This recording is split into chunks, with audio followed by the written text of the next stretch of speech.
Welcome to the CB Archive podcast, an archive project to Circus Bazaar Magazine's The Big Tent podcast, produced by Circus Bazaar Productions. This podcast uses software that automatically generates speech from text. Therefore, there may be inaccuracies in the creation of this speech. Although we endeavor to provide an accurate representation of the underlying documents, CB takes no responsibility for its accuracy for this reason. As a consequence, this podcast should only ever be used as a guide to the information that is presented. For referencing purposes, please consult with the primary source and original documentation. Dearborn 6, 2018, 302, at 1 describing Lewandowski as a comfort to the president whose loyalty was appreciated. Kelly said that when he was chief of staff and the president had meetings with friends like Lewandowski, Kelly tried not to be there and to push the meetings to the residence to create distance from the West Wing. Kelly 8, 18, 302, at 7. 605 Lewandowski 4, 18, 302, at 2. 606 Lewandowski 4, 18, 302, at 2. 607 Lewandowski 4, 18, 302, at 2. 608 Lewandowski 4, 18, 302, at 3. 609 Lewandowski 4, 18, 302, at 2-3. Lewandowski 6, 19, 17 notes, at 1-2. 610 Lewandowski 4, 18, 302, at 3. Lewandowski 6, 19, 17 notes, at 3. The president said that if Sessions delivered that statement, he would be the most popular guy in the country. 611 Lewandowski told the president he understood what the president wanted Sessions to do. 612 Lewandowski wanted to pass the message to Sessions in person rather than over the phone. 613 He did not want to meet at the Department of Justice because he did not want a public log of his visit and did not want Sessions to have an advantage over him by meeting on what Lewandowski described as Sessions' turf. 614 Lewandowski called Sessions and arranged a meeting for the following evening at Lewandowski's office, but Sessions had to cancel due to a last-minute conflict. 6:15 Shortly thereafter, Lewandowski left Washington, D.C., without having had an opportunity to meet with Sessions to convey the president's message. 616 Lewandowski stored the notes in a safe at his home, which he stated was his standard procedure with sensitive items. 617A with Circle 6 paragraph sign 1 The president follows up with Lewandowski following his June meeting with the president. Lewandowski contacted Rick Dearborn, then a senior White House official, and asked if Dearborn could pass a message to Sessions. 618 Dearborn agreed without knowing what the message was, and Lewandowski later confirmed that Dearborn would meet with Sessions for dinner in late July and could deliver the message then. 619 Lewandowski recalled thinking that the president had asked him to pass the message because the president knew Lewandowski could be trusted, but Lewandowski believed Dearborn would be a better messenger because he had a long-standing relationship with Sessions and because Dearborn was in the government while Lewandowski was not. 620 On July 19, 2017, the president again met with Lewandowski alone in the Oval Office. 621 In the preceding days, as described in Volume IT, Section ILG, Infra, emails and other information about the June 9, 2016 meeting between several Russians and Donald Trump Jr., Jared Kushner, and Paul Manafort had been publicly disclosed. In the July 19 meeting with Lewandowski, the 611 Lewandowski 4, 18, 302, at 3. Lewandowski 6, 19, 17 notes, at 4. 612 Lewandowski 4, 18, 302, at 3. 613 Lewandowski 4, 18, 302, at 3-4. 614 Lewandowski 4, 18, 302, at 4. 615 Lewandowski 4, 18, 302, at 4. 616 Lewandowski 4, 18, 302, at 4. 617 Lewandowski 4, 6, 18, 302, at 4. 618 Lewandowski 4, 6, 18, 302, at 4. C. Dearborn 6, 20, 18, 302, at 3. 619 Lewandowski 4, 6, 18, 302, at 4-5. 620 Lewandowski 4, 6, 18, 302, at 4, 6. 621 Lewandowski 4, 6, 18, 302, at 5. SCR 029B00002-03, 6, 5, 18 Additional response to special counsel request for certain visitor log information. President raised his previous request and asked if Lewandowski had talked to Sessions. 622 Lewandowski told the president that the message would be delivered soon. 623 Lewandowski recalled that the president told him that if Sessions did not meet with him, Lewandowski should tell Sessions he was fired. 624 Immediately following the meeting with the president, Lewandowski saw Dearborn in the anteroom outside the Oval Office and gave him a typewritten version of the message the president had dictated to be delivered to Sessions. 625 Lewandowski told Dearborn that the notes were the message they had discussed, but Dearborn did not recall whether Lewandowski said the message was from the president. 626 The message definitely raised an eyebrow for Dearborn, and he recalled not wanting to ask where it came from or think further about doing anything with it. 627 Dearborn also said that being asked to serve as a messenger to Sessions made him uncomfortable. 628 He recalled later telling Lewandowski that he had handled the situation, but he did not actually follow through with delivering the message to Sessions, and he did not keep a copy of the typewritten notes Lewandowski had given him. 629A with Circle 6 paragraph sign 1 The president publicly criticizes Sessions in a New York Times interview within hours of the president's meeting with Lewandowski on July 19, 2017. The president gave an unplanned interview to the New York Times in which he criticized Sessions' decision to recuse from the Russia investigation. 630 The president said that Sessions should have never recused himself, and if he was going to recuse himself, he should have told me before he took the job, and I would have picked somebody else. 631 Sessions' recusal, the president said, was very unfair to the president. How do you take a job and then recuse yourself? If who would have recused himself before the job, I would have said, thanks, Jeff, but I can't, I'm not going to. 622 Lewandowski 4, 6, 18, 302, at 5. 623 Lewandowski 4, 6, 18, 302, at 5. 624 Lewandowski 4, 6, 18, 302, at 6. Priebus vaguely recalled Lewandowski telling him that in approximately May or June 2017 the president had asked Lewandowski to get Sessions' resignation. Priebus recalled that Lewandowski described his reaction as something like, "What can I do? I am not an employee of the administration. I'm a nobody." Priebus 4, 3, 18, 302, at 6.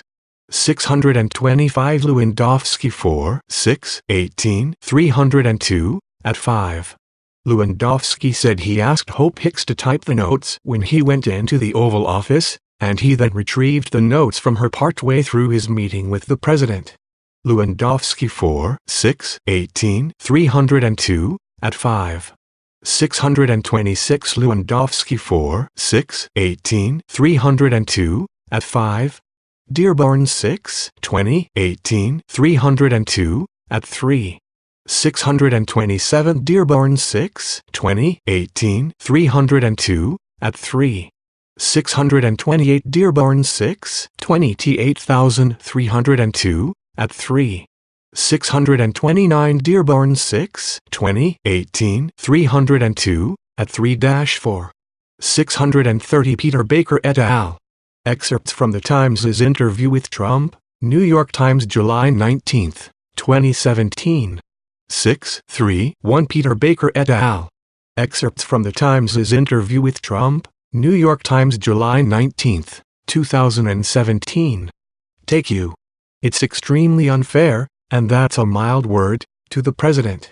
632 Hicks, who was present for the interview, recalled trying to throw herself between the reporters and the president to stop parts of the interview, but the president loved the interview. 633 Later that day, Lewandowski met with Hicks and they discussed the president's New York Times interview. 634 Lewandowski recalled telling Hicks about the president's request that he meet with Sessions and joking with her about the idea of firing Sessions as a private citizen if Sessions would not meet with him. 635 As Hicks remembered the conversation, Lewandowski told her the president had recently asked him to meet with Sessions and deliver a message that he needed to do the right thing and resign. 636 While Hicks and Lewandowski were together, the president called Hicks and told her he was happy with how coverage of his New York Times interview criticizing Sessions was playing out. 637A With Circle 6 Paragraph Sign 1 The president orders Priebus to demand Sessions' resignation. 3 days later, on July 21, 2017, The Washington Post reported that U.S. intelligence intercepts showed that Sessions had discussed campaign-related matters with the Russian ambassador, contrary to what Sessions had said publicly. 638 That evening, Priebus called Hunt to talk about whether Sessions might be fired or might resign. 639 Priebus had previously talked to Hunt when the media had reported on tensions between Sessions and the president, and, after speaking to Sessions, Hunt had told Priebus that the president would have to fire Sessions if he wanted to remove Sessions because Sessions was not going to quit. 640 According to Hunt, who took contemporaneous notes of the July 21 call, Hunt told Priebus that, as they had previously discussed, Sessions had no intention of resigning. 641 Hunt asked Priebus what the president would. 632 Peter Baker et al. Excerpts from the Times' interview with Trump, New York Times, July 19, 2017. 633 Hicks 12, 8, 17, 302, at 23. 634 Hicks 3, 13, 18, 302, at 10. Lewandowski 4, 6, 18,302, at 6. 635 Lewandowski 4, 6, 18, 302, at 6. 636 Hicks 3, 13, 18,302, at L0. Hicks thought that the president might be able to make a recess appointment of a new attorney general because the Senate was about to go on recess. Hicks 3, 13, 18,302, at A0. Lewandowski recalled that in the afternoon of July 19, 2017, following his meeting with the president, he conducted research on recess appointments but did not share his research with the president. Lewandowski 4, 6, 18, 302, at 7. 637 Lewandowski 4, 6, 18, 302, at 6. 638 Adam Entis et al. Sessions discussed Trump campaign-related matters with Russian ambassador, U.S. Intelligence intercepts show, Washington Post, July 21, 2017. The underlying events concerning the Sessions-Xlia contacts are discussed in Volume I, Section IV.A.4.C, Supra. 639 Hunt 211, 18, 302, at 23. 640 Hunt 2, 1, 18, 302, at 23. 641 Hunt 2, 1, 18, 302, at 23-24. Hunt 7, 2, 1, 17 notes, at 1. Accomplished by firing Sessions, pointing out there was an investigation before and there would be an investigation after. 642 Early the following morning, July 22, 2017, the president tweeted, a new intelligence leak from the Amazon Washington Post, this time against AG Jeff Sessions. These illegal leaks, like Corney's, must stop. 643 Approximately 1 hour later, the president tweeted, so many people are asking why isn't the AG or special counsel looking at the many Hillary Clinton or Corney crimes. 33,000 emails deleted. 644 Later that morning, while aboard Marine One on the way to Norfolk, Virginia, The president told Priebus that he had to get Sessions to resign immediately. 645 The president said that the country had lost confidence in Sessions and the negative publicity was not tolerable. 646 According to contemporaneous notes taken by Priebus, the president told Priebus to say that he needed a letter of resignation on his desk immediately and that Sessions had no choice but must immediately resign. 647 Priebus replied that if they fired Sessions, they would never get a new attorney general confirmed and that the Department of Justice and Congress would turn their backs on the president, but the president suggested he could make a recess appointment to replace Sessions. 648 Priebus believed that the president's request was a problem, so he called McGahn and asked for advice, explaining that he did not want to pull the trigger on something that was all wrong. 649 Although the president tied his desire for Sessions to resign to Sessions' negative press and poor performance in congressional testimony, Priebus believed that the president's desire to replace Sessions was driven by the president's hatred of Sessions' recusal from the Russia investigation. 650 McGahn told Priebus not to follow the president's order and said they should consult their personal counsel, with whom they had attorney-client privilege. 65-1 McGahn 642 Hunt 2 1 18 302 at 23-24 Hunt 7 21 17 notes at 1-2 643 Ray Alden Trump 7 22 17 633 AMET tweet 644 Ray Alden Aldridge MP 7 22 17 744 AMET tweet.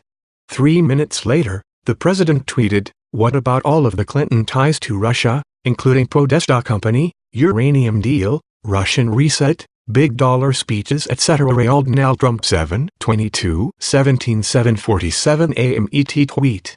645 Priebus 1 18 18 302 at 13-14 646 Priebus 1 18 18302 at 14 Priebus 4 3 18 302 at 4-5 CRP 000073 Priebus 7 22 17 notes 647 RP 000073 Priebus 7 22 17 notes 648 Priebus 4 3 18 302 at 5 649 Priebus 1 18 18 302 at 14 Priebus 4 3 18 302 at 4-5 650 Priebus 4 3 18302 at 5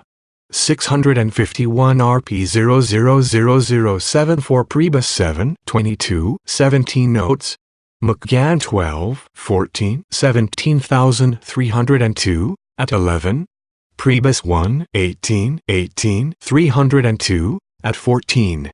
Priebus followed McGahn's advice and called his personal attorney to discuss the president's request because he thought it was the type of thing about which one would need to consult an attorney. Priebus 1 18 18 302 at 14. And Priebus discussed the possibility that they would both have to resign rather than carry out the president's order to fire Sessions. 652 That afternoon, the president followed up with Priebus about demanding Sessions' resignation, using words to the effect of, "Did you get it? Are you working on it?" 653 Priebus said that he believed that his job depended on whether he followed the order to remove Sessions, although the president did not directly say so. 654 Even though Priebus did not intend to carry out the president's directive, he told the president he would get Sessions to resign. 655 Later in the day, Priebus called the president and explained that it would be a calamity if Sessions resigned because Priebus expected that Rosenstein and Associate Attorney General Rachel Brand would also resign and the president would be unable to get anyone else confirmed. 656 The president agreed to hold off on demanding Sessions' resignation until after the Sunday shows the next day, to prevent the shows from focusing on the firing. 657 By the end of that weekend, Priebus recalled that the president relented and agreed not to ask Sessions to resign. 658 Over the next several days, the president tweeted about Sessions. On the morning of Monday, July 24, 2017, the president criticized Sessions for neglecting to investigate Clinton and called him beleaguered. 659 On July 25, the president tweeted, Attorney General Jeff Sessions has taken a very weak position on Hillary Clinton crimes, where REA with circle 0 diarises 2 mails and DNC server ampersand Intel leakers 660 The following day, July 26, the president tweeted, Why didn't AG Sessions replace acting FBI Director Andrew McCabe, a Corney friend who was in charge of Clinton investigation?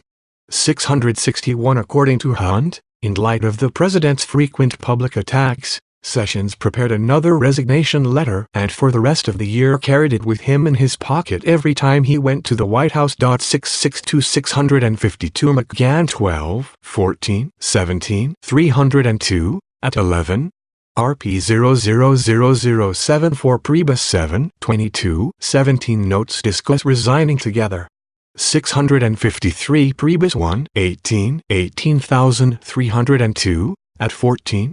Priebus 4, 3, 18, 302, at 4. 654 Priebus 4, 3, 18, 302, at 4. 655 Priebus 1, 18, 18, 302, at 15. 656 Priebus 1, 18, 18, 302, at 15. 657 Priebus L 18, 18, 302, at 15. 658 Priebus 1, 18, 18, 302, at 15. 659 Rayaldon L. Trump 7, 24, 17, 8:49 a.m. ET tweet So why aren't the committees and investigators, and of course our beleaguered AG, looking into crooked Hillary's crimes ampersand Russia relations? 660 Rayaldon L. Trump 7, 25, 17, 6, I2 a.m. ET tweet. The president sent another tweet shortly before this one asking Here is the investigation AG Rayaldon L. Trump 7, 25, 17, 6:03 a.m. ET tweet. 661 Rayaldon L. Trump 7, 26, 17, 9:48 a.m. ET tweet. 662 Hunt 2, 1, 18, 302, at 24-25. Analysis In analyzing the president's efforts to have Lewandowski deliver a message directing Sessions to publicly announce that the special counsel investigation would be confined to future election interference, the following evidence is relevant to the elements of obstruction of justice. A. With circle 6 paragraph sign 1 Obstructive act.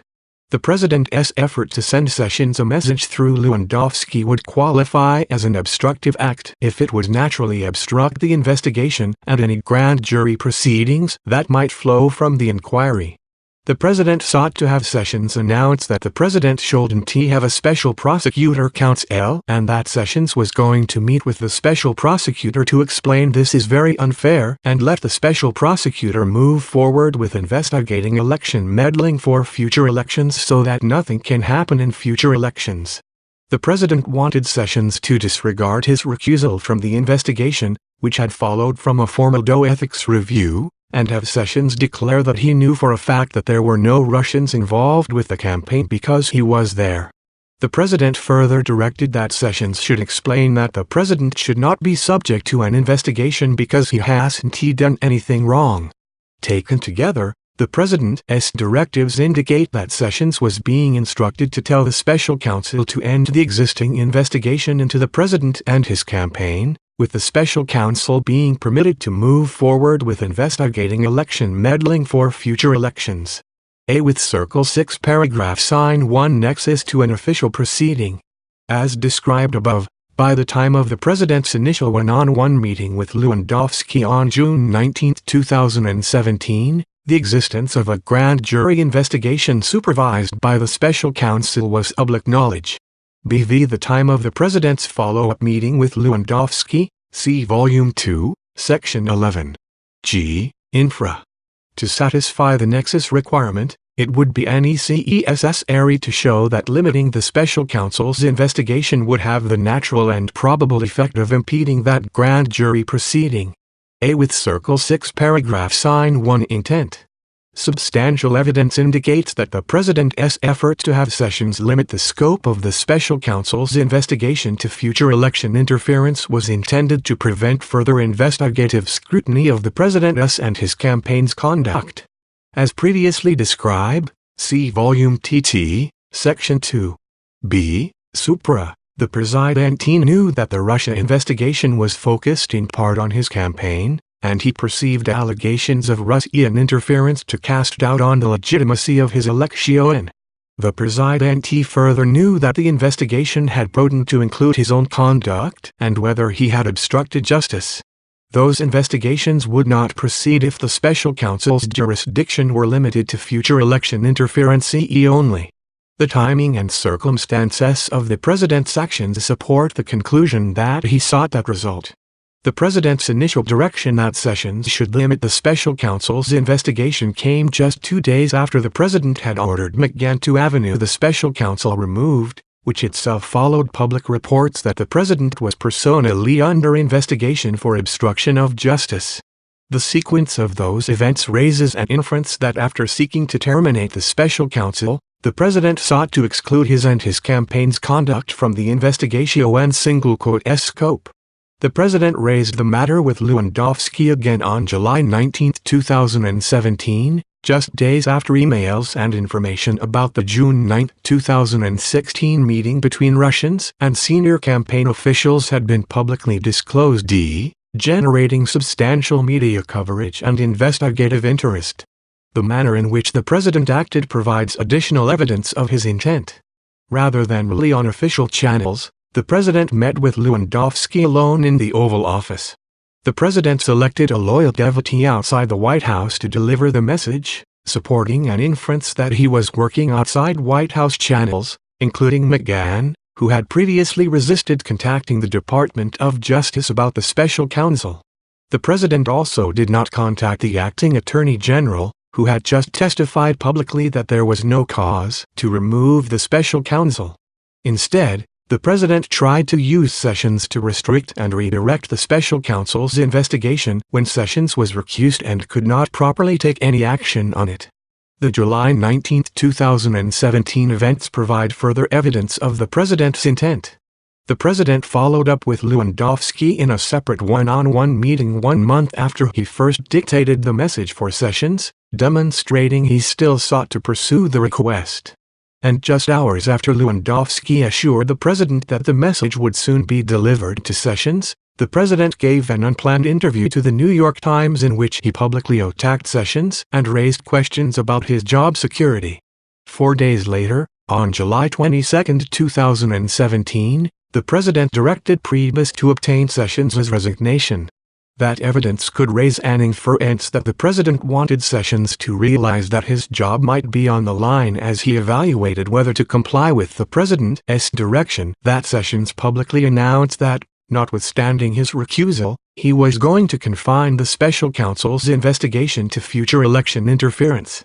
With Circle 6 paragraph sign 1 the president's efforts to prevent disclosure of emails about the June 9, 2016 meeting between Russians and senior campaign officials overview. By June 2017, the president became aware of emails setting up the June 9, 2016 meeting between senior campaign officials and Russians who offered derogatory information on Hillary Clinton as part of Russia and its government support for Mr. Trump.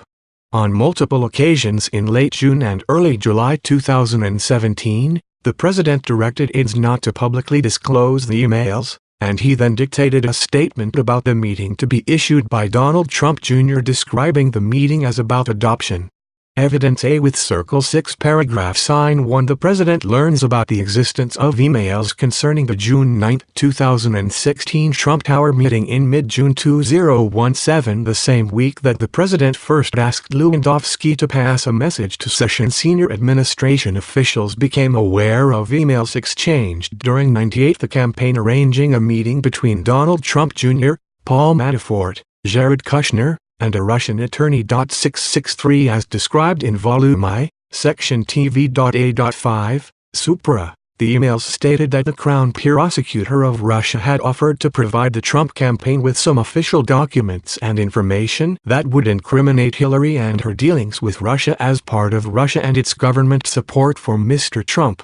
664 Trump Jr. responded, "If it's what you say, I love it." 665 And he, Kushner, and Manafort met with the Russian attorney and several other Russian individuals at Trump Tower on June 9, 2016.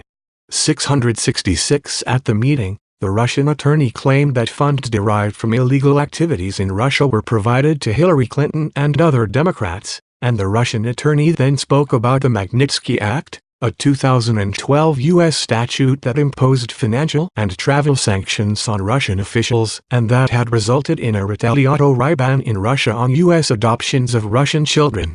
667 According to written answers submitted by the President in response to questions from this office, the President had no recollection of learning of the meeting or the emails setting it up at the time the meeting occurred or at any other time before the election. 668 The Trump campaign had previously received a document request from C that called for the production of various information, including a list and a description of all meetings between any individual affiliated with the Trump campaign and any individual formally or informally affiliated with the Russian government or Russian business interests which took place between June 16, 2015, and 12 p.m. on January 20, 2017, and associated records. 669 Trump Organization attorneys became aware of the June 9 meeting no later than the first week of June 2017, when they began interviewing the meeting participants, and the Trump Organization attorneys provided the emails setting up the meeting to the President's personal counsel. 670 Mark Corallo, who had been hired as a spokesman for the President's personal legal team, recalled that he learned about the June 9 meeting around June 21 or 22, 2017. 671 Priebus recalled learning about the June 9 meeting from Fox News host Sean Hannity in late June 2017. 672 Priebus notified 663 Hicks 3, 13, 18, 302, at 1, Raffle 2, 8, 18, 302, at 2. 664 RG 0000616 16 Email, Goldstone to Trump Jr. Donald Trump 7, 11, 17 11 01 AM ET Tweet. 665 RG 0000616 16 Email, Trump Jr. to Goldstone. Donald Trump 7, 11, 17 11 01 AM ET Tweet. 666 Samokranov 7, 12, 17, 302, at 4. 667 See Volume I, Section IV.A.5, Supra describing meeting in detail. 668 Written responses of Donald J. Trump November 20, 2018, at 8 Response to Question I, Parts A through C. The President declined to answer questions about his knowledge of the June 9 meeting or other events after the election. 669 DJTFPSCOPDF 0000001-02, 5, 17 Letter, C to Donald J. Trump for President, Inc. 670 Goldstone 2, 8, 18, 302, at 12. 6, 2 Leaders, 7 and 6, 5, 17 Emails, Goldstone and Garten. Raffle 2, 8, 18, 302, at 3. Hicks 3, 13, 18, 302, at 2. 671 Corallo 2, 15, 18, 302, at 3. Of the President's personal attorneys, who told Priebus he was already working on it. 673 By late June, several advisors recalled receiving media inquiries that could relate to the June 9 meeting. 674A with Circle 6 Paragraph Sign 1 The President directs communications staff not to publicly disclose information about the June 9 meeting. Communications advisors Hope Hicks and Josh Raffel recalled discussing with Jared Kushner and Ivanka Trump that the emails were damaging and would inevitably be leaked. 675 Hicks and Raffel advised that the best strategy was to proactively preemptively release the emails to the press. 676 On or about June 22, 2017, Hicks attended a meeting in the White House residence with the President, Kushner, and Ivanka Trump. 677 According to Hicks, Kushner said that he wanted to fill the president in on something that had been discovered in the documents he was to provide to the congressional committees involving a meeting with him, Manafort, and Trump. Jr. 678 Kushner brought a folder of documents to the meeting and tried to show them to the president, but the president stopped Kushner and said he did not want to know about it, shutting the conversation down. 679 On June 28, 2017, Hicks viewed the emails at Kushner's attorney's office. 680 She recalled being shocked by the emails because they looked really bad. 681 The next day, Hicks spoke privately with the president to mention her concern about the emails, which she understood were soon going to be shared with Congress. 682 The president seemed upset because too many people knew about the emails, and he told Hicks that just one lawyer should deal with the matter. 683 The president indicated that he did not think the emails would leak, but said they would leak if everyone had access to them. 684 673 Priebus 4 3 18 302 at 7. 674 Corallo 2 15 18 302 at 3.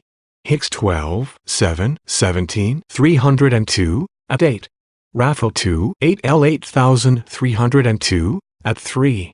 675 Raffle 2 8 18 302 at 2-3. Hicks 3 13 18 302 at 2. 676 Raffle 2 8 18 302 at 2-3 5. Hicks 3 13 L 8302 at 2. Hicks 12 7 17 302 at 8. 677 Hicks 12 7 17 302 at 6-7. Hicks 3 13 18302 at I-678 Hicks 12 7 17 302 at 7. Hicks 3 13 18 302 at 1.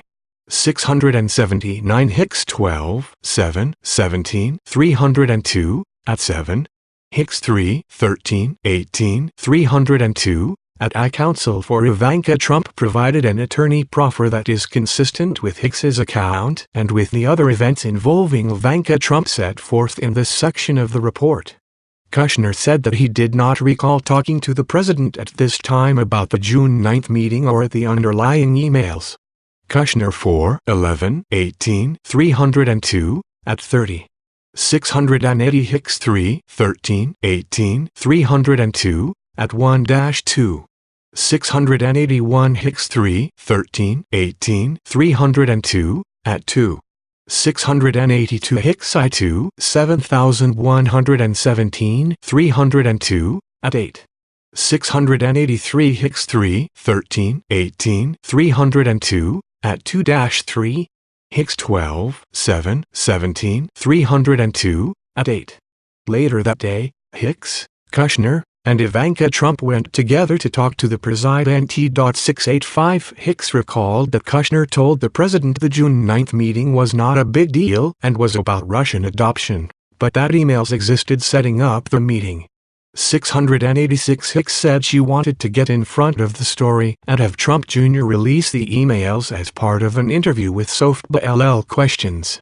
687 The president said he did not want to know about it and they should not go to the press. 688 Hicks warned the president that the emails were really bad and the story would be massive when it broke, but the president was insistent that he did not want to talk about it and said he did not want data ills. 689 Hicks recalled that the president asked Kushner when his document production was due. 69 degrees Kushner responded that it would be a couple of weeks and the president said, then leave it alone. 691 Hicks also recalled that the president said Kushner's attorney should give the emails to whomever he needed to give them to, but the president did not think they would be leaked to the press. 692 Raffel later heard from Hicks that the president had directed the group not to be proactive in disclosing the emails because the president believed they would not leak. 693A with Circle 6 paragraph sign 1 the president directs Trump Jr.'s response to press inquiries about the June 9 meeting. The following week, the president departed on an overseas trip for the G20 summit in Hamburg, Germany, accompanied by Hicks, Raffel, Kushner, and Ivanka Trump, among others. 694 on July 7, 2017, while the president was overseas, Hicks and Raffel learned that the New York Times was working on a story about the June 9 meeting. 695 the next day, Hicks told the president about the story and he directed her not to comment. 696 Hicks thought the president's reaction was odd because he usually considered not responding to the press to be the ultimate sin. 697 later that day, Hicks and the president again spoke about the story. 698 Hicks recalled that the president asked 685 Hicks 12, 7, 17, 302, at 8. Hicks 3, 13, 18,302, at 2. 686 Hicks 3, 13, 18, 302, at 2. Hicks 12, 7, 17, 302, at 9. 687 Hicks 3, 13, 18, 302, at 2-3. 688 Hicks 3, 13, 18, 302, at 2-3. Hicks 12, 7, 17, 302, at 9. 689 Hicks 3, 13, 18, 302, at 3. Hicks 12, 7, 17, 302, at 9. 690 Hicks 3, 13, 18,302, at 3. 691 Hicks 3, 13, 18,302, at 3. 692 Hicks 12, 7, 17, 302, at 9. 693 Raffel 2, 8, 18, 302, at 5. 694 Raffel 2, 8, 18, 302, at 6. 695 Raffel 2, 8, 18, 302, at 6-7. Hicks 3, 13, 18,302, at 3. 696 Hicks 12, 7, 17, 302, at 10. Hicks 3, 13, 18, 302, at 3. 697 Hicks 12, 7, 17, 302, at IO. 698 Hicks 3, 13 I8 302, at 3. 10 I hear what the meeting had been about, and she said that she had been told the meeting was about Russian adoption. 699 the president responded, then just say that.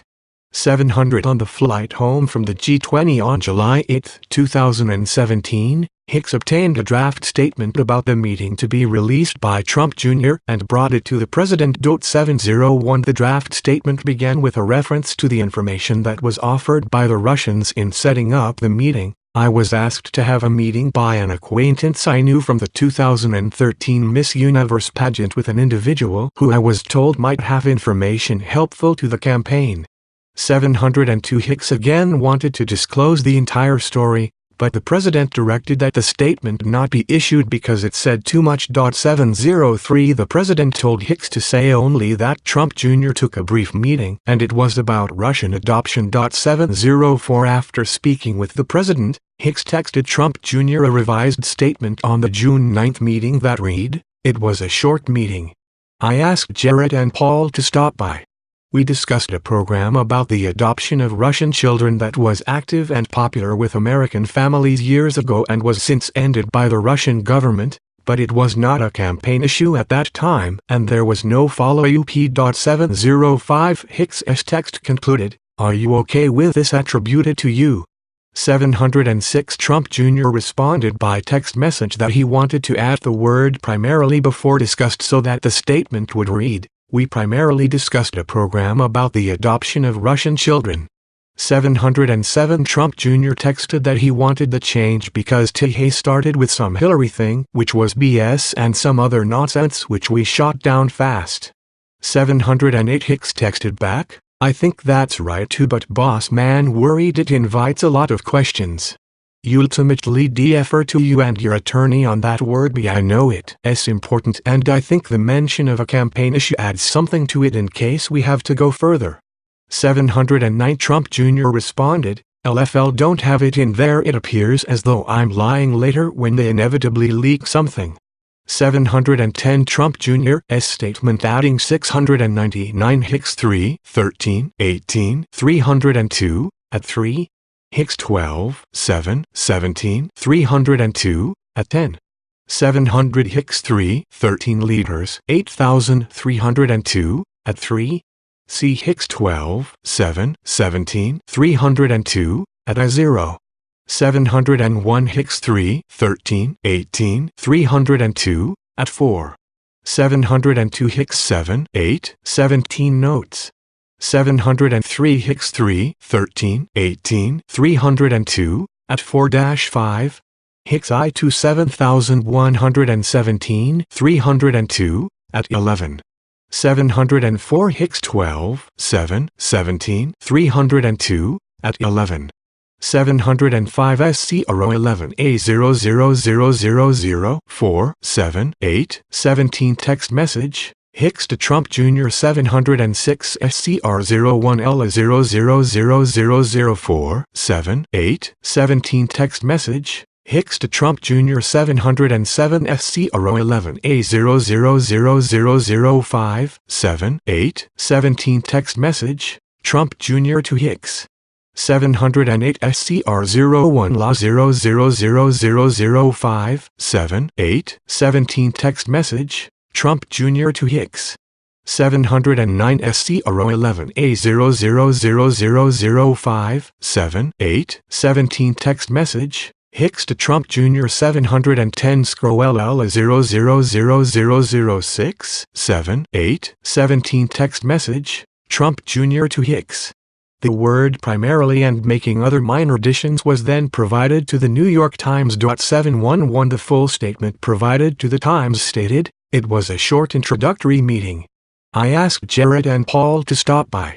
We primarily discussed a program about the adoption of Russian children that was active and popular with American families years ago and was since ended by the Russian government, but it was not a campaign issue at the time and there was no follow-up.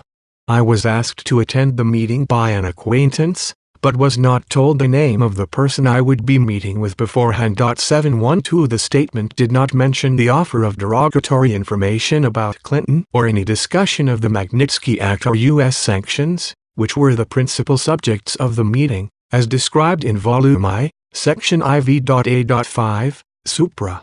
A short while later, while still on Air Force One, Hicks learned that Priebus knew about the emails, which further convinced her that additional information about the June 9 meeting would leak and the White House should be proactive and get in front of the story. 713 Hicks recalled again going to the president to urge him that they should be fully transparent about the June 9 meeting, but he again said no, telling Hicks, "You've given a statement. We're done." 714 Later on the flight home, Hicks went to the president's cabin, where the president was on the phone with one of his personal enemies.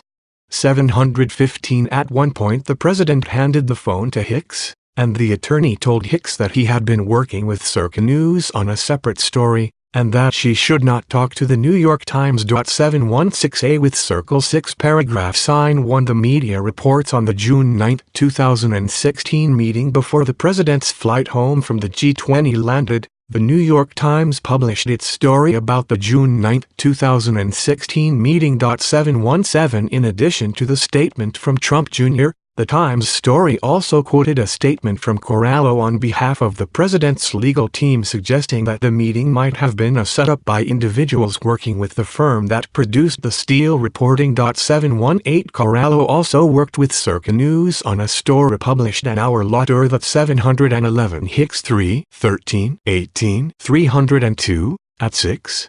See Joe Becker et al. Trump team met with lawyer linked to Kremlin during campaign. New York Times July 8, 2017. 712 See Joe Becker et al. Trump team met with lawyer linked to Kremlin during campaign. New York Times, July 8, 2017. 713 Hick S3, 13, 18, 302, at 6. Raffle 2, 8, 18, 302, at 9-10. 714 Hicks 12, 7, 17, 302, at 12. Raffle 2, 8, 18, 302, at 10. 715 Hicks 3, 13, 18, 302, at 7. 716 Hicks 3, 13, 18, 302, at 7. 717 C. Joe Becker et al. Trump team met with lawyer linked to Kremlin during campaign. New York Times, July 8, 2017. Raffle 2, 8, 18, 302, at I0. 718 C. Joe Becker et al. Trump team met with lawyer linked to Kremlin during campaign. New York Times, July 8, 2017. Questioned whether Democratic operatives had arranged the June 9 meeting to create the appearance of improper connections between Russia and Trump family members. 719 Hicks was upset about Corallo's public statement and called him that evening to say the president had not approved the statement. T.720 The next day, July 9, 2017, Hicks and the president called Corallo together and the president criticized Corallo for the statement he had released. 721 Corallo told the president the statement had been authorized and further observed that Trump Jr.'s statement was inaccurate and that a document existed that would contradict it. 722 Corallo said that he purposely used the term document to refer to the emails setting up the June 9 meeting because he did not know what the president knew about the emails. 723 Corallo recalled that when he referred to the document on the call with the president, Hicks responded that only a few people had access to it and said it will never get out. 724 Corallo took contemporaneous notes of the call that say, also mention existence of doc. Hope says only a few people have it. It will never get out. 725 Hicks later told investigators that she had no memory of making that comment and had always believed the emails would eventually be leaked, but she might have been channeling the president on the phone call because it was clear to her throughout her conversations with the president that he did not think the MS would leak. 726 On July 11, 2017, Trump Jr. posted redacted images of the emails setting up the June 9 meeting on Twitter. The New York Times reported that he did so after being told that the Times was about to publish the content of the emails. 727 Later that day, the media reported that the president had been personally involved in preparing Trump Jr.'s initial statement to the New York Times that had claimed the meeting primarily concerned a program about the adoption of Russian children.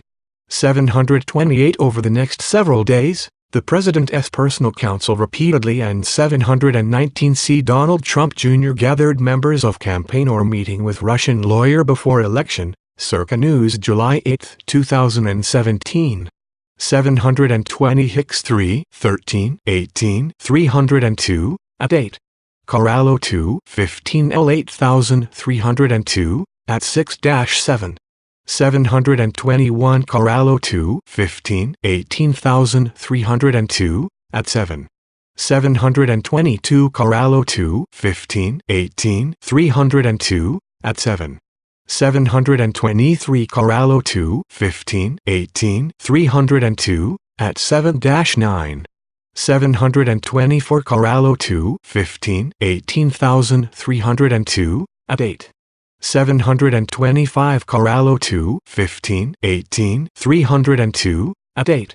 Corallo 7, 9, 17 Note Sunday 9th Hope calls W. Pottis online. Corallo said he is 0% confident that Hicks said it will never get out on the call. Corallo 2, 15, 18, 302, at 9. 726 Hicks 3, 13, 18, 302, at 9. 727 Donald Trump 7, 11, 17 11:01 a.m. ET tweet. Joe Becker et al. Russian dirt on Clinton I love it, Donald Trump Jr. said. New York Times, July 11, 2017. 728 C. For example, Peter Baker and Maggie Haberman, ranker at White House as Russia story refuses to let the page turn. New York Times, July 11, 2017, reporting that the president signed off on Trump Jr.'s statement. Inaccurately denied that the president played any role in drafting Trump Jr.'s statement. 729 After consulting with the president on the issue, White House Press Secretary Sarah Sanders told the media that the president certainly didn't dictate the statement, but that he weighed in, offered suggestions like any father would do. 730 Several months later, the president's personal counsel stated in a private communication to the special counsel's office that the president dictated a short but accurate response to the New York Times article on behalf of his son, Donald Trump, Jr. 731 The president later told the press that it was irrelevant whether he dictated the statement and said, "It's a statement to the New York Times, that's not a statement to a high tribunal of judges." 732 Special counsel's office Trump Jr. related to the June 9 meeting and those who attended the on July 19, 2017, the president had his follow-up meeting with Lewandowski and then met with reporters for the New York Times. In addition to criticizing Sessions in his Times interview, the president addressed the June 9, 2016 meeting and said he didn't know anything about the meeting at the time. 734 The president added, "As I've said most other people, you know, when they call up and say, 'By the way, we have information on your opponent,' I think most politicians I was just with a lot of people, they said. Who wouldn't he have taken a meeting like that?" 735 Analysis In analyzing the president's actions regarding the disclosure of information about the June 9 meeting, the following evidence is relevant to the elements of obstruction of justice. A. With Circle 6 paragraph Sign 1 Obstructive Act. On at least 3 occasions between June 29, 2017, and July 9, 2017, the president directed Hicks and others not to publicly disclose information about the June 729 C. For example, David Wright, Trump lawyer, president was aware of nothing. CNN, July 12, 2017, quoting the president's personal attorney as saying, "I wasn't involved in the statement drafting at all, nor was the president." See also Good Morning America, ABC, July 12, 2017. The president didn't sign off on anything. The president wasn't involved in that. Meet the Press, NBC, July 16, 2017. I do want to be clear, the president was not involved in the drafting of the statement. 730 Sarah Sanders, White House Daily Briefing, C-SPAN, August 1, 2017.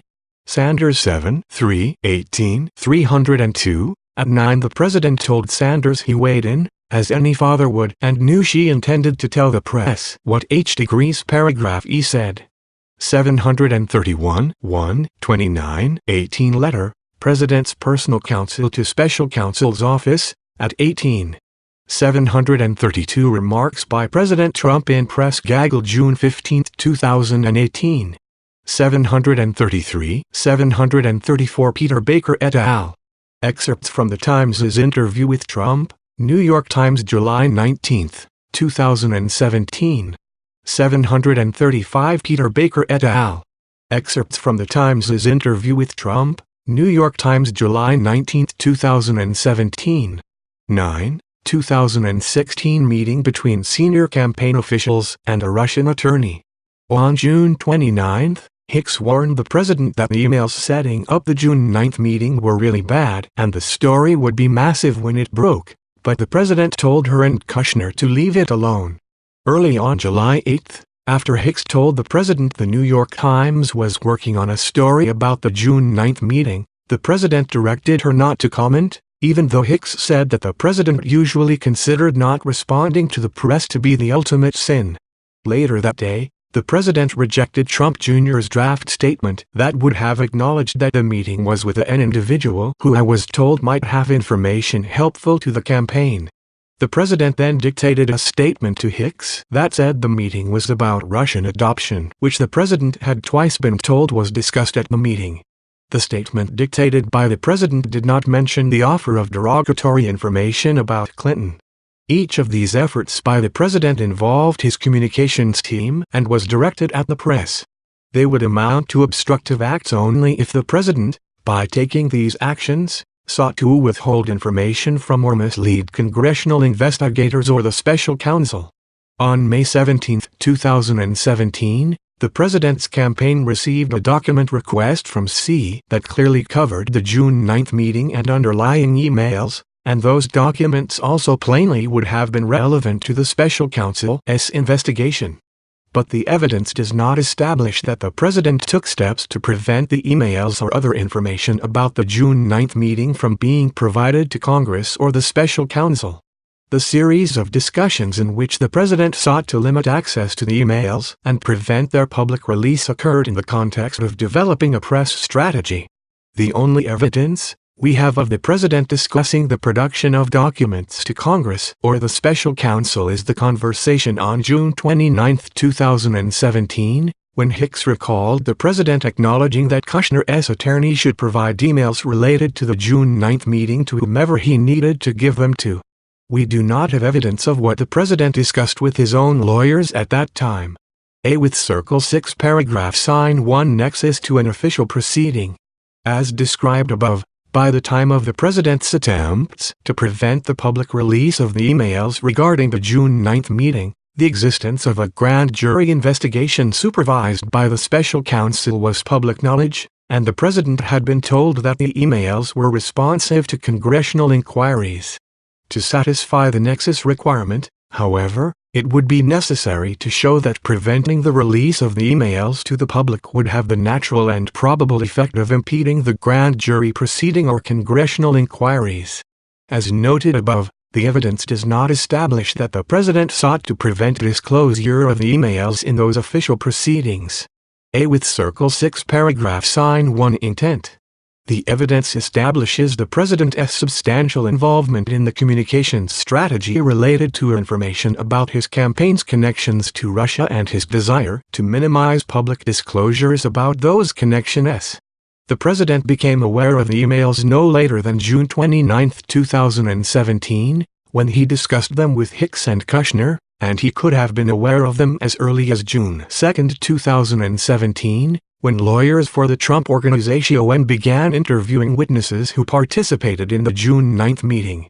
The President thereafter repeatedly rejected the advice of Hicks and other staffers to publicly release information about the June 9 meeting.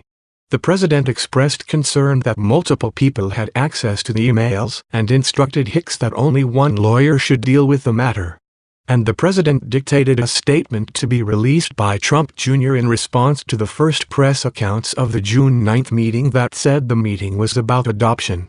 But as described above, the evidence does not establish that the President intended to prevent the special counsel's office or Congress from obtaining the emails setting up the June 9 meeting or other information about that meeting. The statement recorded by Corallo that the emails will never get out can be explained as reflecting a belief that the emails would not be made public if the President's press strategy were followed, even if the emails were provided to Congress and the special counsel.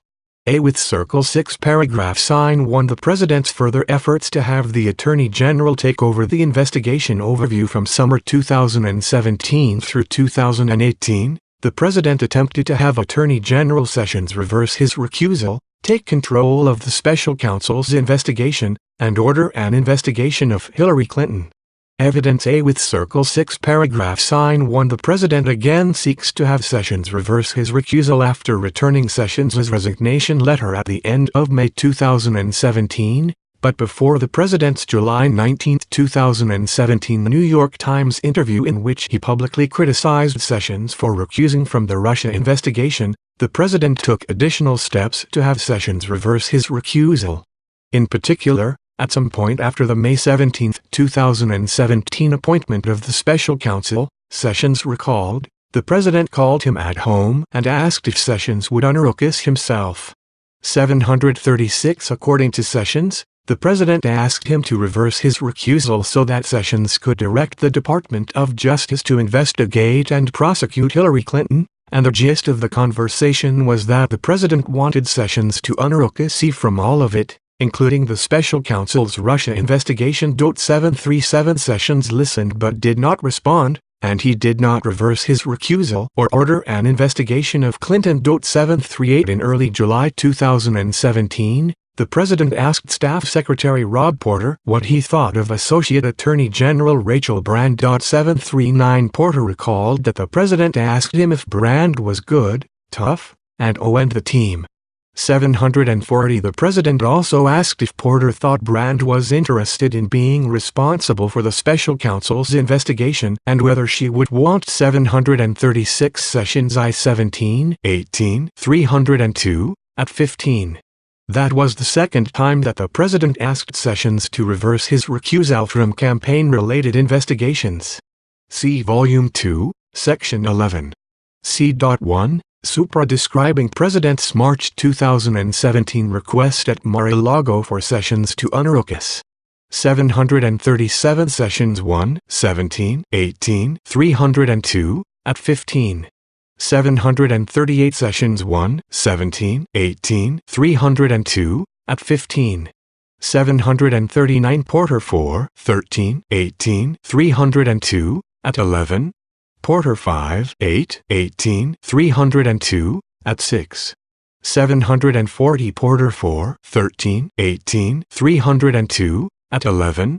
Porter 5, 8, 18, 302, at 6. To be Attorney General one day. 741 Because Mter knew Brand, the President asked him to sound her out about taking responsibility for the investigation and being Attorney General. 742 Contemporaneous notes taken by Porter show that the President told Porter to keep in touch with your friend, in reference to Brand. 743 Lauter, the President asked Porter a few times in passing whether he had spoken to Brand, but Porter did not reach out to her because he was uncomfortable with the task. 744 In asking him to reach out to Brand, Porter understood the President to want to find someone to end the Russia investigation or fire the special counsel, although the President never said so explicitly. 745 Porter did not contact Brand because he was sensitive to the implications of that action and did not want to be involved in a chain of events associated with an effort to end the investigation or fire the special counsel. 746 McGahn recalled that during the summer of 2017, he and the President discussed the fact that if Sessions were no longer in his position, the special counsel would report directly to Anna-Zero Diaris's to Request Attorney General. 747 McGahn told the President that things might not change much under a new Attorney General. 748 McGahn also recalled that in or around July 2017, the President frequently brought up his displeasure with Sessions. 749 Hicks recalled that the President viewed Sessions' recusal from the Russia investigation as an act of disloyalty. 750 In addition to criticizing Sessions' recusal, the President raised other concerns about Sessions and his job performance with McGahn and Hicks. 751 741 Porter 4, 13 I-8302, at 11. Porter 5, 8, 18, 302, at 6. Because of Sessions' recusal, if Rosenstein were no longer in his position, Brand would, by default, become the official in charge of supervising the special counsel's investigation, and if both Sessions and Rosenstein were removed, Brand would be next in line to become acting Attorney General for all DOE matters. See 28 Hughes. CE 508. 742 Porter 4, 13, 18, 302, at 11. Porter 5, 8, 18, 302, at 6. 743 South Carolina RRP 000020 Potter 7, 10, 17 Notes. 744 Porter 4, 13, 18, 302, at 11-12. 745 Porter 4, 13, 18, 302, at 11-12. 746 Porter 4, 13, 18, 302, at 11-12. Brand confirmed that no one ever raised with her the prospect of taking over the Russia investigation or becoming Attorney General. Brand 1, 29, 19, 302, at 2. 747 McGahn 12, 14, 17, 302, at 11. 748 McGann 12, 14, 17,302, at 11. 749 McGann 12, 14, 17, 302, at 9. 750 Hicks 3, 13, 18, 302, at 10. 751 McGann 12, 14, 17, 302, at 9. Hicks 3, 13 L 8302, at 10. A with Circle 6 paragraph sign 1 additional efforts to have Sessions unrocus or direct investigations covered by his recusal later in 2017. The president continued to urge Sessions to reverse his recusal from campaign-related investigations and considered replacing Sessions with an attorney general who would not be recused. On October 16, 2017, the president met privately with Sessions and said that the Department of Justice was not investigating individuals and events that the president thought the department should be investigating. 752 According to contemporaneous notes taken by Porter, who was at the meeting, the president mentioned Clinton's emails and said, "Don't have to tell us, just take a look." 753 Sessions did not offer any assurances or promises to the president that the Department of Justice would comply with that request. 754 2 days later, on October 18, 2017, the president tweeted, "Wow, FBI confirms report that James Carney drafted letter exonerating crook Hillary Clinton long before investigation was complete. Many people not interviewed, including Clinton herself." Carney stated under oath that he didn't do this. Obviously a fix. Where is Justice Department? 755 On October 29, 2017, the president tweeted that there was anger and unity over a lack of investigation of Clinton era the Carney fix, and concluded, "Do something." 756 On December 6, 2017, 5 days after Flynn pleaded guilty to lying about his contacts with the Russian government, the president asked to speak with Sessions in the Oval Office at the end of a cabinet meeting. 757 During that Oval Office meeting, which Porter attended, the president again suggested that Sessions could unrocus, which Porter linked to taking back supervision of the Russia investigation and directing an investigation of Hillary Clinton. And 758 According to contemporaneous notes taken by Porter, the president said, "I don't know if you could unrocus yourself. You'd be a hero. Not telling you to do anything." Dershowitz says POTUS can get involved. Can order AG to investigate. I don't want to get involved. I'm not going to get involved. I'm not going to do anything or direct you to do anything. I just want to be treated fairly. 759 According to Porter's notes, Sessions responded, "We are taking steps. Whole new leadership." 752 Porter 5, 8, 18, 302, at 10. 753 South Carolina RRP 000024 Porter I 016, 17 Notes. See Porter 5, 8, 18, 302, at 10. 754 Porter 5, 8, 18, 302, at I0. 755 Ray Alden Trump 10, 18, 17 621 AM ET tweet. Ray Alden Trump I0, 18, 17 627 AM ET tweet. 756 Ray Alden Trump 10, 29, 17 953 AM ET tweet. Ray Alden Trump 10, 29, 17 1002 AM ET tweet. Read Trump I0, 29, 17 10 17 A.RN. ET tweet. 757 Porter 4, 13, 18,302, at 5-6. See South Carolina RRP 000031 Porter 12, 6, 17 Notes 12:45 p.m. with the President, General Kelly, and Sessions who I pulled in after the cabinet meeting. South Carolina RRP 000033 Porter 12, 6, 17 Notes post-cabinet meeting. POTUS asked me to get AG Sessions. Asked me to stay. Also Quas Kelly. 758 Porter 5, 8, 18, 302, at 12. Porter 4, 13 I 8 302, at 5-6. 759 South Carolina RRP 000033 Porter 12, 6, 17 notes. See Porter 4, 13, 18, 302, at 6. Porter 5, 8, 18, 302, at 12. Team. Professionals. Will operate according to the law. 760 Sessions also said, I never saw anything that was improper, which Porter thought was noteworthy because it did not fit with the previous discussion about Clinton. 761 Porter understood Sessions to be reassuring the president that he was on the president's team. 762 At the end of December, the president told the New York Times it was too bad that Sessions had recused himself from the Russia investigation.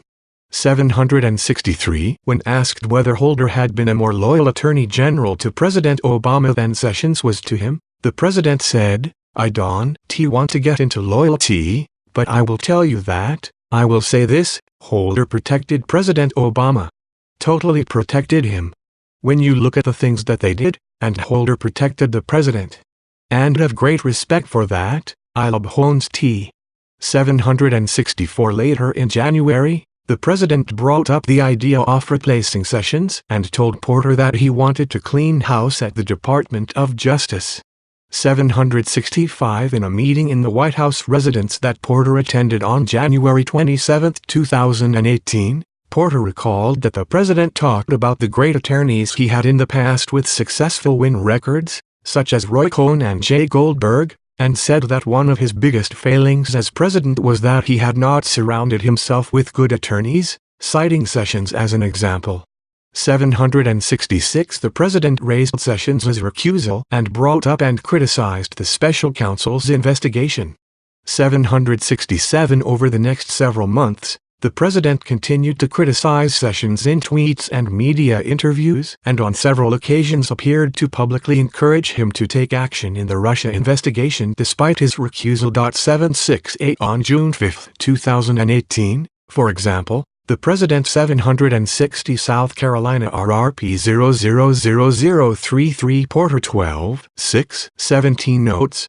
See Porter 4, 13, 18, 302, at 6. 761 South Carolina RRP 000033 Porter 12, 6, 17 notes. Porter 4, 13, 18,302, at 6. 762 Porter 4, 13, 18, 302, at 6-7. 763 Michael S. Schmidt and Michael D. Scheer, Trump says Russia inquiry makes U.S. look very bad, New York Times December 28, 2017. 764 Michael S. Schmidt and Michael D. Scheer, Trump says Russia inquiry makes U.S. look very bad, New York Times December 28, 2017. 765 Porter 4, 13, 18, 302, at 14. 766 Porter 5, 8, 18, 302, at 15. Contemporaneous notes Porter took of the conversation state, Roy Cohn 14-0 Jay Goldberg 12-0. South Carolina RRP 000047 Porter 1, 27, 18 notes. 767 Porter 5, 8, 18, 302, at 15-16. 768 C, for example, Rel Donald Rump 2, 28, 18 9:34 a.m. ET tweet, why is AG Jeff Sessions asking the Inspector General to investigate potentially massive FISA abuse? Will take forever, has no prosecutorial power, and already late with reports on Corny etc. Isn't he the IG and Obama guy? Why not use Justice Department lawyers? Disgraceful. Reading out Trump 4, 7, 18 4:52 p.m. ET tweet lawmakers of the House Judiciary Committee are angrily accusing the Department of Justice of missing the Thursday deadline for turning over unredacted documents relating to FISA abuse, FBI, Carney, Lynch, McCabe, Clinton emails and much more. Slow walking what is going on bad. Rel Donald Rump 4, 22, 18 8:22 a.m. ET tweet GOP lawmakers asking Sessions to investigate Corny and Hillary Clinton. Fox News good luck with that request. Re Donald Rump 12/16/18 3:37 p.m. ET tweeted, "The Russian witch hunt hoax continues. All because Jeff Sessions didn't tell me he was going to recuse himself. I would have quickly picked someone else. So much time and money wasted, so many lives ruined. And Sessions knew better than most that there was no collusion." 769 On August 1, 2018, the president tweeted that Attorney General Jeff Sessions should stop this rigged witch hunt right now. 770 On August 23, 2018, the president publicly criticized Sessions in a press interview and suggested that prosecutions at the Department of Justice were politically motivated because Paul Manafo 11 had been prosecuted but Democrats had not. 771 The president said, "I put in an attorney general that never took control of the Justice Department, Jeff Sessions." 772 That day, Sessions issued a press statement that said, "I took control of the Department of Justice the day I was sworn in. While I am Attorney General, the actions of the Department of Justice will not be improperly influenced by political considerations." 773 The next day, the president tweeted a response, "Department of Justice will not be improperly influenced by political considerations. Jeff, this is great, what everyone wants. So look into all of the corruption on the other side, including deleted emails, corny lies and leaks, Mueller conflicts, McCabe, Sturzoak, Page, or FISA abuse, Christopher Steele and his phony and corrupt dossier, the Clinton Foundation, illegal surveillance of Trump campaign, Russian collusion by Dems and so much more. Open up the papers and documents without redaction. Come on Jeff, you can do it. The country is waiting." 774 On November 7, 2018, the day after the midterm elections, the president replaced Sessions with Sessions' chief of staff as acting attorney general. 775 Analysis In analyzing the president's efforts to have Sessions unrecuse himself and regain control of the Russia investigation, the following considerations and evidence are relevant to the elements of obstruction of justice. A. With Circle 6 Paragraph Sign 1 Obstructive Act. To determine if the President's FO 11's to have the Attorney General unrecuse could qualify as an obstructive act, it would be necessary to assess evidence on whether those actions would naturally impede the Russia investigation. That inquiry would take into account the supervisory role that the Attorney General, if unrecused, would play in the Russia investigation. It also would have to take into account that the Attorney General's recusal covered Jeff Sessions should be ashamed of himself for allowing this total hoax to get started in the first place. 769 Ray Alden Trump 6/5/18 7:31 a.m. ET tweet. 770 Ray Alden Trump 8/1/18 9:24 a.m. ET tweet. 771 Fox and Friends interview of President Trump, Fox News August 23, 2018.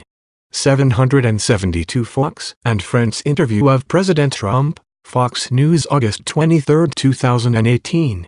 773 Sessions 8/23/18 press statement.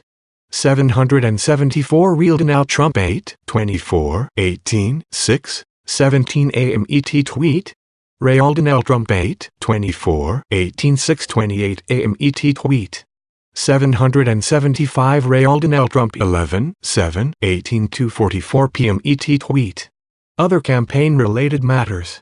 The inquiry would not turn on what Attorney General Sessions would actually do if unrecused, but on whether the efforts to reverse his recusal would naturally have had the effect of impeding the Russia investigation. On multiple occasions in 2017, the president spoke with Sessions about reversing his recusal so that he could take over the Russia investigation and begin an investigation and prosecution of Hillary Clinton.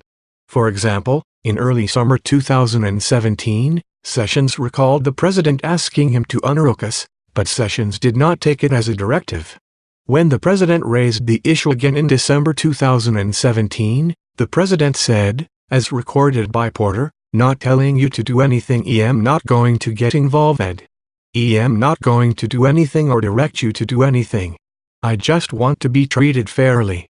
The duration of the president's efforts, which spanned from March 2017 to August 2018, and the fact that the president repeatedly criticized Sessions in public and in private for failing to tell the president that he would have to recuse, is relevant to assessing whether the president SF wants to have Sessions unrecused could qualify as obstructive acts.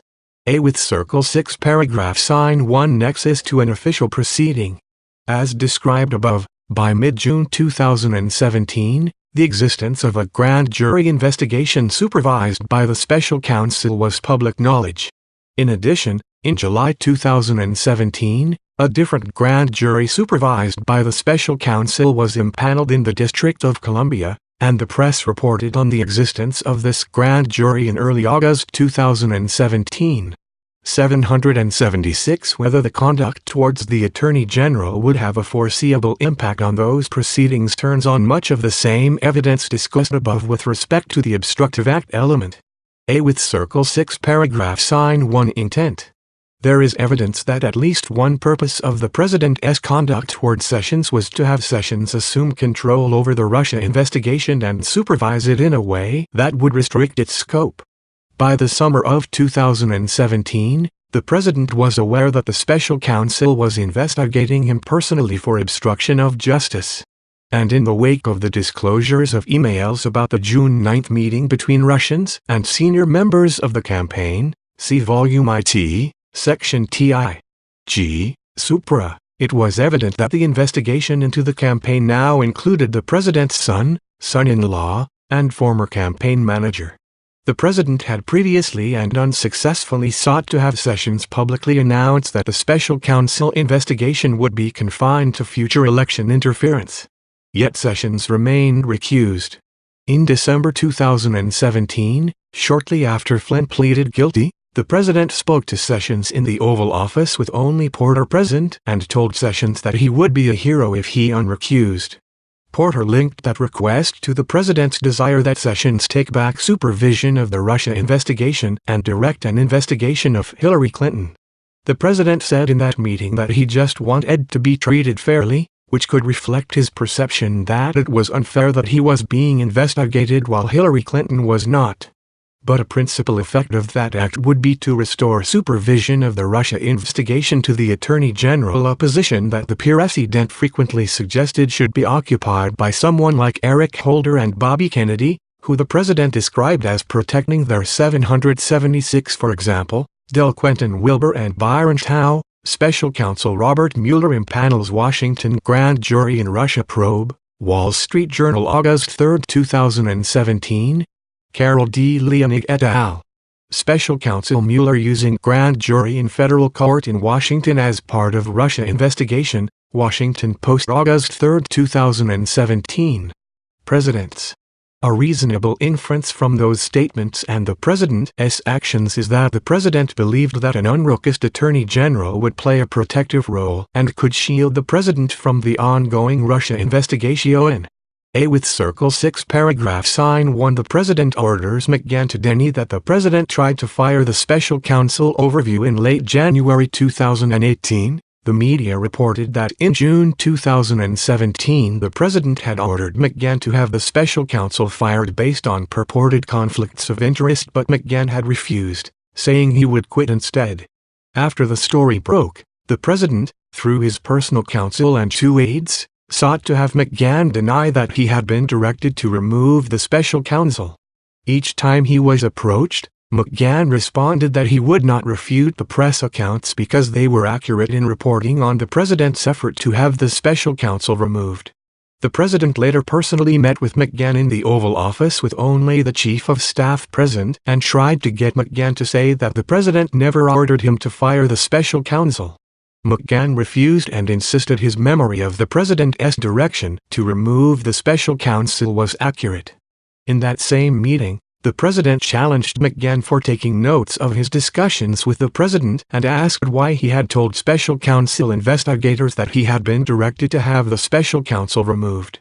Evidence A with Circle 6 paragraph sign 1. The press reports that the president tried to fire the special counsel on January 25, 2018. The New York Times reported that in June 2017, The president had ordered McGahn to have the Department of Justice fire the Special Counsel. 777 according to the article, amid the first wave of news media reports that Mr. Mueller was examining a possible obstruction case, the president began to argue that Mr. Mueller had 3 conflicts of interest that disqualified him from overseeing the investigation. 778 The article further reported that after receiving the president's order to fire Mr. Mueller, the White House counsel refused to ask the Justice Department to dismiss the special counsel, saying he would quit instead. 779 The article stated that the president ultimately backed down after the White House counsel threatened to resign rather than carry out the directive. 780 After the article was published, the president. 777 Michael S. Schmidt and Maggie Haberman, Trump ordered Mueller fired, but backed off when White House counsel threatened to quit. New York Times, January 25, 2018. 778 Michael S. Schmidt and Maggie Haberman, Trump ordered Mueller fired, but backed off when White House counsel threatened to quit. New York Times, Jan. 25.2018. 779 Michael S. Schmidt and Maggie Haberman, Trump ordered Mueller fired, but backed off when White House counsel threatened to quit. New York Times, January 25, 2018. 780 Michael S. Schmidt and Maggie Haberman, Trump ordered Mueller fired, but backed off when White House counsel threatened to quit. New York Times, Jan. 25.2018. Dismissed the story when asked about it by reporters, saying, "Fake news, folks. Fake news." A typical New York Times fake story. 781 The next day, The Washington Post reported on the same event, but added that McGahn had not told the president directly that he intended to resign rather than carry out the directive to have the special counsel terminated. 782 In that respect, the Post story clarified the Times story, which could be read to suggest that McGahn had told the president of his intention to quit, causing the president to back down from the order to have the special counsel fired. 7832 The president seeks to have McGahn dispute the press reports. On January 26, 2018, the president's personal counsel called McGahn's attorney and said that the president wanted McGahn to put out a statement denying that he had been asked to tire the special counsel and that he had threatened to quit in protest. 784 McGahn's attorney spoke with McGahn about that request and then called the president's personal counsel to relay that McGahn would not make a statement. 785 McGahn's attorney informed the president's personal counsel that the Times story was accurate in reporting that the president wanted the special counsel removed. 786 Accordingly,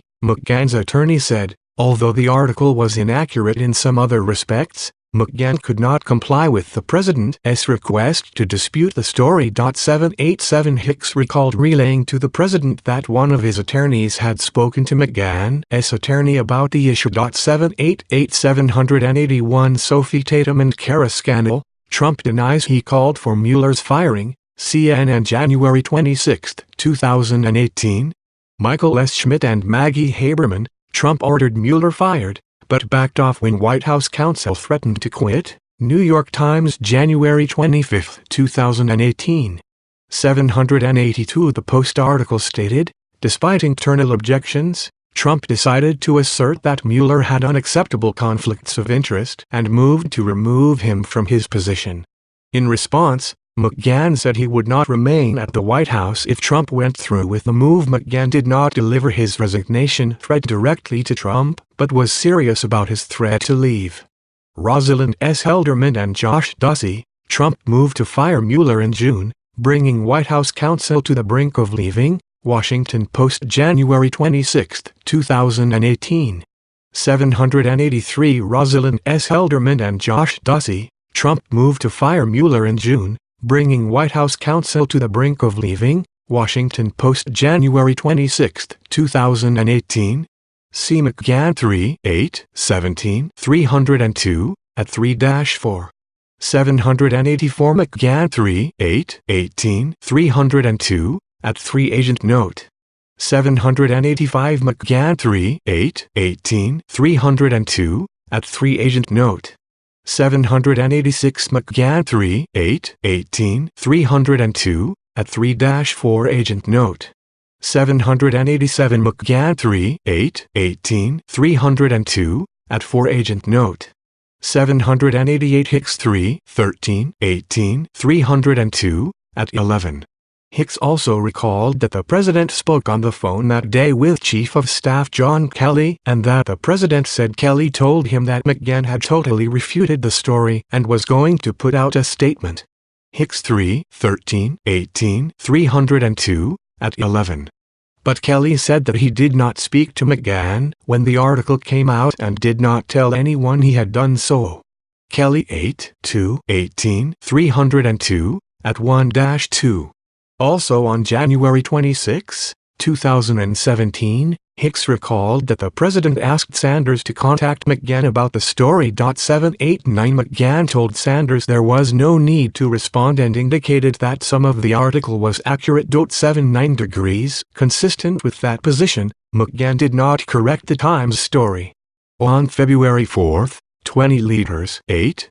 Priebus appeared on Meet the Press and said he had not heard the president say that he wanted the special counsel fired. 791 After Priebus's appearance, the president called Priebus and said he did a great job on Meet the Press. 792 The president also told Priebus that the president had never said any of those things about the special counsel. 793 The next day, on February 5, 2018, the president complained about the Times article to Porter. 794 The president told Porter that the article was bullshit and he had not sought to terminate the special counsel. 795 The president said that McGann leaked to the media to make himself look good. 796 The president then directed Porter to tell McGann to create a record to make clear that the president never directed McGann to fire the special counsel. 797 Porter thought the matter should be handled by the White House Communications Office, but the president said he wanted McGann to write a letter to the file for our records and wanted something beyond a press statement to demonstrate that the reporting was inaccurate. 798 The president referred to McGann as a lying bastard and said that he wanted a record from him. 799 Porter recalled the president. 789 Hicks 3, 13, 18, 302,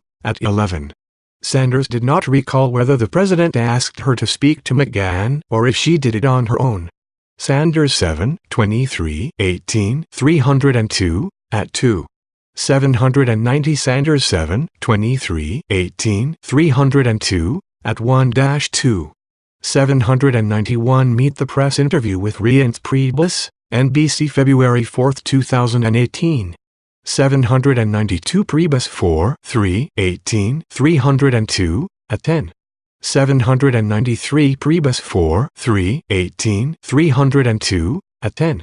794 Porter 4, 13, 18,302, at 16-17. Porter did not recall the timing of this discussion with the president. Porter 4, 13, 18, 302, at 17. Evidence indicates it was February 5, 2018. On the back of a pocket card dated February 5, 2018, Porter took notes that are consistent with his description of the discussion. Cos. One letter from him never threatened to quit, never told him to fire M. South Carolina RRP 000053. Porter undated notes. Porter said it was possible he took the notes on a day other than February 5. Porter 4, 13, 18, 302, at 17. But Porter also said that Cos referred to matters he wanted to discuss with Chief of Staff Kelly. Porter 4, 13, 18, 302, at 17, and Kelly took notes dated February 5, 2018, that state POTUS Don McGann letter Mueller plus resigning. WH0000I 7684 Kelly 2, 5, 18 notes. Kelly said he did not recall what the notes meant, but thought the president may have mused about having McGann write a letter. Kelly 8, 2, 18, 302, at 3. McGann recalled that Porter spoke with him about the president's request about 2 weeks after the New York Times story was published, which is consistent with the discussion taking place on or about February 5. McGann 3, 8, 18, 302, at 4. 795 Porter 4, 13, 18, 302, at 17. 796 Porter 4, 13, 18, 302, at 17. 797 Porter 4, 13, 18, 302, at 17. 798 Porter 4, 13, 18, 302, at 17. Porter 5, 8, 18, 302, at 18. 799 Porter 4, 13, 18, 302, at 17. Porter 5, 8, 18, 302, at 18. Saying something to the effect of, "If he doesn't write a letter, then maybe I'll have to get rid of him." Also later that day, Porter spoke to McGahn to deliver the president's message. 801 Porter told McGahn that he had to write a letter to dispute that he was ever ordered to terminate the special counsel. 802 McGahn shrugged off the request, explaining that the media reports were true. 803 McGahn told Porter that the president had been insistent on firing the special counsel and that McGahn had planned to resign rather than carry out the order, although he had not personally told the president he intended to quit. 804 Porter told McGahn that the president suggested that McGahn would be fired if did not write the letter. 805 McGahn dismissed the threat, saying that the optics would be terrible if the president followed through with firing him on that basis. 806 McGahn said he would not write the letter the president had requested. 807 Porter said that to his knowledge the issue of McGahn's letter never came up with the president again, but Porter did recall telling Kelly about his conversation with McGeorge H.N. 808 the next day, on February 6, 2018, Kelly scheduled time for McGahn to meet with him and the president in the Oval Office to discuss the Times article. 809 the morning of the meeting, the president's personal counsel called McGahn's attorney and said that the president was going to be speaking with McGahn and McGahn could not resign no matter what happened in the meeting. 810 the president began the Oval Office meeting by telling McGahn that the New York Times story did not look good and McGahn needed to correct it. 811 McGahn recalled the president said, "I never said to fire Mueller. I never said fire. This story doesn't look good. You need to correct this. You're the White House counsel." 812 800 Porter 4, 13, 18, 302, at 17. 801 Porter 4, 13, 18, 302, at 17. McGahn 3, 8, 18, 302, at 4. 802 Porter 4, 13, 18, 302, at 17. McGahn 3, 8, 18, 302, at 4. 803 Porter 4, 13, 18, 302, at 17. McGahn 3, 8, 18, 302, at 4. 804 Porter 4, 13, 18, 302, at 17. McGahn 3, 8, 18, 302, at 4. 805 Porter 4, 13, 18, 302, at 17. McGahn 3, 8, 18, 302, at 4.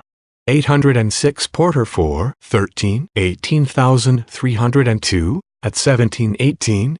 McGahn 3, 8, 18, 302, at 4. 807 McGahn 3, 8, 18, 302, at 4. 808 Porter 4, 13, 18, 302, at 18. 809 McGahn 3, 8, 18,302, at 4.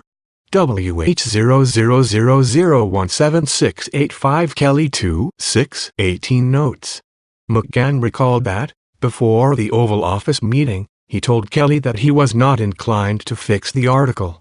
McGahn 3, 8, 18, 302, at 4. 810 McGahn 3, 8, 18, 302, at 5 Agent Note 2, 26, 19 Email, Counsel for Don McGahn to Special Counsel's Office confirming February 6, 2018 date of call from the President's personal counsel. 81-1 McGahn 3, 8, 18, 302, at 4. Kelly 8, 2, 18, 302, at 2. 812 McGahn 3, 8, 18, 302, at 4. Kelly 8-2-18-302, at 2. In response, McGahn acknowledged that he had not told the president directly that he planned to resign, but said that the story was otherwise accurate. 813 The president asked McGahn, degrees paragraph did I say the word fire? 814 McGahn responded, what you said is, KLL Rod Rosenstein, tell Rod that Mueller has conflicts and can't be the special counsel. Single quote 815 The president responded, I never said that. 816 The president said he merely wanted McGahn to raise the conflicts issue with Rosenstein and leave it to him to decide what to do. 817 McGahn told the president he did not understand the conversation that way and instead had heard, call Rod. There are conflicts. Mueller has to go. 818 The president asked McGahn whether he would do a correction, and McGahn said no. 819 McGahn thought the president was testing his mettle to see how committed McGahn was to what happened. 82 degrees Kelly described the meeting as a little tense. 821 The president also asked McGahn in the meeting why he had told special counsel's office investigators that the president had told him to have the special counsel removed. 822 McGahn responded that he had to and that his conversations with the president were not protected by attorney-client privilege. 823 The president then asked, what about these notes? Why do you take notes? Lawyers don't take notes. I never had a lawyer who took notes. 824 McGahn responded that he keeps notes because he is a real lawyer and explained that notes create a record and are not a bad thing. 825 The president said, EV had a lot of great lawyers, like Roy Cohn. He did not take notes. 826 After the Oval Office meeting concluded, Kelly recalled McGahn telling him that McGahn and the president did have that conversation about removing the special counsel. 827 McGahn recalled that Kelly said that he had pointed out to the president after the Oval Office that McGahn 813 McGahn 3-8-18-302, at 4. 814 McGahn 3-8-18-302, at 4. Kelly 8-2-18-302, at 2. 815 McGahn 3-8-18-302, at 5. 816 McGahn 3-8-18-302, at 5. 817 McGahn 3-8-18-302, at 5. 818 McGahn 3-8-18-32, at 5. 819 McGahn 3-8-18-302, at 5. Kelly 8-2-18-302, at 2. 820 McGahn 3-8-18-302, at 5. 821 Kelly 8-2-18-302, at 2. 822 McGahn 3-8-18-302, at 5. 823 McGahn 3-8-18-302, at 5. 824 McGahn 3-8-18-302, at 5. McGahn said the president was referring to Donaldson's notes, which the president thought of as McGahn's notes. McGahn 3-8-18-302, at 5. 825 McGahn 3-8-18-302, at 5. 826 McGahn 3-8-18-302, at 5. 827 Kelly 8-2-18-302, at 2. Had not backed down and would not budge. 828 Following the Oval Office meeting, the president's personal counsel called McGahn's counsel and relayed that the president was fine with McGahn. 829 Analysis In analyzing the president's efforts to have McGahn deny that he had been ordered to have the special counsel removed, the following evidence is relevant to the elements of obstruction of justice. A. With Circle 6 paragraph sign 1 Obstructive Act. The president's repeated efforts to get McGahn to create a record denying that the president had directed him to remove the special counsel would qualify as an obstructive act if it had the natural tendency to constrain McGahn from testifying truthfully or to undermine his credibility as a potential witness if testified consistently with his memory, rather than with what the record said. There is some evidence that at the time the New York Times and Washington Post stories were published in late January 2018, the president believed the stories were wrong and that he had never told McGahn to have Rosenstein remove the special counsel. The president correctly understood that McGahn had not told the president directly that he planned to resign. Tennessee addition, the president told Priebus and Porter that he had not sought to terminate the special counsel, and in the Oval Office meeting with McGahn, the president said, "I never said to fire Mueller. T never said fire." That evidence could indicate that the president was not attempting to persuade McGahn to change his story, but was instead offering his own but different recollection of the substance of his June 2017 conversations with McGahn and McGahn's reaction to them. Other evidence cuts against that understanding of the president's conduct. As previously described, see Volume IT, Section IL, Supra. Substantial evidence supports McGahn's account that the president had directed him to have the special counsel removed, including the timing and context of the president's directive, the manner in which McGahn reacted, and the fact that the president had been told the conflicts were insubstantial, were being considered by the Department of Justice, and should be raised with the president's personal counsel rather than brought to McGahn. In addition, the president's subsequent denials that he had told McGahn to have the special counsel removed were carefully worded. When first asked about the New York Times story, the president said, "Fake news, folks. Fake news. A typical New York Times fake story." And when the president spoke with McGahn in the Oval Office, he focused on whether he had used the word fiery, saying, "I never said to fire Mueller. I never said fire." And did he say the word fire? The president's assertion in the Oval Office meeting that he had never directed McGahn to have the special counsel removed thus runs counter to the evidence. Tennessee addition, even if the president sincerely disagreed with McGahn's memory of the June 17, 2017 events, the evidence indicates that the president knew by the time of the Oval Office 828 McGahn 3/8/18-302, at 5. Kelly did not recall discussing the Oval Office meeting with the president after the fact. Kelly 8/2/18-302, at 2. Handwritten notes taken by Kelly state, Duen, Mueller discussion in June. Bannon Priebus came out okay. WH0000L7685 Kelly 2/6/18 notes. 829 McGahn 3/8/18-302, at 5 agent note. Meeting that McGahn's account differed and that McGahn was firm in his views.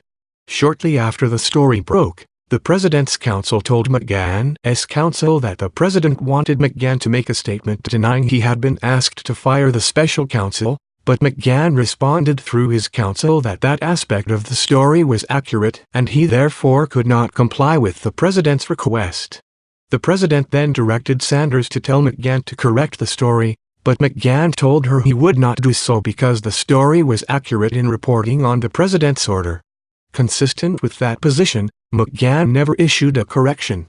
More than a week later, the president brought up the issue again with Porter, made comments indicating the president thought McGahn had leaked the story, and directed Porter to have McGahn create a record denying that the president had tried to fire the special counsel. At that point, the president said he might have to get rid of McGahn if McGahn did not comply. McGahn again refused and told Porter, as he had told Sanders and as his counsel had told the president's counsel, that the president had in fact ordered him to have Rosenstein remove the special counsel. That evidence indicates that by the time of the Oval Office meeting the president was aware that McGahn did not think the story was false and did not want to issue a statement or create a written record denying facts that McGahn believed to be true. The president nevertheless persisted and asked McGahn to repudiate facts that McGahn had repeatedly said were accurate. A with Circle 6 paragraph sign 1 nexus to an official proceeding. By January 2018, the special counsel's use of a grand jury had been further confirmed by the return of several indictments.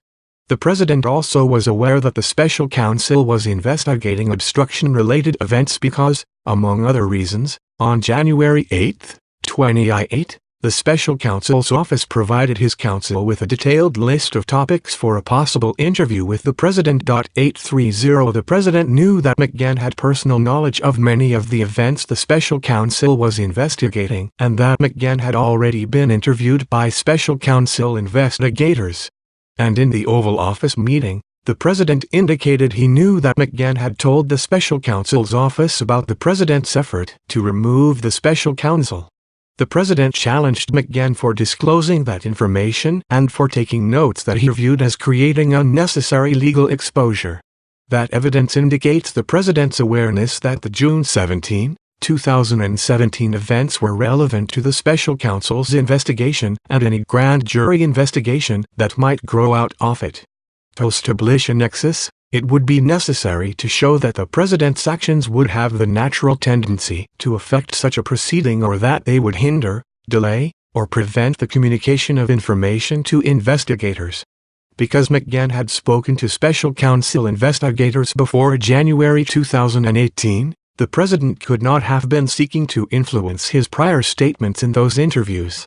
But because McGahn had repeatedly spoken to investigators and the obstruction inquiry was not complete, it was foreseeable that he would be interviewed again on obstruction-related topics. If the president were focused solely on a press strategy in seeking to have McGahn refute the New York Times article, a nexus to a proceeding or to further investigative interviews would not be shown.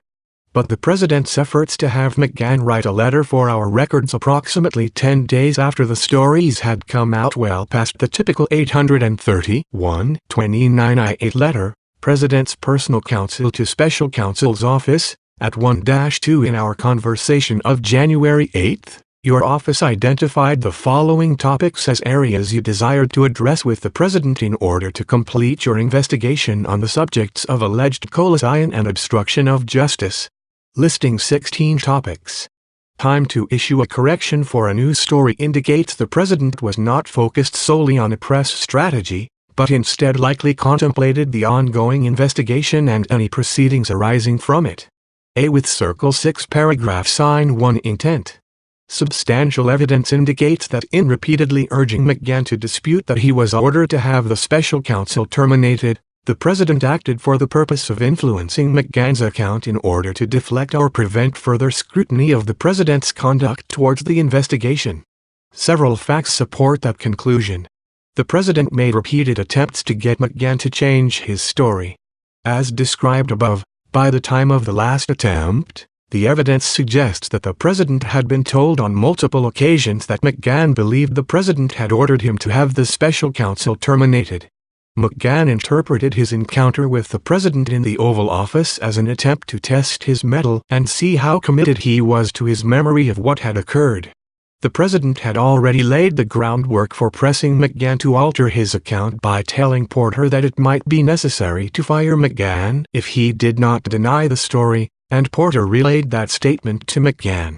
Additional evidence of the president's intent may be gleaned from the fact that his counsel was sufficiently alarmed by the prospect of the president's meeting with McGahn that he called McGahn's counsel and said that McGahn could not resign no matter what happened in the Oval Office that day.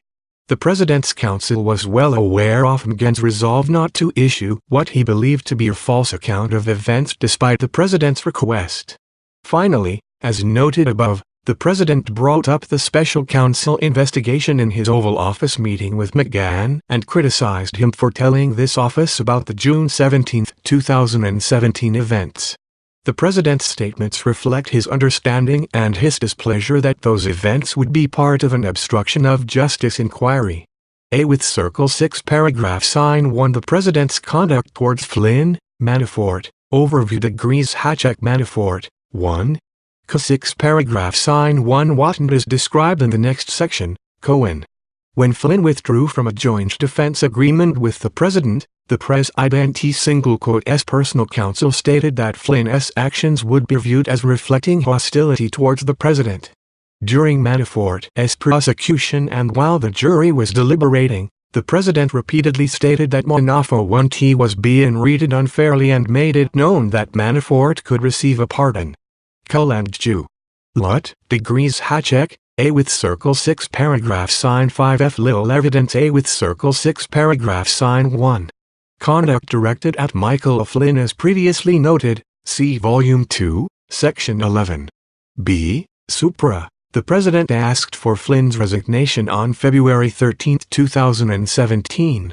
Following Flynn's resignation, the President made positive public comments about Flynn, describing him as a wonderful man, a fine person, and a very good person. 831 The President also privately asked advisors to pass messages to Flynn conveying that the President still cared about him and encouraging him to stay strong. 832 In late November 2017, Flynn began to cooperate with this office. On November 22, 2017, Flynn withdrew from a joint defense agreement he had with the President. 833 Flynn's counsel told the President's personal counsel and counsel for the White House that Flynn could no longer have confidential communications with the White House or the President. 834 Later that night, the President's personal counsel left a voicemail for Flynn's counsel that said, "I understand your situation, but let me see if I can't state it in starker terms. It wouldn't surprise me if you've gone on to make a deal with the government. If there's information that implicates the President, then we've got a national security issue. So, we need some kind of heads up. Just for the sake of protecting all our interests. If can I remember what we've always said about the President and his feelings toward Flynn, and that still remains." 835 On November 23, 2017, Flynn's attorneys returned the call from the President's personal counsel to acknowledge receipt of the voicemail. 836 Flynn's attorneys reiterated that they were no longer in a position to share information under any sort of privilege. 837 According to Flynn and S attorneys, the President's personal counsel was indignant and vocal in his disagreement. 838 The President's personal counsel said that he interpreted what they said to him as a reflection of Flynn's. 831 See, for example, remarks by President Trump in press conference, White House February 16, 2018 stating that Flynn is a fine person and I don't think Flynn did anything wrong. If anything, he did something right. He was just doing his job. Interview of Donald J. Trump, NBC May 11, 2017 stating that Flynn is a very good person. 832 See Priebus I-18, 17, 302. At 9-10 the President asked Priebus to contact Flynn and the week he was terminated to convey that the President still cared about him and felt bad about what happened to him. Priebus thought the President did not want Flynn to have a problem with him. McFarland 12, 22, 17302. At 18 About a month or two after Flynn was terminated, the President asked McFarland to get in touch with Flynn and tell him that he was a good guy, he should stay strong, and the President felt bad for him. Flynn 1, 19, 18, 302. At 9 recalling the call from Priebus and an additional call from Hicks, who said she wanted to relay on behalf of the President that the President hoped Flynn was okay. Christie 2, 13, 19, 302. At 3 describing a phone conversation between Kushner and Flynn the day after Flynn was fired where Kushner said, "The President respects you. The President cares about you. To get the President to send out a positive tweet about you later," and the President nodded his assent to Kushner's comment promising a tweet. 833 Counsel for Flynn 3, 1, 18, 302. At 1. 834 Counsel for Flynn 3, 1, 18302. At I-835, 11, 22, 17 Voicemail transcript, President's personal counsel to counsel for Michael Flynn. 836 Counsel for Flynn 3, 1, 18, 302. At 1. 837 Counsel for Flynn 3, 1, 18, 302. At 1. 838 Counsel for Flynn 3, 1, 18302. At I. Hostility towards the President and that he planned to inform his client of that interpretation. 839 Flynn's attorneys understood that statement to be an attempt to make them reconsider their position because the president's personal counsel believed that Flynn would be disturbed to know that such a message would be conveyed to the president. 840 On December 1, 2017, Flynn pleaded guilty to making false statements pursuant to a cooperation agreement. 841 The next day, the president told the press that he was not concerned about what Flynn might tell the special counsel. 842 In response to a question about whether the president still stood behind Flynn, the president responded, "We'll see what happens." 843 Over the next several days, the president made public statements expressing sympathy for Flynn and indicating he had not been treated fairly. 844 On December 15, 2017, the president responded to a press inquiry about whether he was considering a pardon for Flynn by saying, "I don't want to talk about pardons for Michael Flynn yet. We'll see what happens. Let's see. I can say this, when you look at what has gone on with the FBI and with the Justice Department, people are very, very angry." 845 With Circle 6 Paragraph Sign 1 Conduct directed at Paul Manafort On October 27, 2017, a grand jury in the District of Columbia indicted Manafort and former deputy campaign manager Richard Gates on multiple felony counts, and on February 22, 2018, a grand jury in the Eastern District of Virginia indicted Manafort and Gates on additional felony 839 Counsel for Flynn 3-1-18 302 at 2. Because of attorney-client privilege issues, we did not seek to interview the president's personal counsel about the extent to which he discussed his statements to Flynn's attorneys with the president. 84 degrees Counsel for Flynn 3-1-18 302 at 2.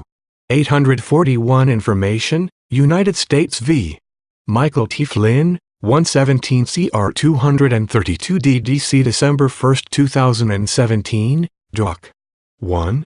Plea Agreement, United States v. Michael T. Flynn, 117 CR 232 DDC December 1, 2017, Doc. 3. 842 President Trump remarks on tax reform and Michael Flynn's guilty plea, C-SPAN December 2, 2017. 2017. With Circle 6 Paragraph Sign 5843 President Trump remarks on tax reform and Michael Flynn's guilty plea, C-SPAN Dec. 2. 844 C. Ray Alden L. Trump 12-2-17 p.m. ET tweet So General Flynn lies to the FBI and his life is destroyed, while crook Hillary Clinton, on that now famous FBL holiday interrogation with no swearing in and no recording, lies many times. And nothing happens to her rigged system, or just a double standard. President Trump departure remarks, C-SPAN December 4, 2017 Well, I feel badly for General Flynn. I feel very badly. He's led a very strong life. And I feel very badly. 845 President Trump White House departure, C-SPAN December 15, 2017. Co-umts. 846 The charges in both cases alleged criminal conduct by Manafort that began as early as 2005 and continued through 2018.847 In January 2018, Manafort told Gates that he had talked to the president's personal counsel and they were going to take care of us. 848 Manafort told Gates it was stupid to plead, saying that he had been in touch with the president's personal counsel and repeating that they should sit tight and we'll be taken care of. 849 Gates asked Manafort outright if anyone mentioned pardons and Manafort said no one used that word. 850 As the proceedings against Manafort progressed in court, the president told Porter that he never liked Manafort and that Manafort did not know what he was doing on the campaign. 851 The president discussed with aides whether and in what way Manafort might be cooperating with the special counsel's investigation, and whether Manafort knew any information that would be harmful to the president. 852 In public, the president made statements criticizing the prosecution and suggesting that Manafort was being treated unfairly. On June 5, 2018, before a scheduled court hearing that day on whether Manafort's bail should be revoked based on new charges that Manafort had tampered with witnesses while out on bail, the president told the press, "I feel badly about a lot of them." 846 Indictment, United States v. Paul J. Manafort, Jr. and Richard W. Gates III, I, 17 CR 201 DDC Oct. 27, 2017, Doc. 13 Manafort and Gates DDC Indictment, United States v. Paul J. Manafort, Jr. and Richard W. Gates III, I, L8 CR 83 Ed. Virginia. February 22, 2018, Doc. 9 Manafort and Gates Ed. Virginia. Indictment 847 Manafort and Gates DDC Indictment, Manafort and Gates Ed. Virginia. Indictment 848 Gates 4 18 302 at 4. In February 2018, Gates pleaded guilty, pursuant to a cooperation plea agreement to a superseding criminal information charging him with conspiring to defraud and commit multiple offenses, that is, tax fraud, failure to report foreign bank accounts, and acting as an unregistered agent of a foreign principal against the United States, as well as making false statements to our office. Superseding criminal information, Unit Ed States v. Richard W. Gates III, 1, L7 CR 201 DDC February 23, 2018, Doc. 195. Plea Agreement, United States v. Richard W. Gates III, L7 CR 201 DDC February 23, 2018, Doc. 205. Gates has provided information and in-court testimony that the office has deemed to be reliable. 849 Gates 4 18 302 at 4. 850 Gates 4 18 302 at 4. Manafort told this office that he never told Gates that he had talked to the president's personal counsel or suggested that they would be taken care of. Manafort also said he hoped for a pardon but never discussed one with the president, although he noticed the president's public comments about pardons. Manafort 10 1 18302 at 11. As explained in Volume I, Section IV.A.8, Supra, Manafort entered into a plea agreement with our office. The U.S. District Court for the District of Columbia determined that he breached the agreement by being untruthful in proffer sessions and before the grand jury. Order, United States v. Manafort, L7 CR 201 DDC February 13, 201 9, Doc. 503. 851 Porter 5 8 302 at 11. Priebus recalled that the president never really liked Manafort. See Priebus 4 3 302 at 11. Hicks said that candidate Trump trusted Manafort's judgment while he worked on the campaign, but she also once heard Trump tell Gates to keep an eye on Manafort. Hicks 3 13 302 at I6. 852 Porter 5 8 302 at 11. McGann 12 14 17302 at 14. Because I think a lot of it is very unfair. I mean, I look at some of them where they go back 12 years. Like Manafort has nothing to do with our campaign. But I feel I feel a little badly about it. They went back 12 years to get things that he did 12 years ago. I feel badly for some people, because they've gone back 12 years to find things about somebody, and I don't think it's right. 853 In response to a question about whether he was considering a pardon for Manafort or other individuals involved in the special counsel's investigation, the president said, "I don't want to talk about that. No, I don't want to talk about that. But Luke, I do want to see people treated fairly. That's what it's all about."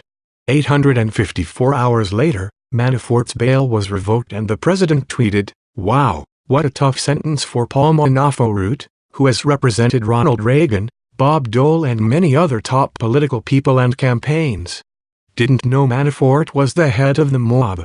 What about corny and crooked Hillary and all the others? Very unfair. 855 degrees. Paragraph immediately following the revocation of Manafort's bail, the president's personal lawyer, Rudolph Giuliani, gave a series of interviews in which he raised the possibility of a pardon for Manafort. Giuliani told the New York Daily News that when the whole thing is over, things might get cleaned up with some presidential pardons. 856 Giuliani also said in an interview that, although the president should not pardon anyone while the special counsel's investigation was ongoing, when the investigation is concluded, he's kind of on his own, right? 857 In a CNN interview 2 days later, Giuliani said, "I guess I should clarify this once and for all. The president has issued no pardons in this investigation. The president is not going to issue pardons in this investigation. When it is over, hey, he's the president of the United States. He retains his pardon power. Nobody is taking that away from him." 858 Giuliani rejected the suggestion that his and the president's comments could signal to defendants that they should not cooperate in a criminal prosecution because a pardon might follow, saying the comments were certainly not intended that way. 859 Giuliani said the comments only acknowledged that an individual involved in the investigation would not be excluded from a pardon, if in fact the president and his advisors come to the conclusion that you have been treated unfairly. 860 Giuliani observed that pardons were not unusual in political investigations but said, "That doesn't mean they're going to happen." 853 Remarks by President Trump in press gaggle, White House June 15, 2018. 854 Remarks by President Trump in press gaggle, White House June 15, 2018. 855 Ray Aldnell Trump 6/15/18 1:41 p.m. ET tweet. 856 Chris Sommerfeld, Rudy Giuliani says Mueller probe might get cleaned up with presidential pardons in light of Paul Manafort going to jail. New York Daily News June 15, 2018. 857 Sharon Lafreniere, judge orders Paul Manafort jailed before trial, citing new obstruction charges. New York Times June 15, 2018 quoting Giuliani. 858 State of the Union with Jake Tapper transcript, CNN June 17, 2018. C. Karundi Mitjian, Giuliani suggests Trump may pardon Manafort after Mueller's probe, Washington Post June 17, 2018. 859 State of the Union with Jake Tapper transcript, CNN June 17, 2018. 860 State of the Union with Jake Tapper transcript, CNN June 17, 2018. Here. Doesn't mean that anybody should rely on it. Big signal is, nobody has been pardoned yet. S61 On July 31, 2018, Manafort's criminal trial began in the Eastern District of Virginia, generating substantial news coverage. 862 The next day, the president tweeted, "This is a terrible situation and Attorney General Jeff Sessions should stop this rigged witch hunt right now, before it continues to stain our country any further. Bob Mueller is totally conflicted, and his I-7 angry Democrats that are doing his dirty work are a disgrace to USA." 863 minutes later, the president tweeted, "Paul Manafort worked for Ronald Reagan, Bob Dole and many other highly prominent and respected political leaders. He worked for me for a very short time. Why didn't government tell me that he was under investigation? These old charges have nothing to do with collusion, a hoax." 864 later in the day, the president tweeted, "Looking back on history, who was treated worse, Alphonse Capone, legendary mob boss, killer and public enemy number one, or Paul Manafort, political operative and Reagan Dole darling, now serving solitary confinement, although convicted of nothing? Where is the Russian collusion?" 865 The president's tweets about the Manafort trial were widely covered by the press. 866 When asked about the president's tweets, Sanders told the press, "Certainly, the president's been clear. He thinks Paul Manafort's been treated unfairly." 867 On August 16, 2018, the Manafort case was submitted to the jury and deliberations began. At that time, Giuliani had recently suggested to reporters that the special counsel investigation needed to be done in the next 2 or 3 weeks. 868, and media stories reported that a Manafort acquittal would add to criticism that the special counsel investigation was not worth the time and expense, whereas a conviction could show that ending the investigation would be premature. 869 861 State of the Union with Jake Tapper transcript, CNN June 17, 2018. 862c, for example, Keitel and Polens, take a whiz from day one of the Paul Manafort trial, CNN July 31, 2018. Frank Brini, Paul Manafort's trial is Donald Trump's, 2, New York Times opinion July 31, 2018. Rachel Weiner et al. Paul Manafort trial day 2, witnesses describe extravagant clothing purchases, home remodels, lavish cars paid with wire transfers, Washington Post August 1, 2018. 863 Real Donald Trump 8/1/18 9:24 a.m. ET tweet. Later that day, when Sanders was asked about the president's tweet, she told reporters, "It's not in order. It's the president's opinion." Sarah Sanders, White House Daily Briefing, C-SPAN Aug. 2018. 864 Real Donald Trump 8/1/18 9:34 a.m. ET tweet. 865 Real Donald Trump 8/1/18 11:35 a.m. ET tweet. 866c, for example, Carol D. Leonig et al. Trump calls Manafort prosecution a hoax, says Sessions should stop Mueller investigation right now, Washington Post August 1, 2018. Lewis Nelson, Trump claims Manafort case has nothing to do with collusion, Politico Aug. 2018. 867 Sarah Sanders, White House Daily Briefing, C-SPAN August 1, 2018. 868 Chris Strom and Shannon Petipes, Mueller probe doesn't need to shut down before midterms, officials say, Bloomberg August 15, 2018. 869c, for example, Keitel and Polens et al. Manafort jury ends first day of deliberations without a verdict, CNN August 16, 2018. David Varikos, What Mueller's Manafort Case Means for the Trump Battle 2 on August 17, 2018. As jury deliberations continued, the president commented on the trial from the South Lawn of the White House. In an impromptu exchange with reporters that lasted approximately 5 minutes, the president twice called the special counsel's investigation a rigged witch hunt. 870 When asked whether he would pardon Manafort if he was convicted, the president said, "I don't talk about that now. I don't talk about that." 871 The president then added, without being asked a further question, "I think the whole Manafort trial is very sad when you look at what's going on there. I think it's a very sad day for our country. He worked for me for a very short period of time. But you know what? He happens to be a very good person. And I'll think it's very sad what they've done to Paul Manafort." 872 The president did not take further questions. 873 In response to the president's statements, Manafort's attorney said, "Mr. Manafort really appreciates the support of President Trump." 874 On August 21, 2018, the jury found Manafort guilty on 8 felony counts. Also on August 21, Michael Cohen pleaded guilty to 8 offenses, including a campaign finance violation that he said had occurred in coordination with, and at the direction of, a candidate for federal office.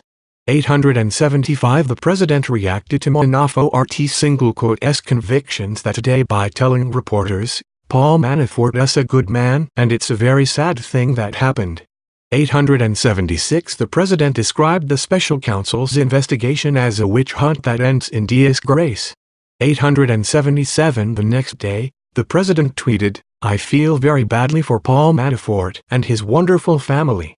Justice took a 12-year-old tax case, among other things, applied tremendous pressure on him and, unlike Michael Cohen, he refused to make up stories in order to get a deal.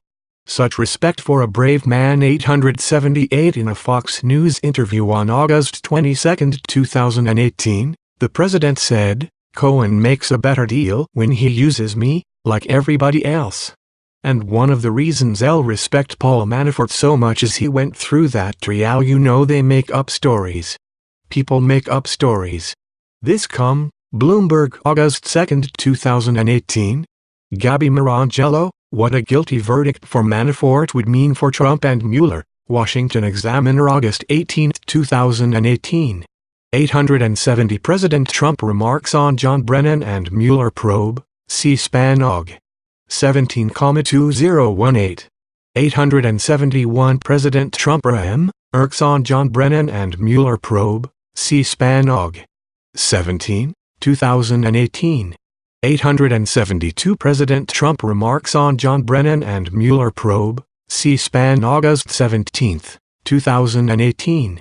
873 President Trump remarks on John Brennan and Mueller probe, C-SPAN August 17, 2018.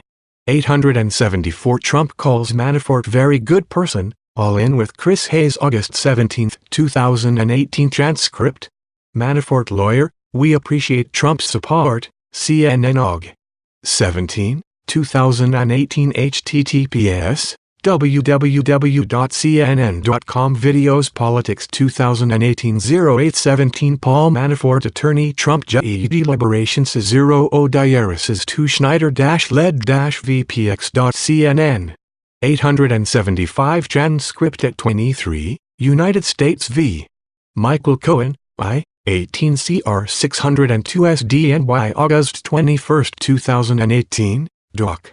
7 Cohen 8, 21, 18 Transcript. 876 President Trump remarks on Manafort trial, C-SPAN August 21, 2018. 877 President Trump remarks on Manafort trial, C-SPAN August 21, 2018. 878 Ray Alden L. Trump 8, 22, 18 921 AM ET tweet. Whole thing about flipping, they call it, teen know all about flipping. 879 The president said that flipping was not fair and almost ought to be outlawed. 880 Lane response to a question about whether he was considering a pardon for Manafort, the president said, "T have great respect for what he's done, in terms of what he's gone through. He worked for many people many years, and he would say what he did, some of the charges they threw against him, every consultant, every lobbyist in Washington probably does." 881 Giuliani told journalists that the president really thinks Manafort has been horribly treated and that he and the president had discussed the political fallout if the president pardoned Manafort. 882 The next day, Giuliani told the Washington Post that the president had asked his lawyers for advice on the possibility of a pardon for Manafort and other aides, and had been counseled against considering a pardon until the investigation concluded.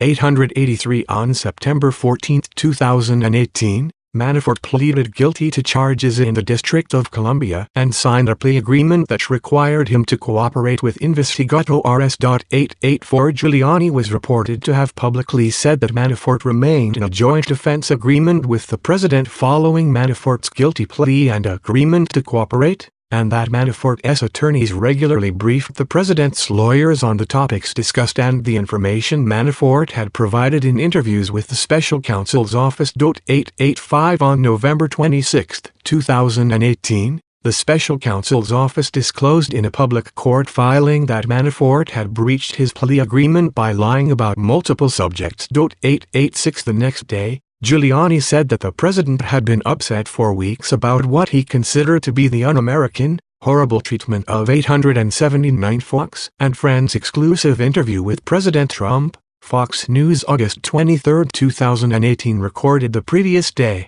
88 degrees Fox and Friends exclusive interview with President Trump. Fox News August 23, 2018 recorded the previous day. 881 Fox and Friends exclusive interview with President Trump. Fox News August 23, 2018 recorded the previous day. 882 Maggie Haberman and Katie Rogers, how did we end up here? Trump wonders as the White House soldiers on. New York Times August 22, 2018. 883 Carol D. Leonig and Josh Dussey, Trump recently sought his lawyer's advice on possibility of pardoning Manafort, Giuliani says. Washington Post, August 23, 2018. 884 Plea Agreement, United States v. Paul J. Manafort, Jr., L. 17 CR 201 DDC September 14, 2018, Doc. 422. 885 Karen Freifeld and Nathan Lane, Trump lawyer. Manafort said nothing damaging in Mueller interviews. Reuters, October 22, 2018. Michael S. Schmidt et al. Manafort's lawyer said to brief Trump attorneys on what he told Mueller. New York Times, November 27, 2018. Dana Bash, Mona Art TM brief Giuliani on Mueller meetings. CNN, posted 11/28/18. Available at https www.cnn.com. Videos Politics 2018 11/28. Manafort lawyers keeping Trump lawyers Giuliani 0 Diarisis 2 updated Mueller probe bash SOT NR VPX.CNN. C. Sean Hannity, interview with Rudy Giuliani, Fox News September 14, 2018. Giuliani, to hear was a quote put out by a source close to Manafort that the plea agreement has, and cooperation agreement has, nothing to do with the Trump campaign now. I know that because I've been privy to a lot of facts I can't repeat. 886 Joint Status Report, United States v. Paul J. Manafort, Jr., D. See November 26, 2018, Doc. 455. Manafort 887. In an interview on November 28, 2018, the president suggested that it was very brave that Manafort did not flip. If you told the truth, you go to jail. You know this flipping stuff is terrible. You flip and you lie and youch it. The prosecutors will tell you 99% of the time they can get people to flip. It's rare that they can't. But I had 3 people, Manafort, Corsi. I don't know Corsi, but he refuses to say what they demanded. 888 Manafort, Corsi with circle 6 paragraph sign 1. It's actually very brave. 889 In response to a question about a potential pardon for Manafort, the president said, it was never discussed, but I wouldn't take it off the table. Why would I take it off the table? 890 with circle 6 paragraph sign 1. No harm to ongoing matter. Harm to ongoing matter. Harm to ongoing matter. A with circle 6 paragraph sign 1. A with circle 6 paragraph sign 1. Harm to ongoing matter. 887 Stephen Collinson, Trump appears consumed by Mueller investigation as details emerge. CNN November 29, 2018. 888 Corsi is a reference to Jerome Corsi, A with circle 6 paragraph sign 1, who was involved in efforts to coordinate with WikiLeaks and Assange, and who stated publicly at that time that he had refused a plea offer for O.S. office because he was not going to sign a lie. Sarah Murray and Eli Watkins, says he won't agree to plea deal. CNN November 26, 2018. 889 Marisa Schultz and Nikki Schwab, Oval Office interview with President Trump. Trump says pardon for Paul Manafort still a possibility. New York Post November 28, 2018. That same day, the president tweeted, while the disgusting fake news is doing everything within their power not to report it that way, at least 3 major players are intimating that the angry Mueller gang oftentimes is viciously telling witnesses to lie about facts and they will get relief. This is our Joseph McCarthy reading out Trump 11/28/18 8:39 a.m. ET tweet.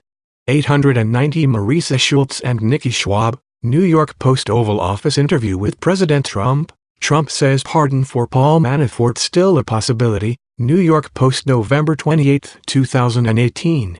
Harm to ongoing matter. Harm to ongoing matter. Harm to ongoing matter. Harm to ongoing matter. Key I3LL3LL3 Key 3 C 00000 C00CC00 liters dial 00C0 Key 3 C00C0 dial L3 LLI3 IIC2 S2 CS LLCCA with circle 6 paragraph sign 5-0 CS Kiki 30 ICDII 0 CCS, KS, Kiki I3L DICS, KCS, Key 0 C00 CS, LL0 CS, KL DIIA with circle 6 paragraph sign 5 LDI equals, C key 3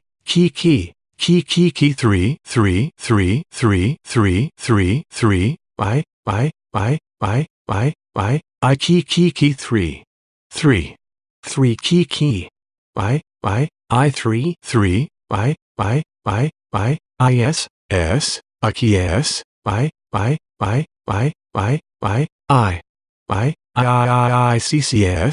CCS I C 3 C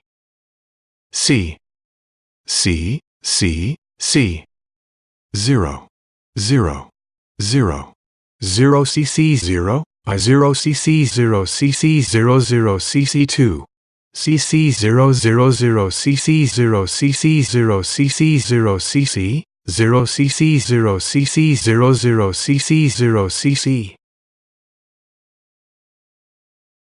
C 00 C 0 CC 0 CC 0 CC 2 0 CC 0 dash 00 CC CC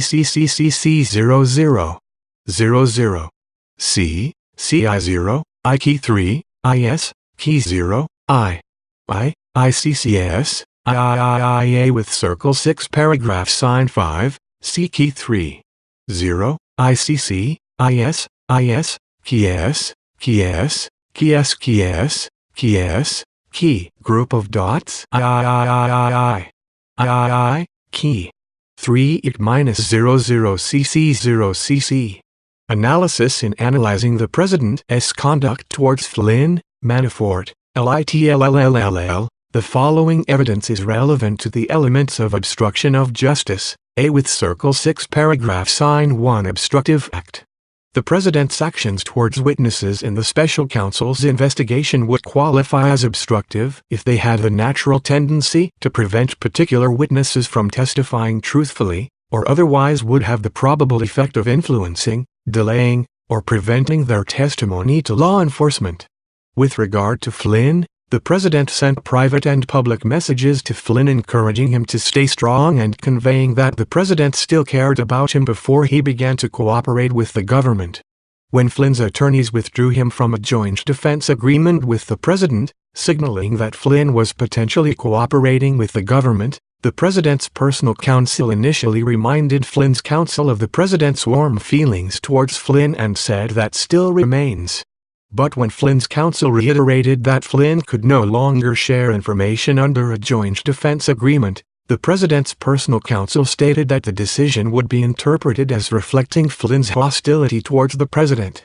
That sequence of events could have had the potential to affect Flynn's decision to cooperate, as well as the extent of that cooperation.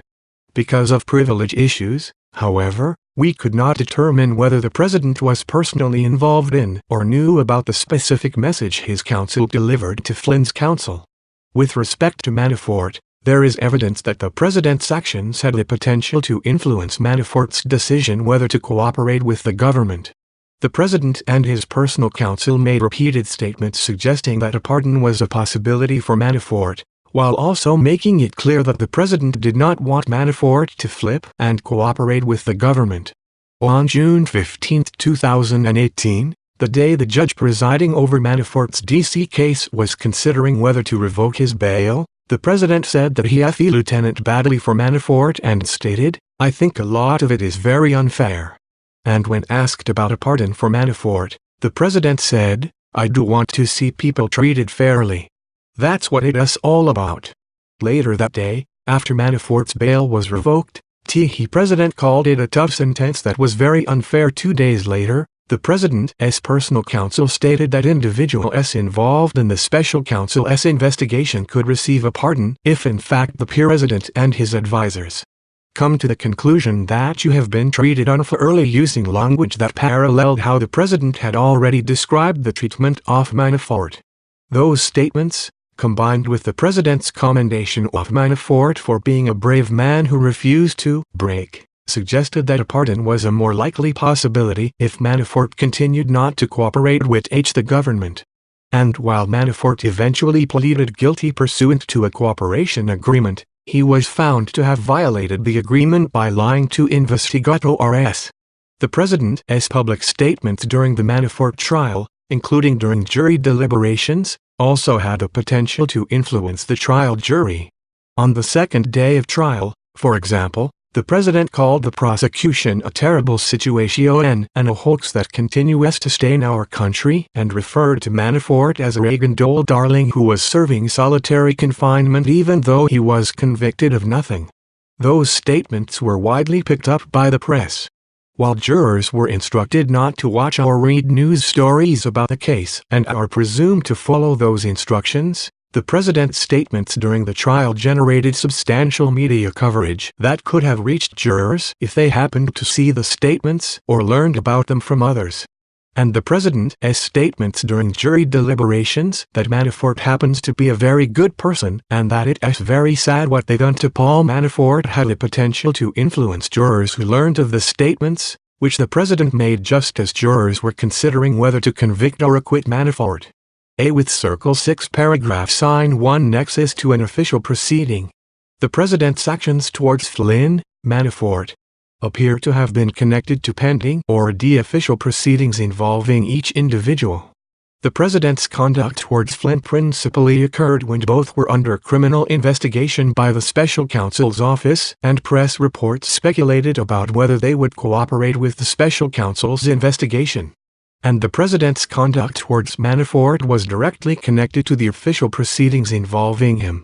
The president made statements about Manafort and the charges against him during Manafort's criminal trial. And the president's comments about the prospect of Manafort flipping occurred when it was clear the special counsel continued to oversee grand jury proceedings. With Circle 6 paragraph sign 1 intent. Evidence concerning the president's intent related to Flynn as a potential witness is inconclusive.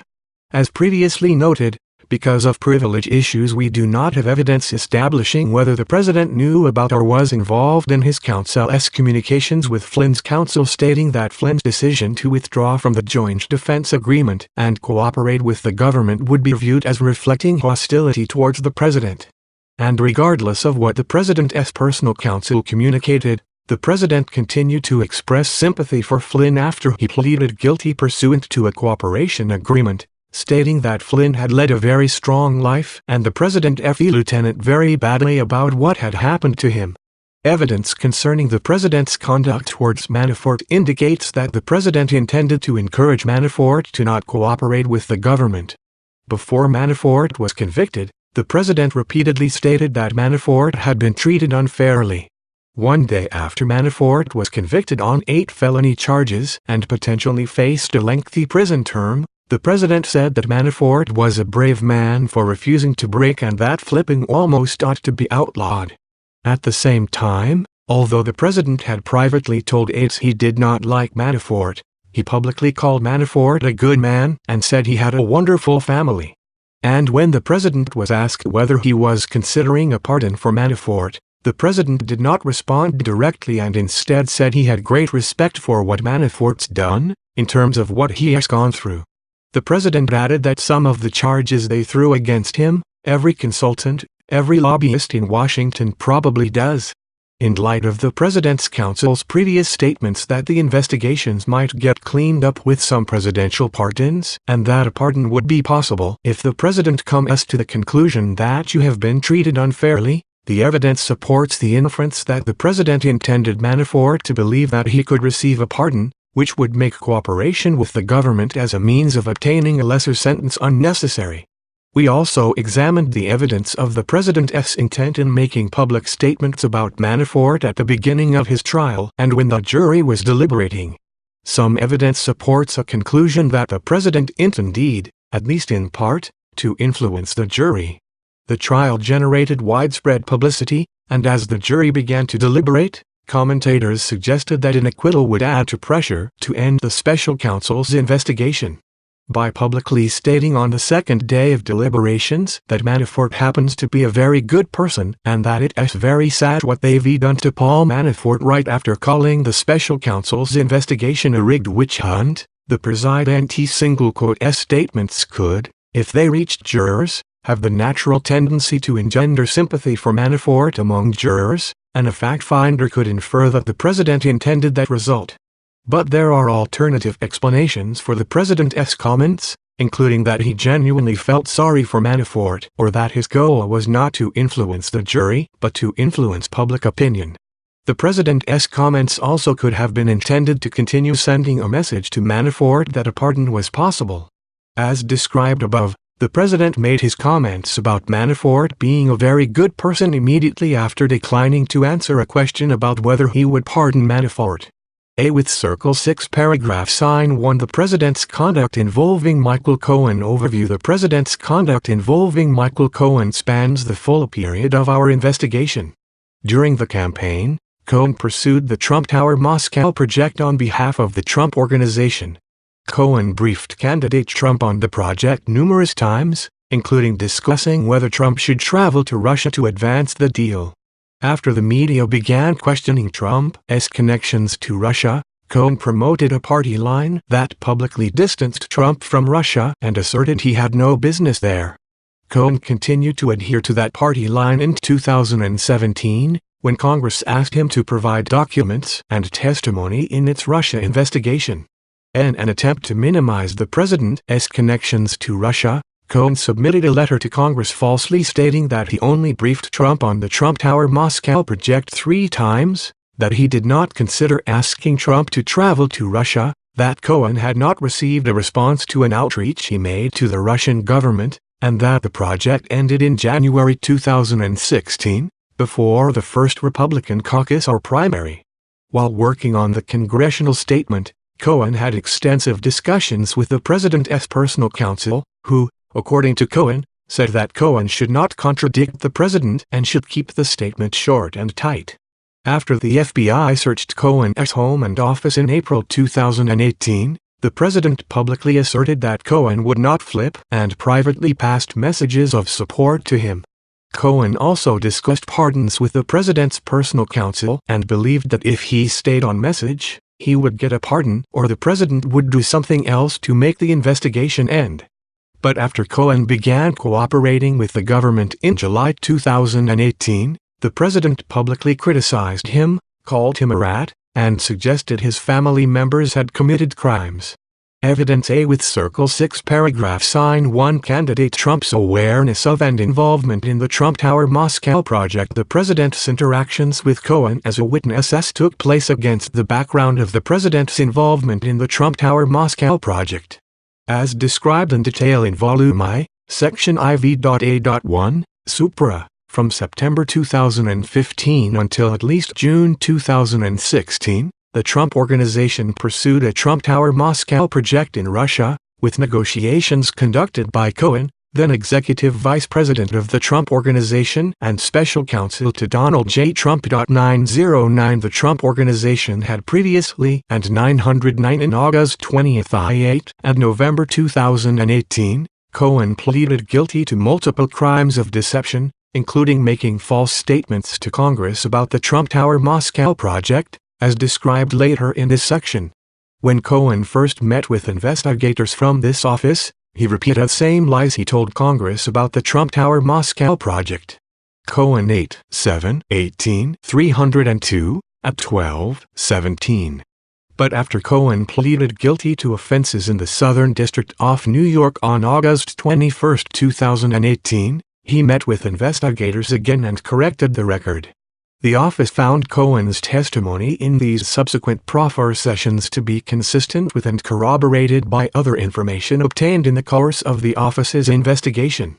The office's sentencing submission in Cohen's criminal case stated, starting with his second meeting with the special counsel's office in September 2018, the defendant has accepted responsibility not only for unsuccessfully pursued a building project in Moscow. 910 According to Cohen, In approximately September 2015, he obtained internal approval from Trump to negotiate on behalf of the Trump Organization to have a Russian corporation build a tower in Moscow that licensed the Trump name and brand. 911 Cohen thereafter had numerous brief conversations with Trump about the project. 912 Cohen recalled that Trump wanted to be updated on any developments with Trump Tower Moscow, and on several occasions brought the project up with Cohen to ask what was happening on it. 913 Cohen also discussed the project on multiple occasions with Donald Trump Jr. and Ivanka Trump. 914 In the fall of 2015, Trump signed a letter of intent for the project that specified highly lucrative terms for the Trump Organization. 915 In December 2015, Felix Sater, who was handling negotiations between Cohen and the Russian corporation, asked Cohen for a copy of his and Trump's passports to facilitate travel to Russia to meet with government officials and possible e-financing partners. 916 Cohen recalled discussing the trip with Trump and requesting a copy of Trump's passport from Trump's personal secretary, Rona Graf. 917 By January 2016, Cohen had become frustrated that Sater had not set up a meeting with Russian government officials, so Cohen reached out directly by email to the office of Dmitry. His false statements concerning the Trump Tower Moscow project, but also his broader efforts through public statements and testimony before Congress to minimize his role in, and what he knew about, contacts between the Trump Organization and Russian interests during the course of the campaign. The information provided by Cohen about the Trump Tower Moscow project in these proffer sessions is consistent with and corroborated by other information obtained in the course of the special counsel's office's investigation. The defendant, without prompting by the special counsel's office, also corrected other false and misleading statements that he had made concerning his outreach to and contacts with Russian officials during the course of the campaign. Government sentencing submission at 4. United States v. Michael Cohen, IHCR 850 SDNY December 7, 2018, Doc. 14.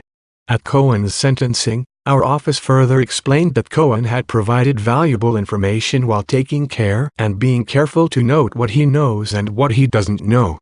Transcript at 19, United States v. Michael Cohen, L8CR 850 SDNY December 12, 2018, Doc. 17 Cohen 12, 18 Transcript. 910 See Volume I, Section 4. Supranoting that starting in at least 2013, several employees of the Trump Organization, including then-president of the organization Donald J. Trump, pursued a Trump Tower Moscow deal with several Russian counterparties. 911 Cohen 9, 18, 302, at 1-4, Cohen 8, 7, 18, 302, at 15. 912 Cohen 9, 18, 302, at 2, 4. 913 Cohen 9, 18, 302, at 4. 914 Cohen 9, 18, 302, at 4, I0. 915 MDCH 000618-25 I0 2815 Letter of Intent, signed by Donald J. Trump, Trump Acquisition, LLC and Andrei Rozov, LC. Expert Investment Company, Cohen 9, 18, 302, at 3. Written responses of Donald J. Trump November 20, 2018, at 15. Response to Question 3, Parts A through G. 916 MDCH 00060012-1915 Email, Sater to Cohen. 917 Cohen 9, 18, 302, at 5. Peskov, who was Putin's deputy chief of staff and press secretary. 918 On January 20, 2016, Cohen received an email response from Elena Polyakova, Peskov's personal assistant, and phone records confirm that they then spoke for approximately 20 minutes, during which Cohen described the Trump Tower Moscow project and requested assistance in moving the project forward. 919 Cohen recalled briefing candidate Trump about the call soon afterwards. 92 degrees Cohen told Trump he spoke with a woman he identified as someone from the Kremlin, and Cohen reported that she was very professional and asked detailed questions about the project. 921 Cohen recalled telling Trump he wished the Trump organization had assistants who were as competent as the woman from the Kremlin. 922 Cohen thought his phone call renewed interest in the project. 923 The day after Cohen's call with Polyakova, Satter texted Cohen, asking him to call me when you have a few minutes to chat. It's about Putin, they called today. 924 Satter told Cohen that the Russian government liked the project and on January 25, 2016, sent an invitation for Cohen to visit Moscow for a working visit.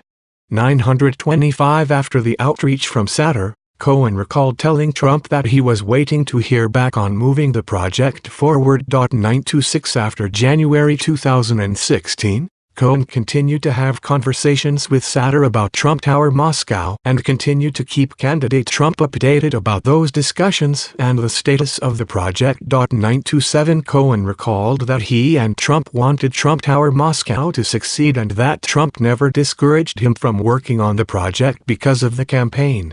928 In March or April 2016, Trump asked Cohen if anything was happening in Russia. 929 Cohen also 918 CFS 0000412315 text message, Cohen to Satter, Trump Orgmac 0002331116 email, Cohen to PR Peskova prpress.gov.ru, MDCH 000690111416 email, Cohen to info prpress.gov.ru, Trump Orgmac 000235111616 email, Cohen to PR Peskova prpress.gov.ru.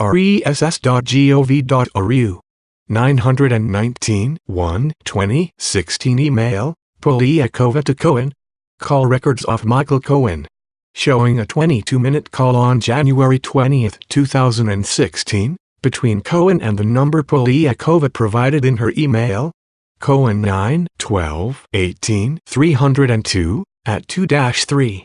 After the call, Cohen saved Polyakova's contact information in his Trump Organization Outlook contact list.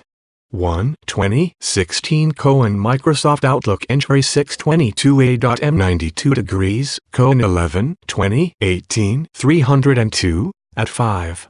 921 Cohen 11-20-18-302, at 5-6.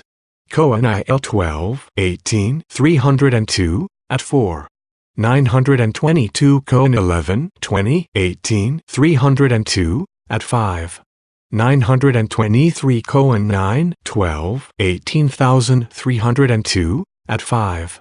924 FS000LL1 21-16 text team SIS, Satter and Cohen.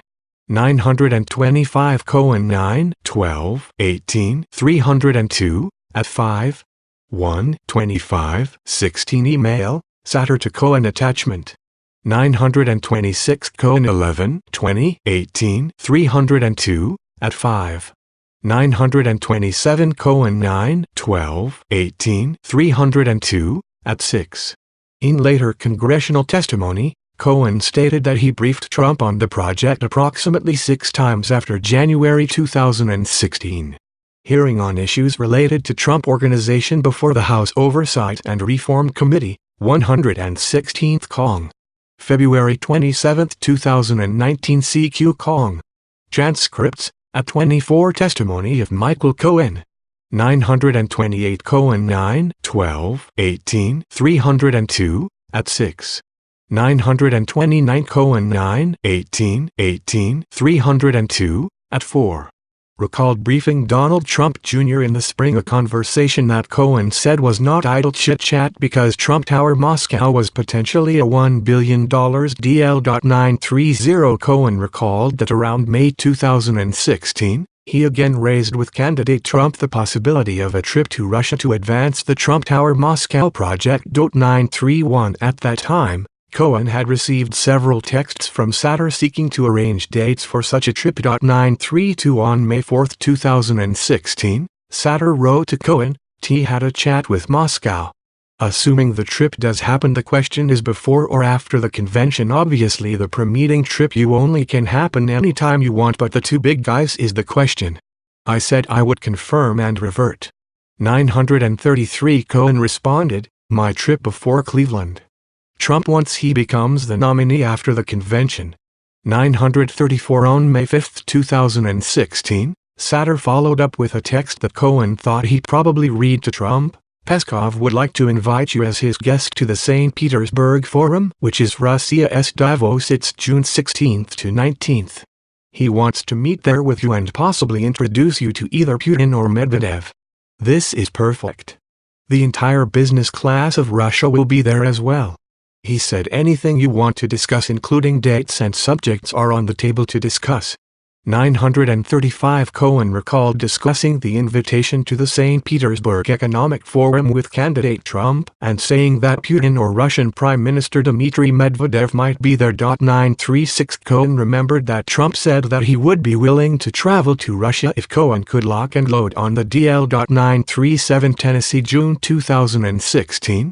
Cohen decided not to attend the St. Petersburg Economic Forum because Satter had not obtained a formal invitation for Cohen from Peskov. 938 Cohen said he had a quick conversation with Trump at that time, but did not tell him that the project was over because he did not want Trump to complain that the deal was on again if it were revived. 939 During the summer of 2016, Cohen recalled that candidate Trump publicly claimed that he had nothing to do with Russia and then shortly afterwards privately checked with Cohen about the status of the Trump Tower Moscow project, which Cohen found interesting.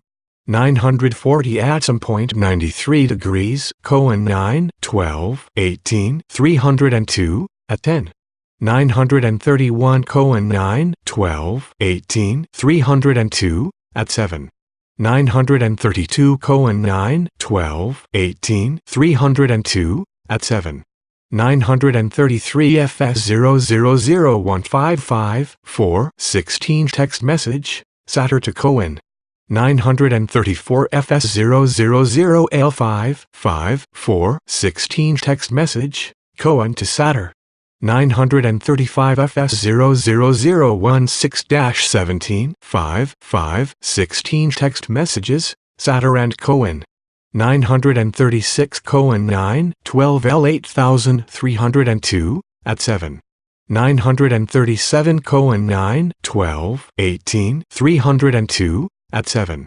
938 Cohen 9, 12, 18, 302, at 7-8. 939 Cohen 9, 12, 18, 302, at 8. 94 degrees Cohen 3, 19, 19, 302, at 2. That summer, Cohen recalled having a brief conversation with Trump in which Cohen said the Trump Tower Moscow project was going nowhere because the Russian development company had not secured a piece of property for the project. 941 Trump said that was too bad, and Cohen did not recall talking with Trump about the project after that. 942 Cohen said that at no time during the campaign did Trump tell him not to pursue the project or that the project should be abandoned. 943A with Circle 6 paragraph sign 1 Cohen determined to adhere to a party line distancing candidate Trump from Russia as previously discussed. See Volume 2, Section 2.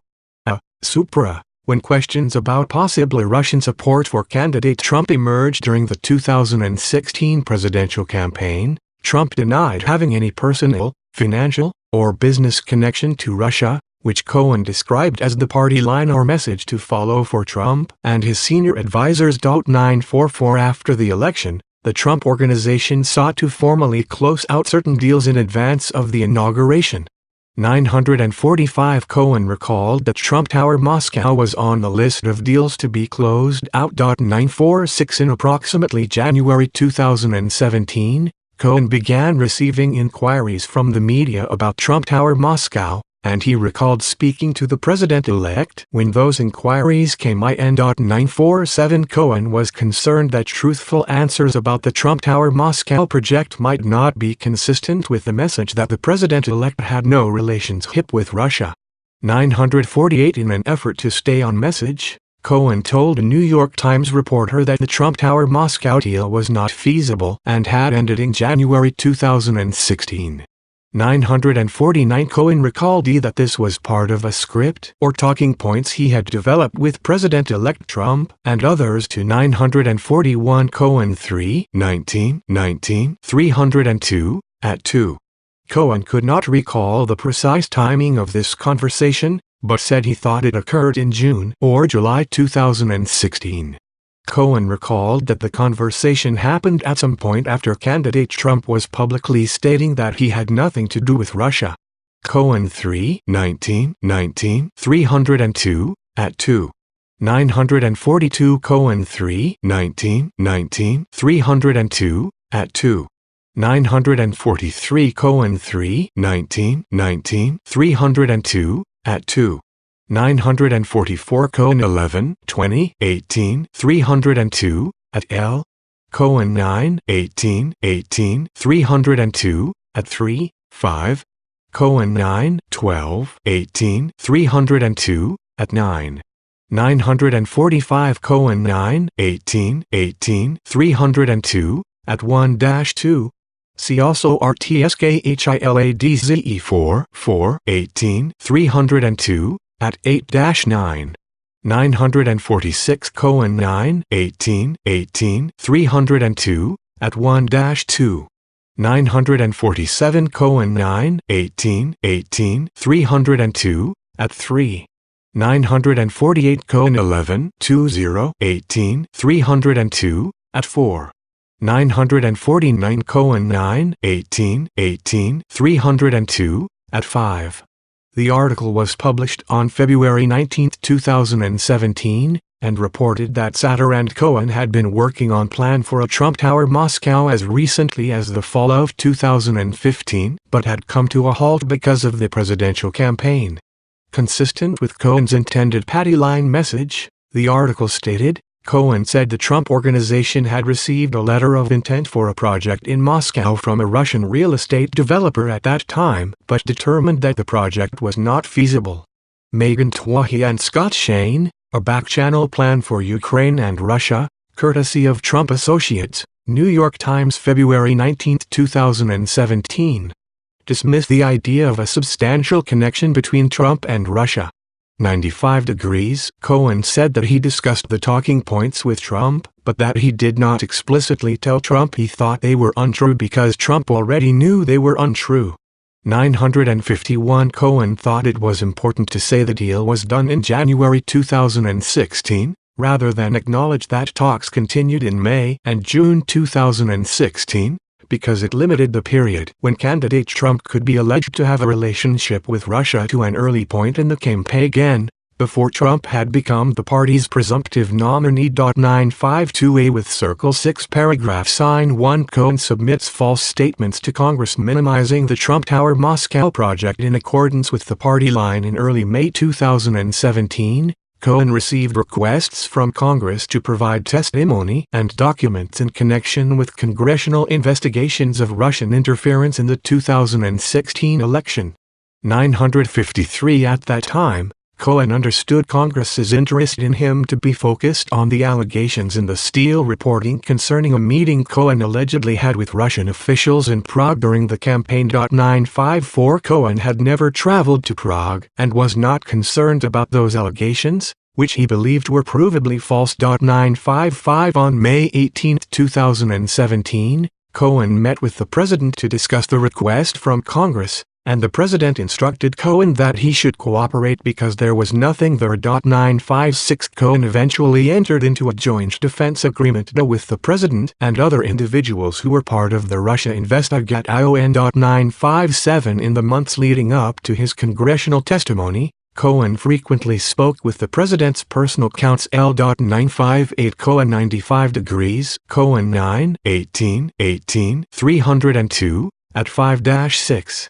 951 9 18 18 302 at 6.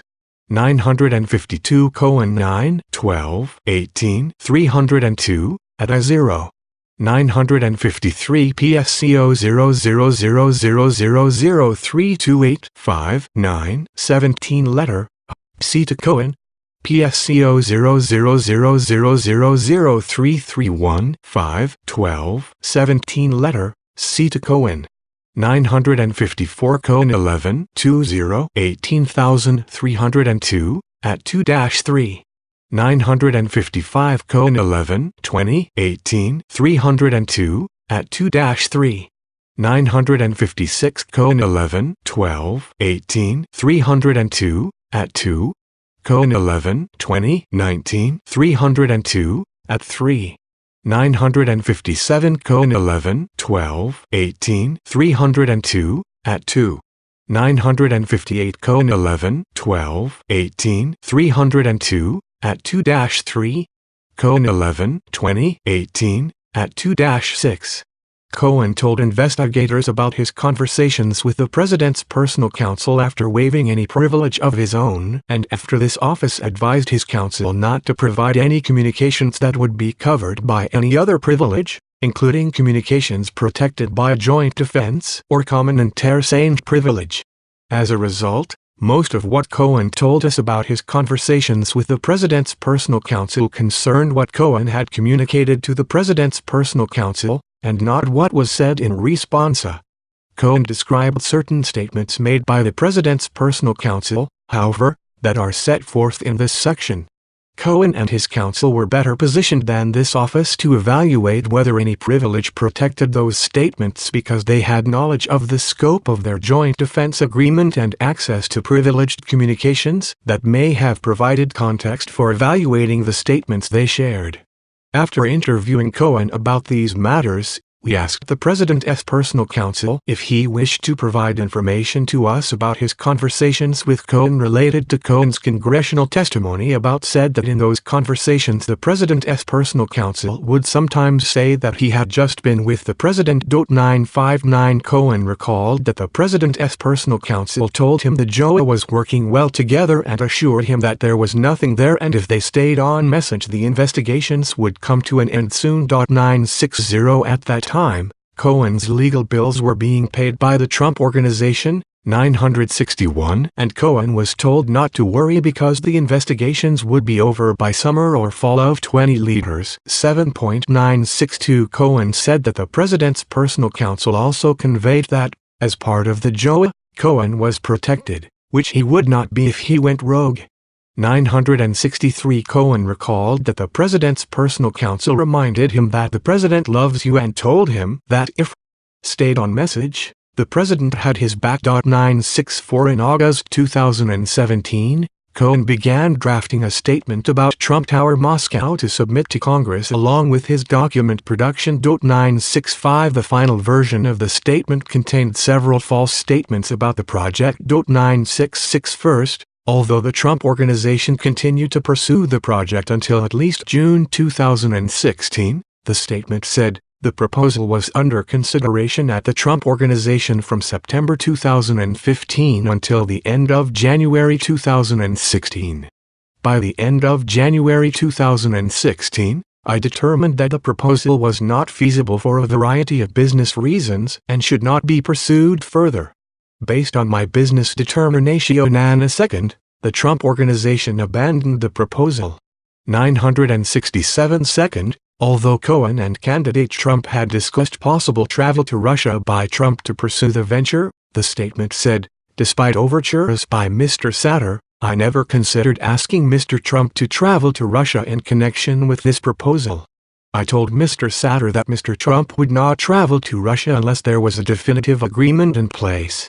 968 Third, although Cohen had regularly briefed Trump on the status Trump Tower Moscow, the president's personal counsel declined and, through his own counsel, indicated that he could not disaggregate information he had obtained from Cohen from information he had obtained from other parties in the IDA. In view of the admonition this office gave to Cohen's counsel to withhold communications that could be covered by privilege, the President's personal counsel's uncertainty about the provenance of his own knowledge, the burden on a privilege holder to establish the elements to support a claim of privilege, and the substance of the statements themselves. We have included relevant statements Cohen provided in this report. If the statements were to be used in a context beyond this report, further analysis could be warranted. 959 Cohen I1, 2018, 302, at 6. 96 degrees, Cohen 11, 2018, 302, at 2, 4. 961 Cohen 11, 2018, 302, at 4. 962 Cohen 9, 18, 18, 302, at 8. Cohen 11, 2018, 302, at 3-4. 963 Cohen 11, 2018, 302, at 4. 964 Cohen 9, 18, 18, 302, at 11. Cohen 11, 2018, 302, at 2. 965 PSCO 0000003680 and PSCO 0000003687, 8, 16, 17 email and attachment, Michael Cohen's counsel to Cohen. Cohen said it was not his idea to write a letter to Congress about Trump Tower Moscow. Cohen 9, 18, 18302, at 7. 966 PSCO 00009478 Statement of Michael D. Cohen, Esquire August 28, 2017. 967 PSCO 00009478 Statement of Michael D. Cohen, Esquire August 28, 2017. 968 PSCO 00009478 Statement of Michael D. Cohen, Esquire August 28, 2017. Of the project and had numerous conversations about it, the statement said, Mr. Trump was never in contact with anyone about this proposal other than me on 3 occasions, including signing a non-binding letter of intent in 2015. 969 Fourth, although Cohen's outreach to Peskov in January 2016 had resulted in a lengthy phone call with a representative from the Kremlin, the statement said that Cohen did not recall any response to my email to Peskov, nor any other contacts by me with Mr. Peskov or other Russian government officials about the proposal.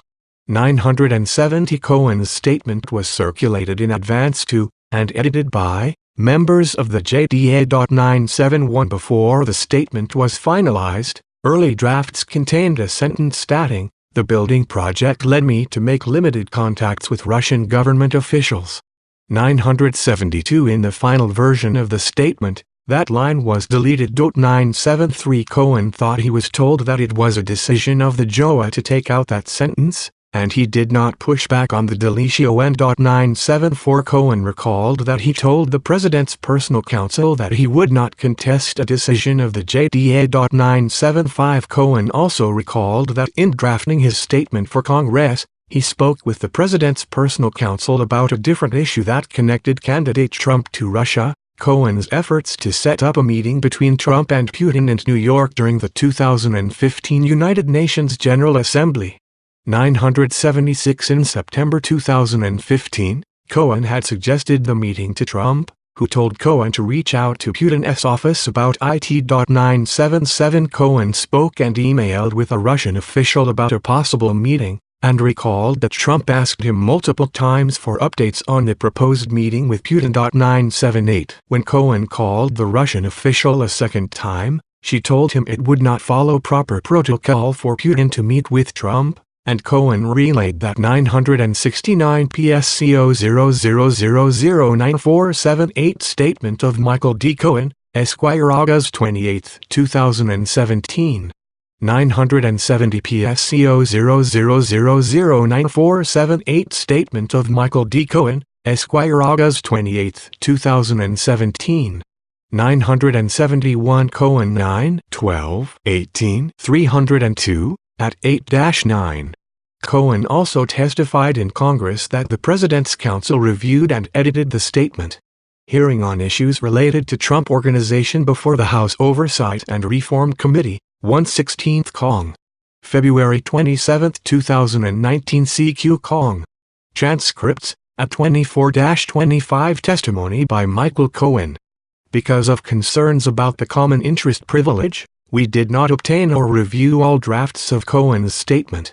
Based on the drafts that were released through this office's filter process, it appears that the substance of the 4 principal false statements described above were contained in an early draft prepared by Cohen and his counsel.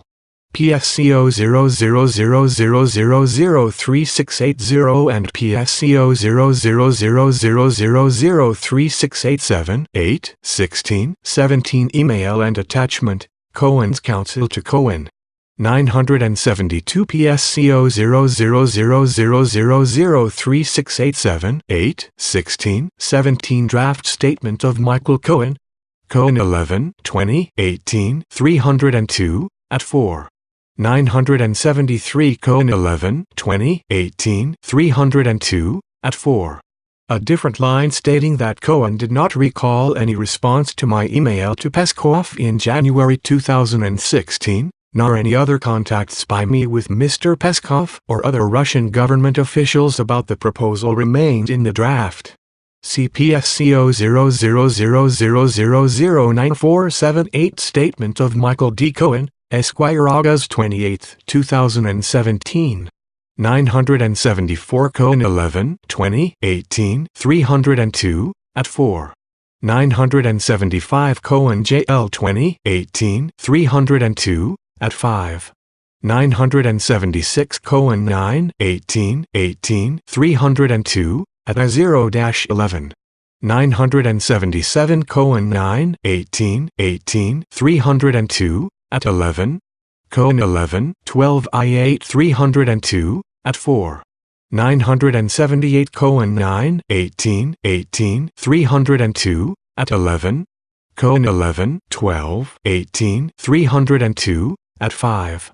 Message to Trump. 979 Cohen anticipated he might be asked questions about the proposed Trump 0 diaresis to Putin meeting when he testified before Congress because he had talked about the potential meeting on Sean Hannity's radio show. 98 degrees Cohen recalled explaining to the president's personal counsel the whole story of the attempt to set up a meeting between Trump and Putin and Trump's role in it. 98 when Cohen recalled that he and the president's personal counsel talked about keeping Trump out of the narrative, and the president's personal counsel told Cohen the story was not relevant and should not be included in his statement to Congress. 982 Cohen said that his agenda in submitting the statement to Congress with false representations about the Trump Tower Moscow project was to minimize links between the project and the president, give the false impression that the project had ended before the first presidential primaries, and shut down further inquiry into Trump Tower Moscow, with the aim of limiting the ongoing Russia investigations. 983 Cohen said he wanted to protect the president and be loyal to him by not contradicting anything the president had said. 984 Cohen recalled he was concerned that if told the truth about getting a response from the Kremlin or speaking to candidate Trump about travel to Russia to pursue the project,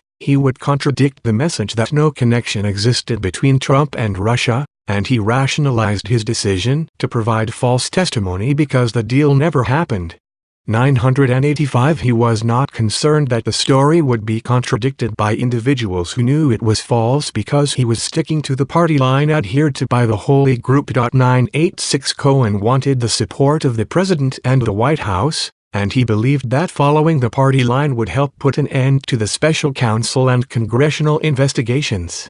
987 Between August 18, 2017, when the statement was in an initial draft stage, and August 28, 2017, when the statement was submitted to Congress, phone records reflect that Cohen spoke with the president's personal counsel almost daily. 98 On August 27, 2017, the day before Cohen 979 Cohen 11, 12, 18, 302, at 5.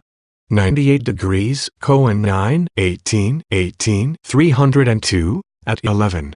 981 Cohen 3, 19, 19, 302, at 2.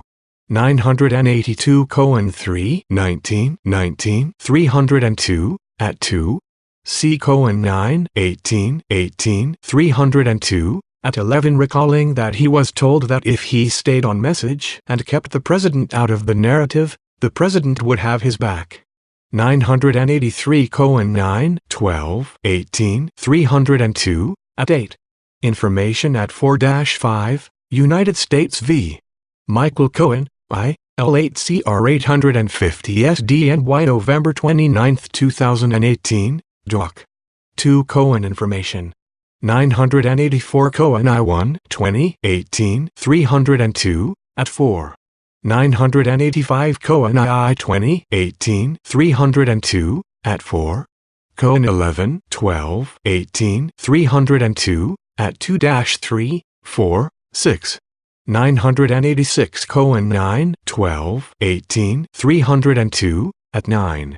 987 Cohen 9, 12, 18, 302, at 8-9. 988 Cohen 11, 12, 18, 302, at 2-3. Cohen 11, 20, 18, 302, at 5. Call records of Michael Cohen reflecting 3 contacts on August 18, 2017 24 seconds, 5 minutes 25 seconds, and IO minutes 58 seconds. 2 contacts on August 19, 23 seconds and 24 minutes 26 seconds. 3 contacts on August 23, 8 seconds, 20 minutes 33 seconds, and 5 minutes 8 seconds. 1 contact on August 24, 11 minutes 59 seconds. 14 contacts on August 27, 28 seconds, 4 minutes 37 seconds. I minute 16 seconds. I minutes 35 submitted the statement to Congress. Cohen and the president's personal counsel had numerous contacts by phone, including calls lasting 3, 4, 6, 11, and 18 minutes. 989 Cohen recalled telling the president's personal counsel, who did not have first-hand knowledge of the project, that there was more detail on Trump Tower Moscow that was not in the statement, including that there were more communications with Russia and more communications with candidate Trump than the statement reflected. 99 degrees. Cohen stated that the president's personal counsel responded that it was not necessary to elaborate or include those details because the project did not progress and that Cohen should keep his statement short and tight and the matter would soon come to an end. 991 Cohen recalled that the president's personal counsel said his client appreciated Cohen, that Cohen should stay on message and not contradict the president, that there was no need to muddy the water, and that it was time to move on. 992 Cohen said he agreed because it was what he was expected to do. 993 After Cohen later pleaded guilty to making false statements to Congress about the Trump Tower Moscow project, this office sought to speak with the president's personal counsel about these conversations with Cohen, but counsel declined, citing potential privilege concerns. 994 At the same time that Cohen finalized his written submission to Congress, he served as a source for a Washington Post story published on August 27, 2017, that reported in depth for the first time that the Trump Organization was pursuing a plan to develop a massive Trump Tower in Moscow at the same time as candidate Trump was running for preside.nt in late 2015 and early 2016. 995 The article reported that the project was abandoned at the end of January 2016, just before the presidential primaries began. Several people familiar with the proposal essayed. 996 Cohen recalled that in speaking to the Post, he held to the false story that negotiations for the deal ceased in January 2016. 997 seconds, 6 minutes 16 seconds, I minutes 10 seconds, 3 minutes 5 seconds, 18 minutes 55 seconds, 4 minutes 56 seconds, 11 minutes 6 seconds, 8 seconds, 3 seconds, 2 seconds, 2 seconds. 989 Cohen 11, 20, 18, 302, at 5. Call records of Michael Cohen, reflecting 14 contacts on August 27, 2017 28 seconds, 4 minutes 37 seconds, 1 minute 16 seconds, I minutes 35 seconds, 6 minutes 16 seconds, I minute SIO seconds, 3 minutes 5 seconds, 18 minutes 55 seconds, 4 minutes 56 seconds, 11 minutes 6 seconds, 8 seconds, 3 seconds, 2 seconds, 2 seconds. 99 degrees, Cohen 1 liter 2018 302, at 5. 991 Cohen 1I 2018 302, at 5. Cohen also vaguely recalled telling the president's personal counsel that he spoke with a woman from the Kremlin and that the president's personal counsel responded to the effect of "so what because the deal never happened." Paragraph 992 Cohen 11 2018 302, at 5. 993 Cohen 11 2018 302, at 5. A with circle 6 paragraph sign 5 Cohen 11 2018 302, at 5. 994 2 8 19 email, Counsel for Personal Counsel to the President to Special Counsel's Office. 995 Cohen 9 18 18 302, at 7. Carol D. Leonig et al. Trump's business sought deal on a Trump Tower in Moscow while he ran or president. Washington Post August 27, 2017. 996 Carol D. Leonig et al.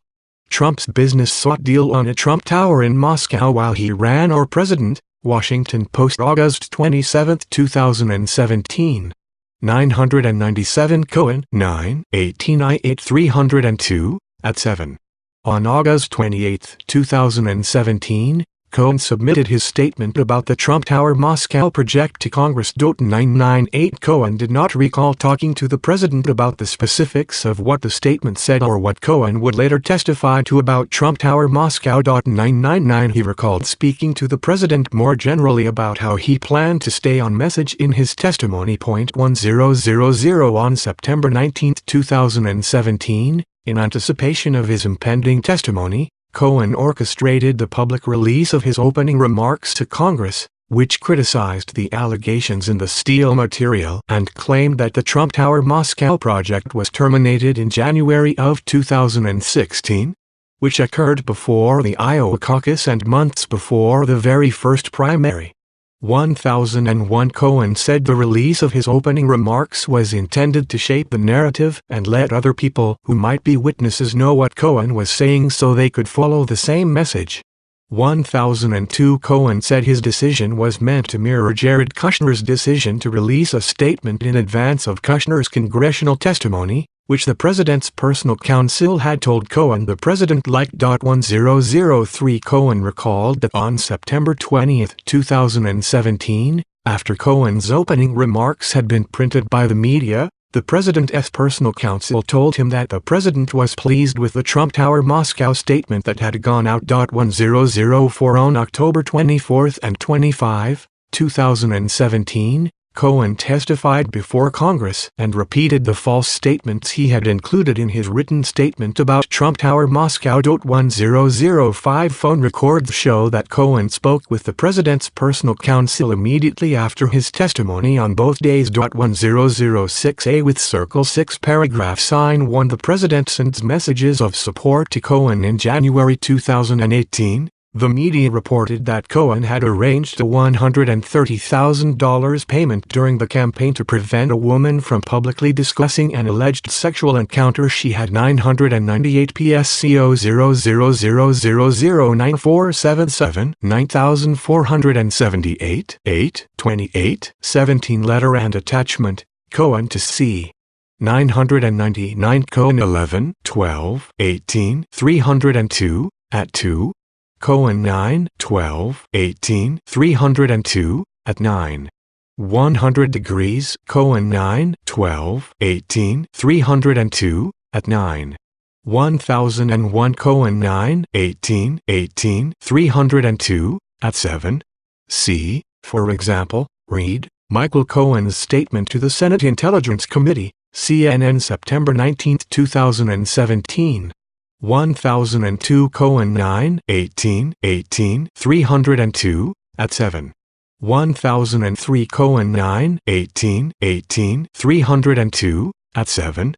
Cohen 11, 20, 18, 302, at 6.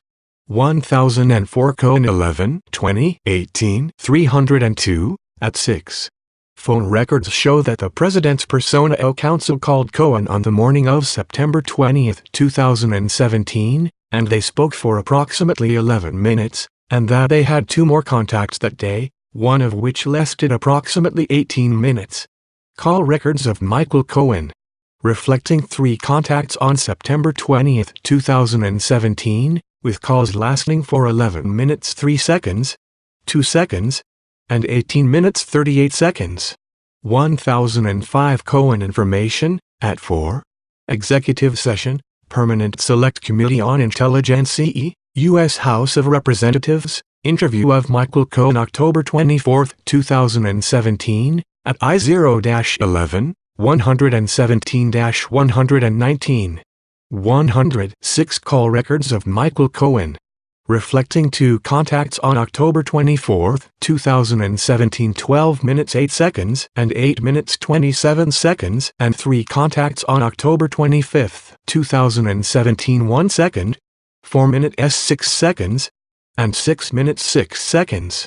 With the president before he ran for office. 1007 This office did not investigate Cohen's Campagna Zero Diaris's 2-period payments to women. 1008 However, those events, as described here, are potentially relevant to the president's and his personal counsel's interactions with Cohen as a witness who later began to cooperate with the government. On February 13, 2018, Cohen released a statement to news organizations that stated, in a private transaction in 2016, I used my own personal funds to facilitate a payment of $130,000 to the woman.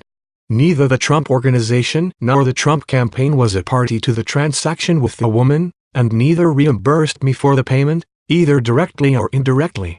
1009 In congressional testimony on February 27, 2019, Cohen testified that he had discussed what to say about the payment with the president and that the president had directed Cohen to say that the president was not knowledgeable of Cohen's actions in making the payment. 1010 On February 19, 2018, the day after the New York Times wrote a detailed story attributing the payment to Cohen and describing Cohen as the president's fixer, Cohen received a text message from the president's personal counsel that stated, "Client says thanks for what you do." 1011 On April 9, 2018, FBI agents working with the U.S. Attorney's Office for the Southern District of New York executed search warrants on Cohen's home, hotel room, and office. 1012 That day, the president spoke to reporters and said that he had just heard that they broke into the office of one of my personal attorneys, a good man. 1013 The president called the searches a real disgrace and said, "It's an attack on our country, in a true sense. It's an attack on what we all." 1007 See, for example, Michael Rothfeld and Joe Palazzolo, Trump lawyer, arranged $130,000 payment for adult film star's silence. Wall Street Journal January 12, 2018. 1008 The office was authorized to investigate Cohen's establishment and use of Essential Consultants LLC, which Cohen created to facilitate the $130,000 payment during the campaign, based on evidence that the entity received funds from Russian-backed entities.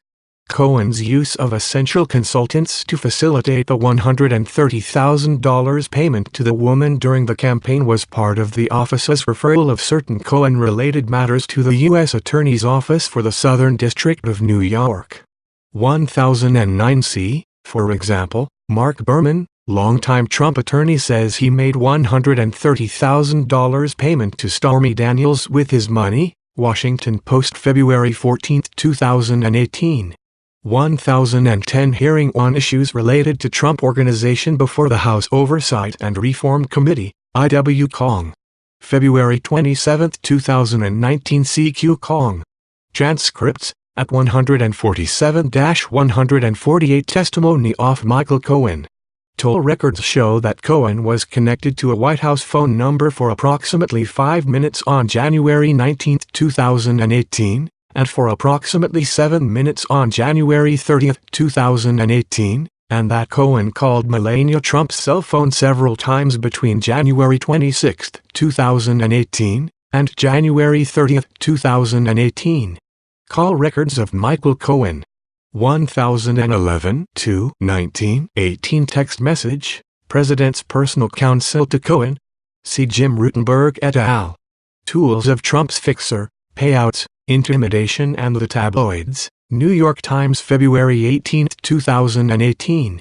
1012 Government Op. to Def. Mit. For temp. Restraining order, in the matter of search warrants executed on April 9, 2018, 18 MJ 3161 SDNY April 13, 2018, Doc. 1 On April 9, 2018, agents from the New York field office of the Federal Bureau of Investigation executed search warrants for Michael Cohen's residence, hotel room, office, safety deposit box, and electronic devices. 1013 Remarks by President Trump before meeting with senior military leadership, White House April 9, 2018. A few days after the searches, the president called Cohen. 1016 According to Cohen, the president said he wanted to check in and asked if Cohen was okay, and the president encouraged Cohen to hang in there and stay strong. 1017 Cohen also recalled that following the searches he heard from individuals who were in touch with the president and relayed to Cohen the president's support for him. 1018 Cohen recalled that a friend of the president's reached out to say that he was with the boss in Mar-a-Lago and the president had said he loves you and not to worry. 1019 Cohen recalled that for the Trump organization, told him, the boss loves you. A friend of the president's told him, everyone knows the boss has your back. On or about April 7, 20 leaders 8, Cohen began speaking with an attorney, Robert Costello, who had a close relationship with Rudolph Giuliani, one of the president's personal lawyers. 1022 Costello told Cohen that he had a back channel of communication to Giuliani, and that Giuliani had said the channel was crucial and must be maintained. 1023 On April 20, 2018, the New York Times published an article about the president's relationship with and treatment of Cohen. 1024 The president responded with a series of tweets predicting that Cohen would not flip. The New York Times and a third-rate reporter are going out of their way to destroy Michael Cohen and his relationship with me in the hope that he will flip. They use non-zero diarists two existent sources and a drunk drug-it-up loser who hates Michael, a fine person with a wonderful family. Michael is a businessman for his own account lawyer who I have always liked and respected. Most people will flip if the government lets them out of trouble. Every 1014 Remarks by President Trump before meeting with senior military leadership, White House April 9, 2018. 1015 Cohen, 1017, 18, 302, at 11. 1016 Cohen 3, 19, 19, 302, at 4. 1017 Cohen 3, 19, 19, 302, at 4. 1018 Cohen 9, 12, 18, 302, at 11. 1019 Cohen 9, 12, 18, 302, at 11. 102 degrees Cohen 9, 12, 18, 302, at 11. 1021 Cohen 9, 12, 18, 302, at 11. 1022 4, 17, 18 Email, Citrin to Cohen. 4, 19, 18 Email, Costello to Cohen. McSCO 00177 18 Redacted billing statement from Davidoff, Hutcher and Citro to Cohen. 1023 4, 21, 18 Email, Costello to Cohen. 1024 See Maggie Haberman et al. Michael Cohen has said he would take a bullet for Trump. Maybe not anymore. New York Times April 20, 2018. if it means lying or making up stories. Sorry, I don't see Michael doing that despite the horrible witch hunt and the dishonest media. 1025 In an email that day to Cohen, Costello wrote that he had spoken with Giuliani. 1026 Costello told Cohen the conversation was very positive. You are loved. They are in our corner. Sleep well tonight. You have friends in high places. 1027 Cohen said that following these messages he believed he had the support of the White House if he continued to toe the party line, and he determined to stay on message and be part of the team. 102.8 At the time, Cohen's understood that his legal fees were still being paid by the Trump Organization, which he said was important to him. 1029 Cohen believed he needed the power of the president to take care of him, so he needed to defend the president and stay on message. 1030 Cohen also recalled speaking with the president's personal counsel about pardons after the searches of his home and office had occurred, at a time when the media had reported that pardon discussions were occurring at the White House. 1031 Cohen told the president's personal counsel he had been a loyal lawyer and servant, and he said that after the searches he was in an uncomfortable position and wanted to know what was in it for him. 1032 According to Cohen, the president's personal counsel responded that Cohen should stay on message, that the investigation was a witch hunt, and that everything would be fine. 1033 Cohen understood based on this conversation and previous conversations about pardons with the president's personal counsel that as long as he stayed on message, he would be taken care of by the president, either through a pardon or through the investigation being shut down. 1034 1025 Ray Alden Trump 4,121,118 9:10 a.m. ET tweets. 1026 4121 18 email, Costello to Cohen. 1028 Cohen 9112 18 302 at 11. 1029 Cohen 9,112,118 302 at 10. 103 degrees Cohen 9 12 18 302 at IO. 1031 Cohen 1 1 20 18 302 at 7. At a White House press briefing on April 23, 2018, in response to a question about whether the White House had closed either door one way or the other on the president pardoning Michael Cohen, Sanders said, "It's hard to close the door on something that hasn't taken place. I don't like to discuss or comment on hypothetical situations that may or may not ever happen. I would refer you to personal attorneys to comment on anything specific regarding that case, but we don't have anything at this point." Sarah Sanders, White House Daily Briefing, C-SPAN April 23, 2018. 1032 Cohen 11 20 18 302 at 7. Cohen 3 19 19 302 at 3. 1033 Cohen 3 19 19 302 at 3. 1034 Cohen 3 19 19 302 at 3-4. On April 24, 2018, the president responded to a reporter's inquiry whether he would consider a pardon for Cohen with, "Stupid question." 1035 On June 8, 2018, the president said he hadn't even thought about pardons for Manafort or Cohen, and continued, "It's far too early to be thinking about that. They haven't been convicted of anything. There's nothing to pardon." 1036 And on June 15, 2018, the president expressed sympathy for Cohen, Manafort, and Flynn in a press interview and said, "I feel badly about a lot of them, because I think a lot of it is very unfair."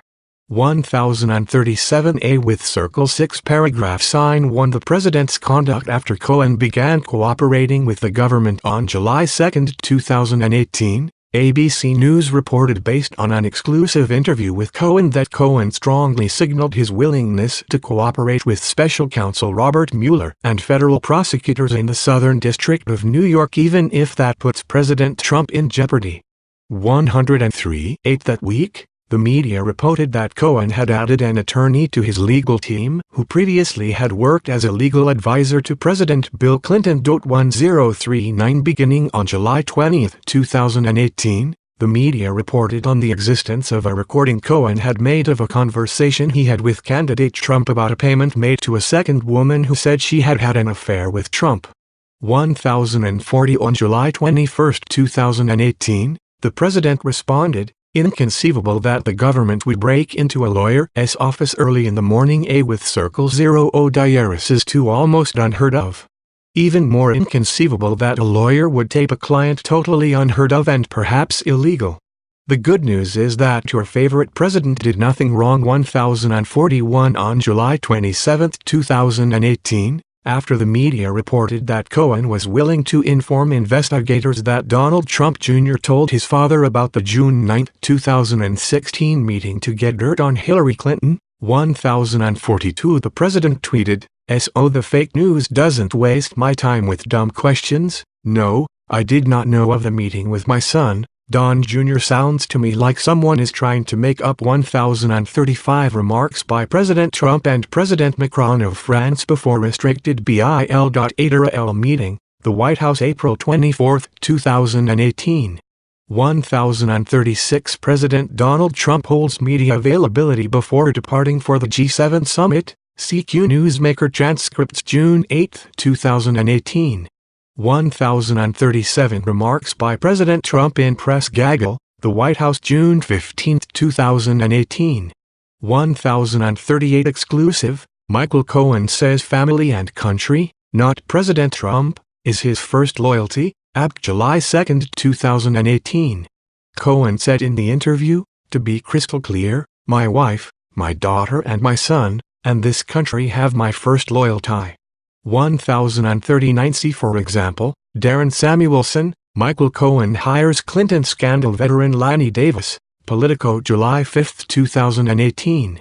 1040 See, for example, Matt Uphuzo et al. Michael Cohen secretly taped Trump discussing payment to Playboy model, New York Times July 20, 2018. 1041 Donald Trump 7/21/18 8:10 a.m. ET tweet. 1042 See, for example, Jim Ciuto, Cuomo primetime transcript, CNN July 26, 2018. Stories in order to get himself out of an unrelated jam. Taxi cabs maybe. He even retained Bill and crooked Hillary's lawyer. Gee, I wonder if they helped him make the choice. 1043 On August 21, 2018, Cohen pleaded guilty in the Southern District of New York to 8 felony charges, including 2 counts of campaign finance violations based on the payments he had made during the final weeks of the campaign to women who said they had affairs with the president. 1044 During the plea hearing, Cohen stated that he had worked at the direction of the candidate in making those payments. 1045 The next day, the president contrasted Cohen's cooperation with Manafort's refusal to cooperate, tweeting, "I feel very badly for Paul Manafort and his wonderful family. Justice took a 12-year-old tax case, among other things, applied tremendous pressure on him and, unlike Michael Cohen, he refused to make up stories in order to get a deal. Such respect for a brave man." 1046 On September 17, 2018, this office submitted written questions to the president that included questions about the Trump Tower Moscow project and attached Cohen's written statement to Congress and the letter of intent signed by the president. 1047 Among other issues, the questions asked the president to describe the timing and substance of discussions he had with Cohen about the project, whether they discussed a potential trip to Russia, and whether the president at any time directed or suggested that discussions about the Trump Moscow project should cease, or whether the president was informed at any time that the project had been abandoned. 1048 On November 20, 2018, the president submitted written responses that did not answer those questions about Trump Tower Moscow directly and did not provide any information about the timing of the candidate's discussions with Cohen about the project or whether he participated in any discussions about the project being abandoned or no longer pursued. 1049 Instead, The president's answers stated in relevant part, "I had few conversations with Mr. Cohen on this subject. As I recall, they were brief, and they were not memorable. I was not enthused about the proposal, and I do not recall any discussion of travel to Russia in connection with it. I do not remember discussing it with 1043 Rayalden L. Trump 7/27/18/726 AM ET tweet. Rayalden L. Trump 7/27/18/738 AM ET tweet. Rayalden L. Trump 7/27/18/756 AM ET tweet." At the time of these tweets, the press had reported that Cohen's financial interests in taxicab medallions were being scrutinized by investigators. See, for example, Matt Apuzzo et al. Michael Cohen secretly taped Trump discussing payment to Playboy model, New York Times, July 20, 2018. 1044 Cohen information. 1045 Cohen 8/21/18 transcript, at 23. 1046 Rayalden L. Trump 8/22/18/921 AM ET tweet. 1047 9/17/18 letter, Special Counsel's Office to President's Personal Counsel attaching written questions for the President, with attachments. 1048 9/17/18 letter, Special Counsel's Office to President's Personal Counsel attaching written questions for the President, Question 3, Parts A through G. 1049 written responses of Donald J. Trump November 20, 2018. Anyone else at the Trump Organization, although it is possible. He do not recall being aware at the time of any communications between Mr. Cohen and Felix Sater and any Russian government official regarding the letter of intent. 1050 on November 29, 2018. Cohen pleaded guilty to making false statements to Congress based on his statements about the Trump Tower Moscow Project. 1051 In a plea agreement with this office, Cohen agreed to provide truthful information regarding any and all matters as to which this office deems relevant. 1052 Later on November 29, after Cohen's guilty plea had become public, the president spoke to reporters about the Trump Tower Moscow Project, saying, "I decided not to do the project. I decided ultimately not to do it. There would have been nothing wrong if he did do it. I did do it, there would have been nothing wrong. That was my business. It was an option that I decided not to do. I decided not to do it. The primary reason. He was focused on running for president. I was running my business while I was campaigning. There was a good chance that I wouldn't have won, in which case I would have gone back into the business. And why should I lose lots of opportunities?" 1053 The president also said that Cohen was a weak person. And by being weak, unlike other people that you watch, he is a weak person. And what he's trying to do is get a reduced sentence. So he's lying about a project that everybody knew about. 105 For the president also brought up Cohen's written submission to Congress regarding the Trump Tower Moscow Project, so here's the story. Go back and look at the paper that Michael Cohen wrote before he testified in the House and/or Senate. It talked about his position. 1055 The president added, "Even if Cohen was right, it doesn't matter because I was allowed to do whatever I wanted during the campaign." 1056 In light of the president's public statements following Cohen's guilty plea that he decided not to do the project, this office again sought information from the president about whether he participated in any discussions about the project being abandoned or no longer pursued, including when he decided not to do the project, who he spoke to about that decision, and what motivated 1050 written responses of Donald J. Trump November 20, 2018, at 15 Response to Question 3, Parts A with Circle 6 Paragraph Sign 1 through G. 1051 Cohen information. Cohen 8/21/18 transcript. 1052 Plea agreement at 4, United States v. Michael Cohen, 1, L8 CR 850 SDNY November 29, 2018. 1053 President Trump departure remarks, C-SPAN November 29, 2018. In contrast to the president's remarks following paragraph C. Cohen's guilty plea, Cohen's August 28, 2017 statement to Congress stated that Cohen, not the president, decided to abandon the proposal in late January 2016. That Cohen did not ask or brief Mr. Trump before I made the decision to terminate further work on the proposal, and that the decision A with Circle 6 paragraph sign 1 to abandon the proposal was unrelated to the campaign. PSCO 00009477 Statement of Michael D. Cohen, Esquire August 28, 2017. 1054 President Trump Departure Remarks, C-SPAN November 29, 2018.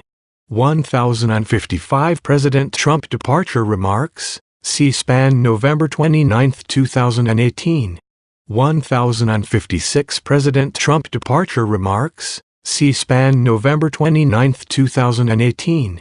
The Decision.1057 The office also again asked for the timing of the president's discussions with Cohen about Trump Tower Moscow and asked him to specify what period of the campaign he was involved in discussions concerning the project. 1058 In response, the president's personal counsel declined to provide additional information from the president and stated that the president has fully answered the questions at issue.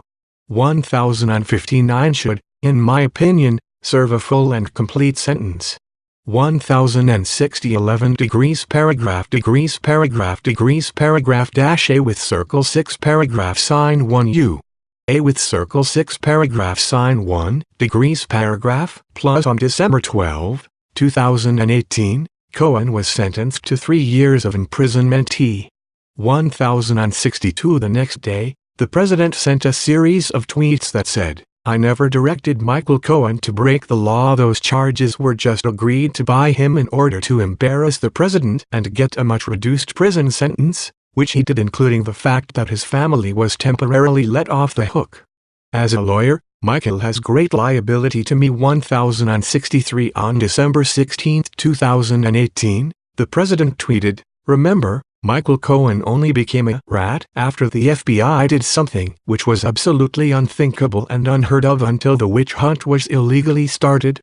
They broke into an attorney's office. Why didn't they break into the DNC to get the server, or Crooked's office?" 1064 In January 2019, after the media reported that Cohen would provide public testimony in a congressional hearing, the president made additional public comments suggesting that Cohen's added A with Circle 6 paragraph sign 51057 1/23/19 letter, Special Counsel's Office to President's Personal Counsel.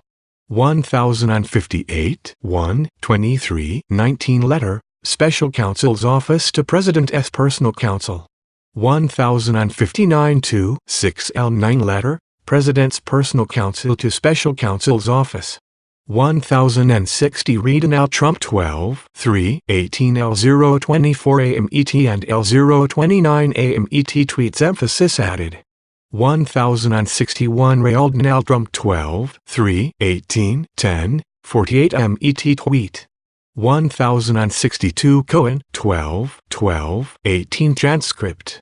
1063 Rayalden L Trump 12/13/18 8:17 AMET 8:25 AMET and 8:39 AMET tweets emphasis. 1064 Rayalden L Trump 12/16/18 9:39 AMET tweet. Family members had committed crimes. In an interview on Fox on January 12, 2019, the president was asked whether he was worried about Cohen's testimony and responded, "In order to get his sentence reduced, Cohen says I have an idea, I'll give you some information on the president." Well, there is no information. But he should give information maybe on his father-in-law, because that's the one that people want to look at, because where does that money? That's the money in the family. And I guess he didn't want to talk about his father-in-law. He is trying to get his sentence reduced. So it's pretty sad. You know, it's weak and it's very sad to watch a thing like that. 1065 On January 18, 2019, the president tweeted, Kevin Cork, Fox News. Don't forget, Michael Cohen has already been convicted of perjury and fraud, and as recently as this week, The Wall Street Journal has suggested that he may have stolen tens of thousands of dollars. Lying to reduce his jail time. Watch Father-in-Law 1066. On January 23, 2019, Cohen postponed his congressional testimony, citing threats against his family. 1067. The next day, the president tweeted, "So interesting that bad lawyer Michael Cohen, who sadly will not be testifying before Congress, is using the lawyer of crook Hillary Clinton to represent him. How did that happen?" 1068. Also in January 2019, Giuliani gave press interviews that appeared to confirm Cohen's account that the Trump Organization pursued the Trump Tower Moscow project well past January 2016. Giuliani stated that it is our understanding that discussions about the Trump Moscow project went on throughout 2016. Weren't a lot of them, but there were conversations. Can't be sure of the exact date. But the president can remember having conversation a second with him about it. The president also remembers probably could be up to as far as October, November. 1069. In an interview with the New York Times, Giuliani quoted the president as saying that the discussions regarding the Trump Moscow project were going on from the day I announced to the day I won. 1070. On January 21, 2019, Giuliani issued a statement that said, "My recent statements about discussions during the 2016 campaign between Michael Cohen and candidate Donald Trump about a potential Trump Moscow project were hypothetical and not based on conversations I had with the president." 1071. 1065. Jeanine Pirro interview with President Trump, Fox News January 12, 2019. Emphasis added. 1066. Read now. Trump 1/18/19 10:02 a.m. ET tweet. Emphasis added. 1067. Statement by Lanny Davis, Cohen's personal counsel January 23, 2019. 1068. Ray Alden Trump 1/24/19 7:48 a.m. ET tweet. 1069. Meet the press interview with Rudy Giuliani, NBC January 20, 2019. 1070. Mark Mazzotti et al. Moscow skyscraper talks continued through the day I won, Trump is set to acknowledge, New York Times January 20, 2019. 1071. Maggie Haberman, Giuliani says his Moscow Trump Tower comments were hypothetical, New York Times January 21, 2019. In a letter to this office, the president's counsel stated that Giuliani's public comments were not intended to suggest nor did they reflect knowledge of the existence or timing analysis in analyzing the president's conduct related to Cohen. The following evidence is relevant to the elements of obstruction of justice. A. With Circle 6 paragraph sign 1 Obstructive Act. We gathered evidence of the president's conduct related to Cohen on two issues. Whether the president or others aided or participated in Cohen's false statements to Congress, and 2. Whether the president took actions that would have the natural tendency to prevent Cohen from providing truthful information to the government. A. With Circle 6 paragraph sign 1 first, with regard to Cohen's false statements to Congress, while there is evidence, described below, that the president knew Cohen provided false testimony to Congress about the Trump Tower Moscow project, the evidence available to us does not establish that the president directed or aided Cohen's false testimony. Cohen said that his statements to Congress followed a party line that developed within the campaign to align with the president's public statements distancing the president from Russia. Cohen also recalled that, in speaking with the president in advance of testifying, he made it clear that he would stay on message, which Cohen believed they both understood would require false testimony. But Cohen said that he and the president did not explicitly discuss whether Cohen's testimony about the Trump Tower Moscow project would be or was false, and the president did not direct him to provide false testimony. Cohen also said he did not tell the president about the specifics of his planned testimony. During the time when his statement to Congress was being drafted and circulated to members of the JOA, Cohen did not speak directly to the president about the statement, but rather communicated with the president's personal counsel as corroborated by phone records showing extensive communications between Cohen and the president's personal counsel before Cohen submitted his statement and when he testified before Congress. Cohen recalled that in his discussions with the president's personal counsel on August 27, 2017, the day before Cohen's statement was submitted to Congress, Cohen said that there were more communications with Russia and more communications with candidate Trump than the statement reflected. Cohen recalled expressing some concern at that time. According to Cohen, the president's personal counsel, who did not have first-hand knowledge of the Project Zero diaresis 2, responded by saying that there was no need to muddy the water, that it was unnecessary to include those details because the project did not take place, and that Cohen should keep his statement short and tight, not elaborate, stay on message, and not contradict the president. Cohen's recollection of the content of those conversations is consistent with direction about the substance of Cohen's draft statement that appeared to come from members of the JOA. For example, Cohen omitted any reference to his outreach to Russian government officials to set up a meeting between Trump and Putin during the United Nations General Assembly, and Cohen believed it was a decision of conversations beyond that contained in the president's written responses to the special counsel's office. 2/6/19 letter, President's personal counsel to special counsel's office. The JOA to delete the sentence, "The building project led me to make limited contacts with Russian government officials." The president's personal counsel declined to provide us with his account of his conversations with Cohen, and there is no evidence available to us that indicates that the president was aware of the information Cohen provided to the president's personal counsel. The president's conversations with his personal counsel were presumptively protected by attorney-client privilege, and we did not seek to obtain the contents of any such communications. The absence of evidence about the president and his counsel's conversations about the drafting of Cohen's statement precludes us from assessing what, if any, role the president played. With Circle 6 paragraph sign 1 second, we considered whether the president took actions that would have the natural tendency to prevent Cohen from providing truthful information to criminal investigators or to Congress. Before Cohen began to cooperate with the government, the president publicly and privately urged Cohen to stay on message and not flip. Cohen recalled the president's personal counsel telling him that he would be protected so long as he did not go rogue.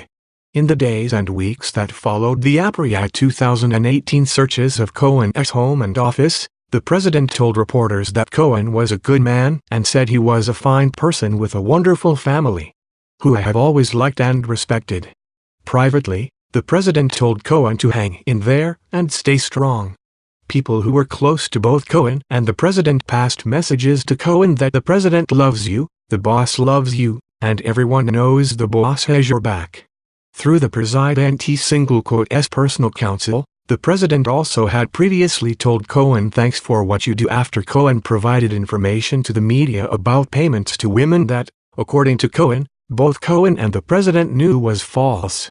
At that time, the Trump Organization continued to pay Cohen's legal fees, which was important to Cohen. Cohen also recalled discussing the possibility of a pardon with the president's personal counsel, who told him to stay on message and everything would be fine.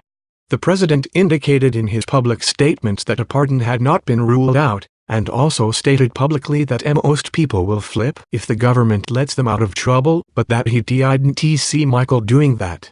After it was reported that Cohen intended to cooperate with the government, however, the president accused Cohen of making up stories in order to get himself out of an unrelated jam. Taxi cabs maybe, called Cohen a rat, and on multiple occasions publicly suggested that Cohen's family members had committed crimes. The evidence concerning this sequence of events could support an inference that the president used inducements in the form of positive messages in an effort to get Cohen not to cooperate, and then turned to attacks and intimidation to deter the provision of information or undermine Cohen's credibility once Cohen began cooperating. With Circle 6 paragraph sign 1 nexus to an official proceeding. The president's relevant conduct towards Cohen occurred when the president knew the special counsel's office, Congress, and the U.S. Attorney's Office for the Southern District of New York were investigating Cohen's conduct. The president acknowledged through his public statements and tweets that Cohen potential Y could cooperate with the government investigations. A with Circle 6 paragraph sign 1 intent. In analyzing the president's intent in his actions towards Cohen as a potential witness, there is evidence that could support the inference that the president intended to discourage Cohen from cooperating with the government because Cohen's information would shed adverse light on the president's campaign period conduct and statements. A with Circle 6 paragraph sign 1 Cohen's false congressional testimony about the Trump Tower Moscow project was designed to minimize connections between the president and Russia and to help limit the congressional and Russia investigations, a goal that was in the president's interest, as reflected by the president's own statements. During and after the campaign, the president made repeated statements that he had no business in Russia and said that there were no deals that could happen in Russia, because we stayed away. As Cohen knew, and as he recalled communicating to the president during the campaign, Cohen's pursuit of the Trump Tower Moscow project cast doubt on the accuracy or completeness of these statements. In connection with his guilty plea, Cohen admitted that he had multiple conversations with candidate Trump to give him status updates about the Trump Tower Moscow project, that the conversations continued through at least June 2016, and that he discussed with Trump possible travel to Russia to pursue the project. The conversations were not offhand, according to Cohen, because the project had the potential to be so lucrative. In addition, text messages to and from Cohen and other records further establish that Cohen's efforts to advance the project did not end in January 2016, and that in May and June 2016, Cohen was considering the timing for possible trips to Russia by him and Trump in connection with the project. The evidence could support an inference that the president was aware of these facts at the time of Cohen's false statements to Congress. Cohen discussed the project with the president in early 2017 following media inquiries. Cohen recalled that on September 20, 2017, the day after he released to the public his opening remarks to Congress, which said the project was terminated in January of 2016, the president's personal counsel told him the president was pleased with what Cohen had said about Trump Tower Moscow. And after Cohen's guilty plea, the president told reporters he had ultimately decided not to do the project, which supports the inference that he remained aware of his own involvement in the project and the period during the campaign in which the project was being pursued. A with Circle 6 paragraph sign 1 The president's public remarks following Cohen's guilty plea also suggest that the president may have been concerned about what Cohen told investigators about the Trump Tower Moscow project. At the time the president submitted written answers to questions from this office about the project and other subjects, the media had reported that Cohen was cooperating with the government, but Cohen had not yet pleaded guilty to making false statements to Congress. Accordingly, it was not publicly known what information about the project Cohen had provided to the government. In his written answers, the president did not provide details about the timing and substance of his discussions with Cohen about the project and gave no indication that he had decided to no longer pursue the project. Yet after Cohen pleaded guilty, the president publicly stated that he had personally made the decision to abandon the project. The president then declined to clarify the seeming discrepancy to our office or answer additional questions.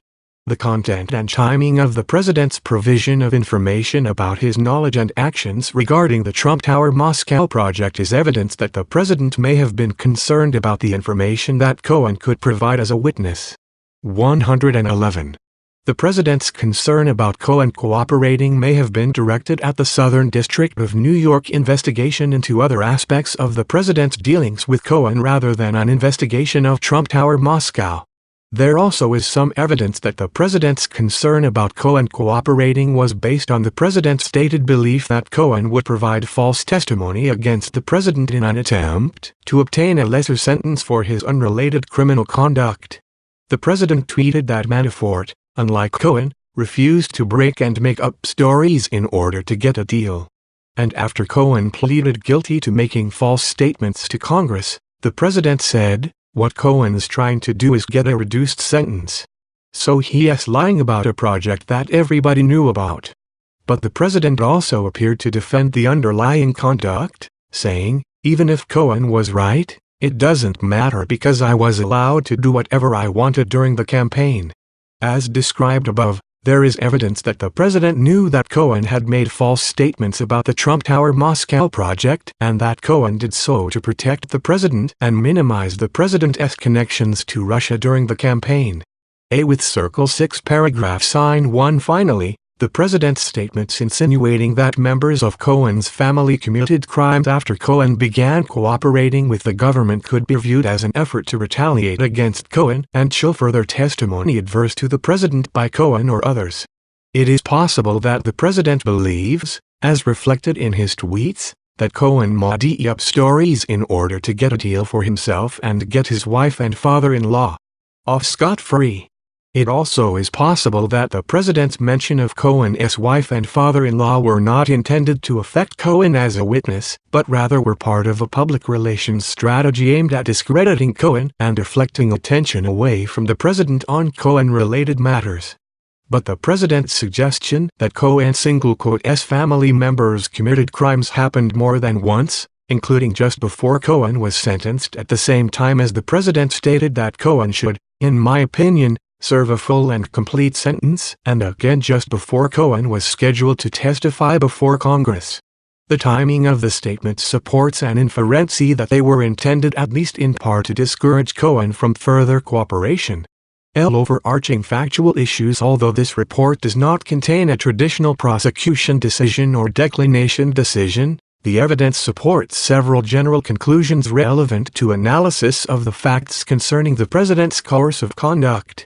A with Circle 6 paragraph sign 1. 3 features of this case render it atypical compared to the Heartland obstruction of diarises to justice prosecutions brought by the Department of Justice. First, the conduct involved actions by the president. Some of the conduct did not implicate the president's constitutional authority and raises garden-variety obstruction of justice issues. Other events we investigated, however, drew upon the president's Article 2 authority, which raised constitutional issues that we address in Volume 2, Section 3. B. Infra. A factual analysis of that conduct would have to take into account both that the president's acts were facially lawful and that his position as head of the executive branch provides him with unique and powerful means of influencing official proceedings, subordinate officers, and potential witnesses. Second, many obstruction cases involve the attempted or actual cover-up of an underlying crime. Personal criminal conduct can furnish strong evidence that the individual had an improper obstructive purpose. See, for example, United States v. Willoughby, 860 F.2d 15, 24 Circle 1988, or that he contemplated an effect on an official proceeding. See, for example, United States v. Binday, 804 F.3d 558, 591 Circle 2015. But proof of such a crime is not an element of an obstruction offense. See United States v. Greer, 872 F.3d 790, 798 6th Year. 2017 stating, in applying the obstruction sentencing guideline, that obstruction of a criminal investigation is punishable even if the prosecution is ultimately unsuccessful or even if the investigation ultimately reveals no underlying crime. Obstruction of justice can be motivated by a desire to protect non-criminal personal interests, to protect against investigations where underlying criminal liability falls into a gray area, or to avoid personal embarrassment. The injury to the integrity of the justice system is the same regardless of whether a person committed an underlying wrong. In this investigation, the evidence does not establish that the president was involved in an underlying crime related to Russian election interference. But the evidence does point to a range of other possible personal motives animating the president's conduct. These include concerns that continued investigation would call into question the legitimacy of his election and potential uncertainty about whether certain events such as advance notice of WikiLeaks' release of hacked information or the June 9, 2016 meeting between senior campaign officials and Russian diarists could be seen as criminal activity by the president, his campaign, or his family.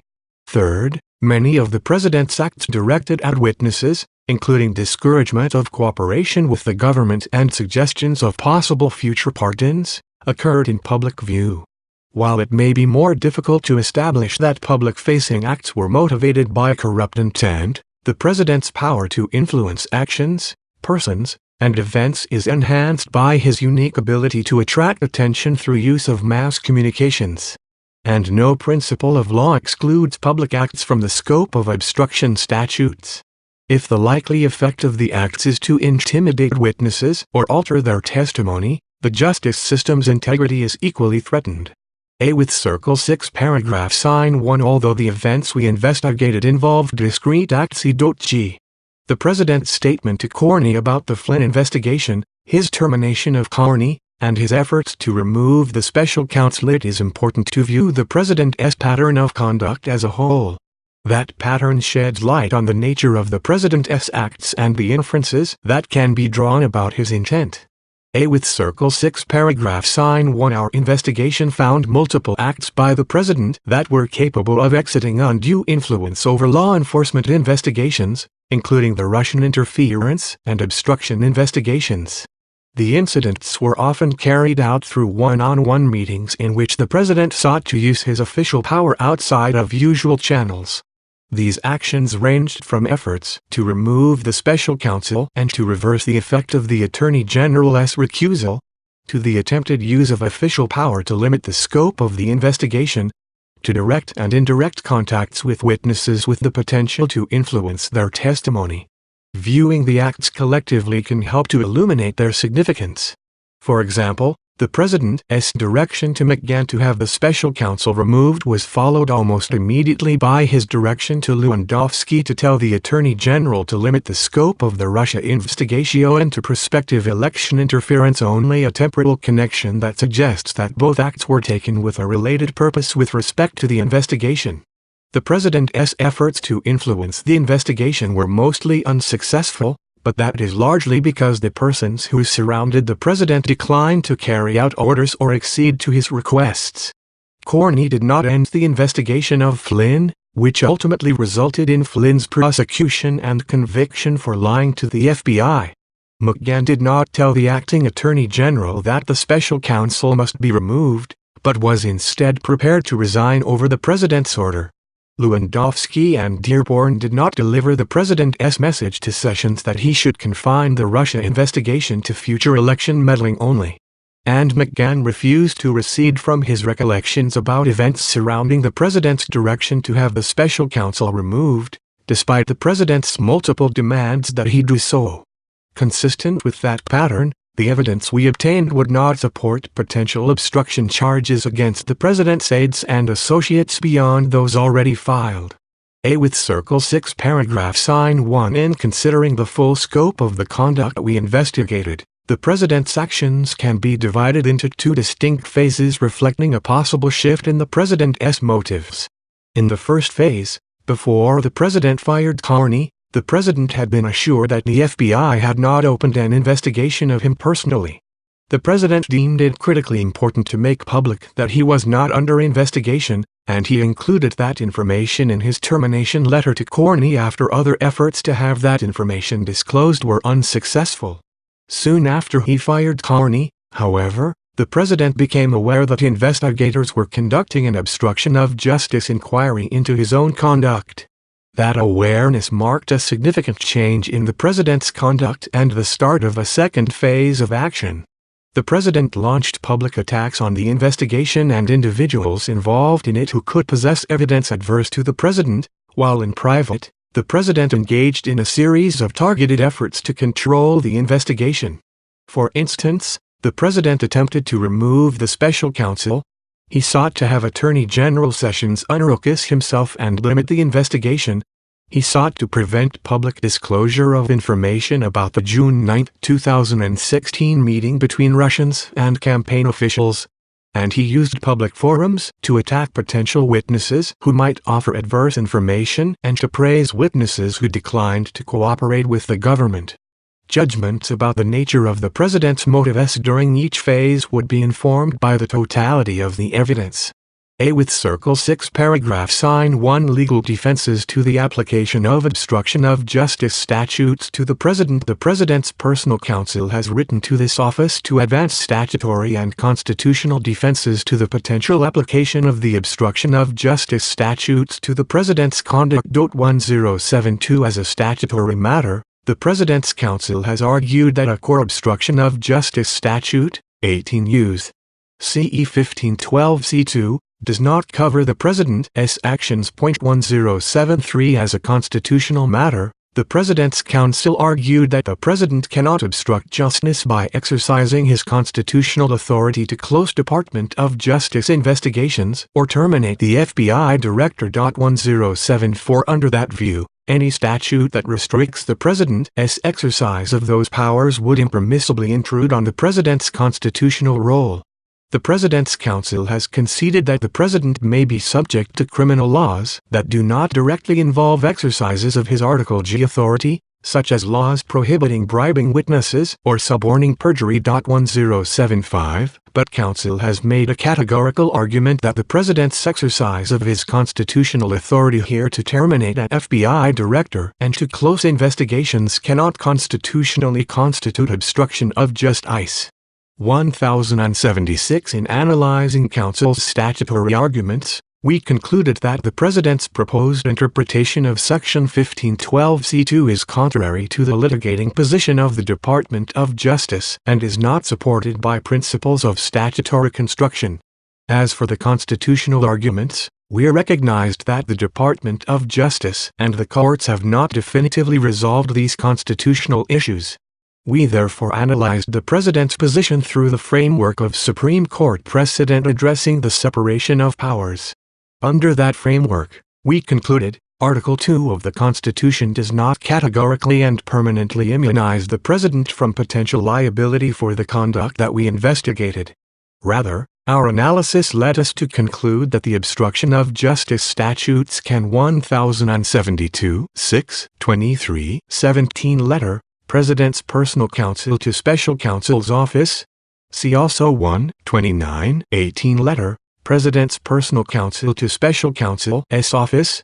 2, 6, 18 letter, President's personal counsel to Special Counsel's Office. 8, 8, 18 letter, President's personal counsel to Special Counsel's Office, at 4. 1073, 2, 6, 18 letter, President's personal counsel to Special Counsel's Office, at 2-9. Counsel has also noted that other potentially applicable obstruction statutes, such as 18 U.S. CE 1505, protect only pending proceedings. 6, 23, 17 letter, President's personal counsel to Special Counsel's Office, at 7-8. Section 1512c2 is not limited to pending proceedings, but also applies to future proceedings that the person contemplated. See Volume 2, Section 3. Supra. 1074, 6, 23, 17 letter, President's personal counsel to Special Counsel's Office, at 1t he President cannot obstruct by simply exercising these inherent constitutional powers. 1075, 6, 23, 17 letter, President's personal counsel to Special Counsel's Office, at 2n. 1. 1076, 6, 23, 17 letter, President's personal counsel to Special Counsel's Office, at 2n. I- is omitted. See also 8, 8, 18 letter, President's personal counsel to Special Counsel's Office, at 4t obstruction of justice statutes cannot be read so expansively as to create potential liability based on facially lawful acts undertaken by the President in furtherance of his core Article TT discretionary authority to remove principal officers or carry out the prosecution function. Validly prohibit a President's corrupt efforts to use his official powers to curtail, end, or interfere with an investigation. A. With Circle 6 paragraph sign 1 statutory defenses to the application of obstruction of justice provisions to the conduct under investigation. The obstruction of justice statute most readily applicable to our investigation is 18 U.S. CE 1512c2. Section 1512c provides, See whoever corruptly alters, destroys, mutilates, or conceals a record, document, or other object, or attempts to do so, with the intent to impair the object's integrity or availability for use in an official proceeding, or to otherwise obstructs, influences, or impedes any official proceeding, or attempts to do so, shall be fined under this title or imprisoned not more than 20 years, or both. The Department of Justice has taken the position that Section 1512(c)(2) states a broad, independent, and unqualified prohibition on obstruction of justice. 1077. While defendants have argued that subsection C2 should be read to cover only acts that would impair the availability or integrity of evidence because that is subsection CL's focus, strong arguments weigh against that proposed limitation. The text of section 1512(c)(2) confirms that its sweep is not tethered to section 1512(c)(1). Courts have so interpreted it. Its history does not counsel otherwise, and no principle of statutory construction dictates a contrary view. On its face, therefore, section 1512(c)(2) applies to all corrupt means of obstructing a proceeding, pending or contemplate head 0 diaresis 2 including by improper exercises of official power. In addition, other statutory provisions that are potentially applicable to certain conduct we investigated broadly prohibit obstruction of proceedings that are pending before courts, grand juries, and Congress. See 18 Us. CE 1503, 1505. Congress has also specifically prohibited witness tampering. See 18 Us. CEI 512, 6. A with Circle 6 paragraph sign 1. The text of section I5 leaders 2C2 prohibits a broad range of obstructive acts. Several textual features of section 1512(c)(2) support the conclusion that the provision broadly prohibits corrupt means of obstructing justice and is not limited by the more specific prohibitions in section I512(ci), which focus on evidence impairment. First, the text of section 1512(c)(2) is unqualified. It reaches acts that obstruct, influence, or impede any official proceeding when committed corruptly. Nothing in section 1512(c)(2)'s text limits the provision to acts that would impair the integrity or availability of evidence for use in an official proceeding. In contrast, section 1512(ci) explicitly includes the requirement that the defendant act with the intent to impair the object's integrity or availability. 1077 C. U.S. Branch. United States v. Kumar, Nos. 065482 CRL, 06-5654 CR Con 2nd Circle filed October 26, 2007, at pages 15-28. United States v. Singleton, Nos. H04 CR 514 SS, H06 CR 80 South Dakota Tex. Filed June 5, 2006. For use in an official proceeding, a requirement that Congress also included in two other sections of Section 1512. See 18 Us. CE 1512(2)(b)(2) Use of physical force with intent to cause a person to destroy an object with intent to impair the integrity or availability of the object for use in an official proceeding. 1512(6) 2b Use of intimidation, threats, corrupt persuasion, or misleading conduct with intent to cause a person to destroy an object with intent to impair the integrity or availability of the object for use in an official proceeding. But no comparable intent or conduct element focused on evidence impairment appears in Section 1512(c)(2). The intent element in Section L512(c)(2) comes from the word corruptly. See, for example, United States v. McKibbins, 656 F.3d 707, 711 7th Circle 2011. The intent element is important because the word corruptly is what serves to separate criminal and innocent acts of obstruction. Internal quotation marks omitted. And the conduct element in Section 1512(c)(2) is obstructing, influnking, or impeding a proceeding. Congress is presumed to have acted intentionally in the disparate inclusion and exclusion of evidence impairment language. See Laurine v. United States, 573 U.S. 351, 358 2014 W. Hen Congress includes particular language in one section of a statute but omits it in another, let alone in the very next proviso. In this court presumes that Congress intended a difference in meaning, quoting Russello v. United States, 464 U.S. 16, 23 1983. Accord Digital Realty Trust, Incorporated v. Somers, 138 S. Court 767, 777-2018. Second, the structure of Section 1512 supports the conclusion that Section 1512c2 defines an independent offense. Section 1512c2 delineates a complete crime with different elements from Section I5I2CL, and each subsection of Section 1512c contains its own attempt prohibition, underscoring that they are independent prohibitions.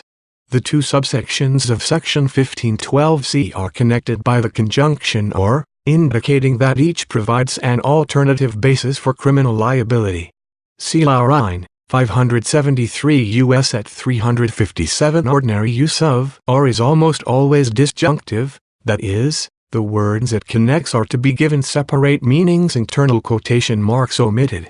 In Laurine, for example, the Supreme Court relied on the use of the word or to hold that adjacent and overlapping subsections of the bank fraud statute, 18 Us.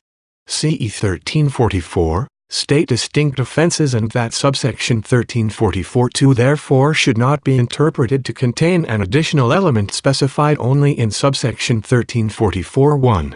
Id. See also Shaw v. United States, 137 S. Court 462, 465-469 2016, recognizing that the subsections of the bank fraud statute overlap substantially but identifying distinct circumstances covered by each. 1078 and here, as in Laurine, Section 1512c's two clauses have separate numbers, line breaks before, between, and after them, and equivalent indentation, thus placing the clauses visually on an equal footing and indicating that they have separate meanings. 573 U.S. at 359. Third, the introductory word otherwise in Section 1512c2 signals that the provision covers obstructive acts that are different from those listed in Section 1512c1. See Black's Law Dictionary 1101 6th ed. 1990. Otherwise means in a different manner, in another way, or in other ways. See also, for example, American Heritage College Dictionary Online I in another way. 1078. The Office of Legal Counsel recently relied on several of the same interpretive principles in concluding at language that appeared in the first clause of the Wire Act, 18 Us. CEI 084. Restricting its prohibition against certain betting or wagering activities to any sporting event or contest, did not apply to the second clause of the same statute, which reaches other betting or wagering activities. Siri considering whether the Wire Act applies to non-sports gambling. November 2, 2018, Slip Up. 7. Relying on plain language. Id. At 11. Finding it not unable to read into the second clause the qualifier on any sporting event or contest that appears in the first clause. Id. At 12. Relying on digital realty. Differently. 2. Under other circumstances. See also Gooch v. United States, 297 U.S. 124. 128 1936, characterizing otherwise as a broad term and holding that a statutory prohibition on kidnapping for ransom or reward or otherwise is not limited by the words ransom and reward to kidnappings for pecuniary benefits. Colazos v. United States, 368 F.3d 190,200, 2nd Circle 2004, construing otherwise in 28 Us. CE 2466 liters C to reach beyond the specific examples listed in prior subsections, thereby covering the myriad means that human ingenuity might devise to permit a person to avoid the jurisdiction of a court. Cf. Begay v. United States, 553 U.S. 137, 144 2006, recognizing that otherwise is defined to mean in a different way or manner, and holding that the word otherwise introducing the residual clause in the Armed Career Criminal Act, 18 Us. CE 924E2B2, can, but need not necessarily, refer to a crime that is similar to the listed examples in some respects but different in others. 1079 The purpose of the word otherwise in Section 1512C2 is therefore to clarify that the provision covers obstructive acts other than the destruction of physical evidence with the intent to impair its integrity or inviolability, which is the conduct addressed in Section L5 Leaders 2CI. The word otherwise does not signal that Section 1512C2 has less breadth in covering obstructive conduct than the language of the provision implies. With Circle 6 paragraph sign 1 judicial decisions support a broad reading of Section 1512C2. Courts have not limited Section 1512C2 to conduct that impairs evidence, but instead have read it to cover obstructive acts in any form. As one court explained, his expansive subsection operates as a catch-all to cover otherwise obstructive behavior that might not constitute a more specific offense like document destruction, which is listed in CL. United States v. Volpondesto, 746 F.3d 273, 286 7th Circle 2014. Some quotation marks omitted. For example, in United States v. Ring, 628 F. Sup. 2nd 195 DDC 2009, the court rejected the argument that E1512C2's reference to conduct that otherwise obstructs, influences, or impedes any official proceeding is limited to conduct that is similar to the type of conduct proscribed by subsection CL, namely, conduct that impairs the integrity or availability of record S, documents S, or other object S for use in an official proceeding. Id. At 224. The court explained that the meaning of E1512C2 is plain on its face. Id. Alternations in original. And courts have upheld convictions under Section L512C2 that did not involve evidence impairment, but instead resulted from conduct that more broadly thwarted arrests or investigations. See, for example, United States v. Martinez, 862 F.3d 223, 238 2nd Circle 2017. Police officer tipped off suspects about issuance of arrest warrants before outstanding warrants could be executed, thereby potentially interfering with an ongoing grand jury proceeding. United States v.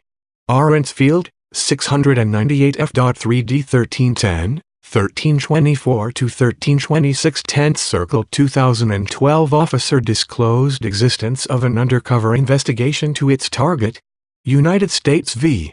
Phillips, 583 F.3d 1261, 1265 10th Circle 2009. Defendant disclosed identity of an undercover officer, thus preventing him from making controlled purchases from methamphetamine dealers. Those cases illustrate that Section 1512C2 applies to corrupt acts including by public officials that frustrate the 1079 in Sykes v. United States, 564 U.S. 1, 15 2011, the Supreme Court substantially abandoned Begay's reading of the residual clause, and in Johnson v.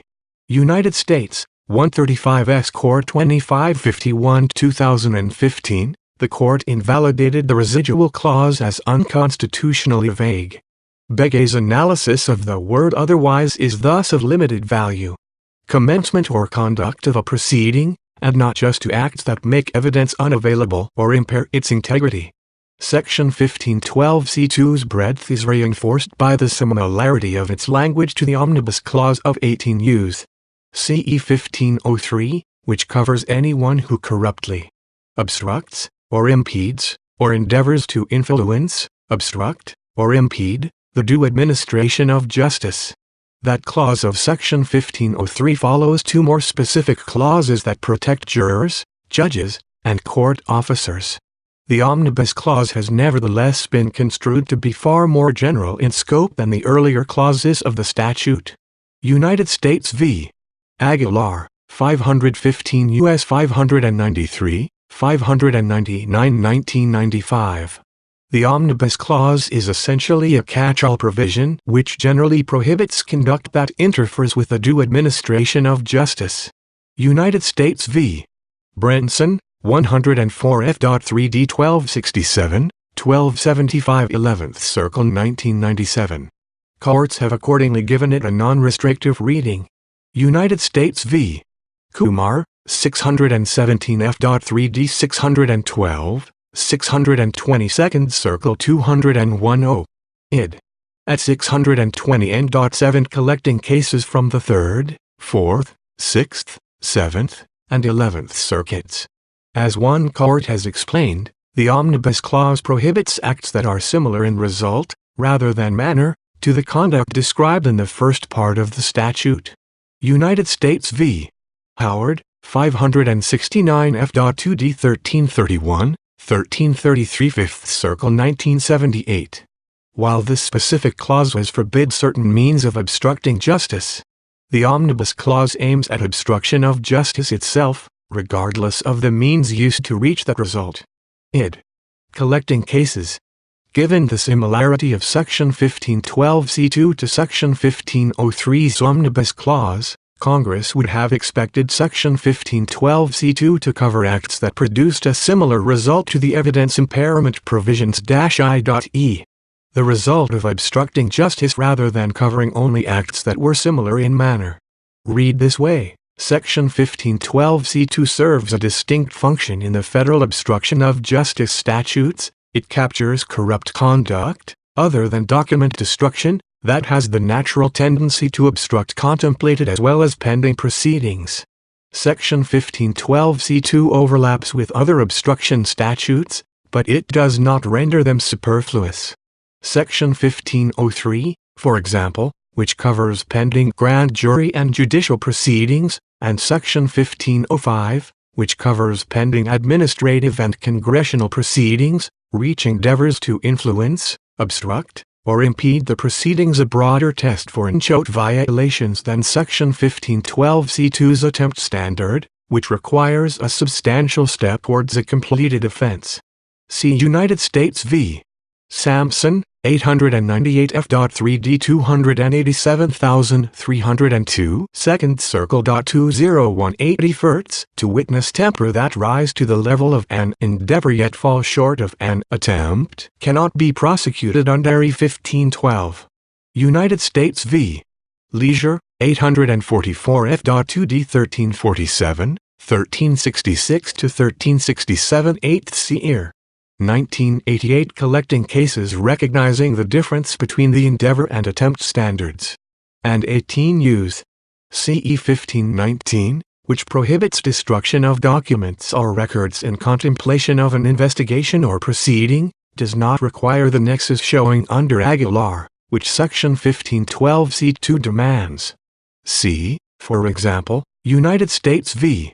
Yielding, 657 F.3d 688, 712 8th Circle. 2011 The requisite knowledge and intent under Section 1519 can be present even if the accused lacks knowledge that he is likely to succeed in obstructing the matter. United States v. Gray, 642 F.3d 371, 376-377 2nd Circle. 2011 in enacting E 1519, Congress rejected any requirement that the government prove a link between a defendant's conduct and an imminent or pending official proceeding. The existence of even substantial overlap is not uncommon in criminal statutes. Laurine, 573 U.S. at 359 N.4. Seashaw, 137 S. Court at 458-469. Aguilar, 515 U.S. at 616 Scalia, J., dissenting the fact that there is now some overlap between E1503 and E1512 is no more intolerable than the fact that there is some overlap between the Omnibus Clause of E1503 and the other provisions of E1503 itself. But given that Sections 1503, 1505, and 1519 each reach conduct that Section 1512c2 does not, The overlap provides no reason to give Section 1512c2 an artificially limited construction. See Shaw, 137 S. Court at 469.1080A with Circle 6 paragraph sign 1. The legislative history of Section L512c2 does not justify narrowing its text given the straightforward statutory command in Section L512c2. There is no reason to resort to legislative history. United States v. Gonzalez, 520 U.S. 1, 6, 1997. In any event, the legislative history of Section 1512c2 is not a reason to impose extra-textual limitations on its reach. Congress enacted Section 1512c2 as part of the Sarbanes-Oxley Act of 2002, Pub. L. No. 107-204, Tit. 11, E1102, 116 Stat. 807. The relevant section of the statute was entitled Tampering with a Record or Otherwise Impeding an Official Proceeding. 116 Stat. 807 emphasis added. That title indicates that Congress intended the two clauses to have independent effect. Section 1512c was added as a floor amendment in the Senate and explained as closing a certain loophole with respect to document shredding. See 148 Cong. Rec. S6545 July 10, 2002 Senator Lott, id. At S6549-S6550 Sen. Hatch. But those explanations do not limit the enacted text. See Pittston Coal Group v. Subban, 488 U.S. 105, 115 1988 LT is not the law that a statute can have no effects which are not explicitly mentioned in its legislative history. See also Encino Motorcars, LLC v. Navarro, 138 S. Court 1134, 1143 2018. Even if Congress did not foresee all of the applications of the statute, that is no reason not to give the statutory text a fair reading. The floor statements thus cannot detract from the meaning of the enacted text. See Barnhart v. Sigmund Coal Company, 534 U.S. 438, 457 2002 floor statements from two senators cannot amend the clear and unambiguous language of a statute. We see no reason to give greater weight to the views of two senators than to the collective votes of both houses, which are memorialized in the unambiguous statutory text. That principle has particular force where one of the proponents of the amendment to Section 1512 introduced his remarks as only briefly elaborating on some of the specific provisions contained in this bill. 148 Cong. Rec. S6550 Senator Hatch. Indeed, the language Congress used in Section 1512c2 prohibiting corruptly obstructing, influnking, or impeding any official proceeding or attempting to do so with Circle 0 diaresis 2 parallels a provision that Congress considered years earlier in a bill designed to strengthen protections against witness tampering and obstruction of justice. While the earlier provision is not a direct antecedent of Section 1512c2, Congress's understanding of the broad scope of the 1080 the Supreme Court's decision in Marinello v. United States, 138 S. Court 1101 2018, does not support imposing a non-textual limitation on Section I-512c2. Marinello interpreted the tax obstruction statute, 26 U.S. CE 7212, to require a nexus between the defendant's conduct and a particular administrative proceeding. Id. At 1109. The court adopted that construction in light of the similar interpretation given to other obstruction provisions, id. Citing Aguilar and Arthur Anderson, as well as considerations of context, legislative history, structure of the criminal tax laws, fair warning, and lenity. Id. At 1106 to 1108. The type of nexus element the court adopted in Marinello already applies under Section 1512c2, and the remaining considerations the court cited do not justify reading into Section L512c2 language that is not there. See Bates v. United States, 522 U.S. 23, 1997 The court ordinarily resists reading words or elements into a statute that do not appear on its face. Earlier provision is instructive, recognizing that the proper administration of justice may be impeded or thwarted by a variety of corrupt methods, limited only by the imagination of the criminally inclined. Representative No. 532, 97th Cong. 2nd Sess. 17-18 1982, Congress considered a bill that would have amended Section 1512 by making it a crime, inter alia, when a person corruptly influences, obstructs, or impedes enforcement and prosecution of federal law, administration of a law under which an official proceeding is being or may be conducted, or the exercise of a federal legislative power of inquiry. Id. At 17-19 quoting S. 2420. The Senate committee explained that, the purpose of preventing an obstruction of or miscarriage of justice cannot be fully carried out by a simple enumeration of the commonly prosecuted obstruction offenses. There must also be protection against the rare type of conduct that is the product of the inventive criminal mind and which also thwarts justice. Id. At 18. The report gave examples of conduct actually prosecuted under the current residual clause in 18 U.S. C.E. 1503, which would probably not be covered in this series of provisions without a residual clause. Id. One prominent example was a conspiracy to cover up the Watergate burglary and its aftermath by having the Central Intelligence Agency seek to interfere with an ongoing FBI investigation of the burglary. Id. Citing United States v. Haldeman, 559 F.2d 31 D.C. Circle 1976.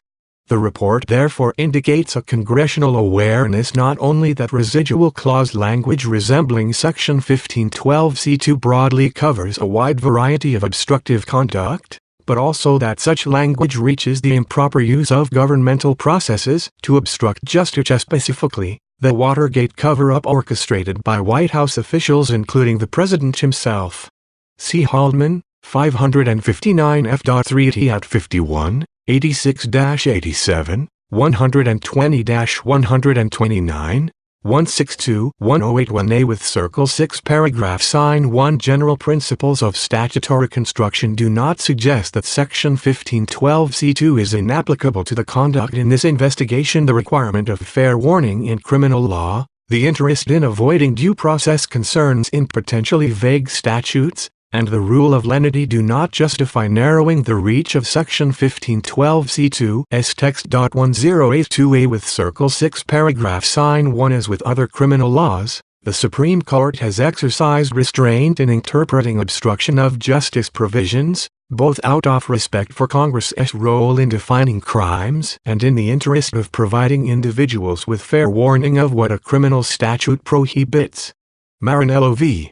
United States, 138 S. Court 1101, 1106 2018.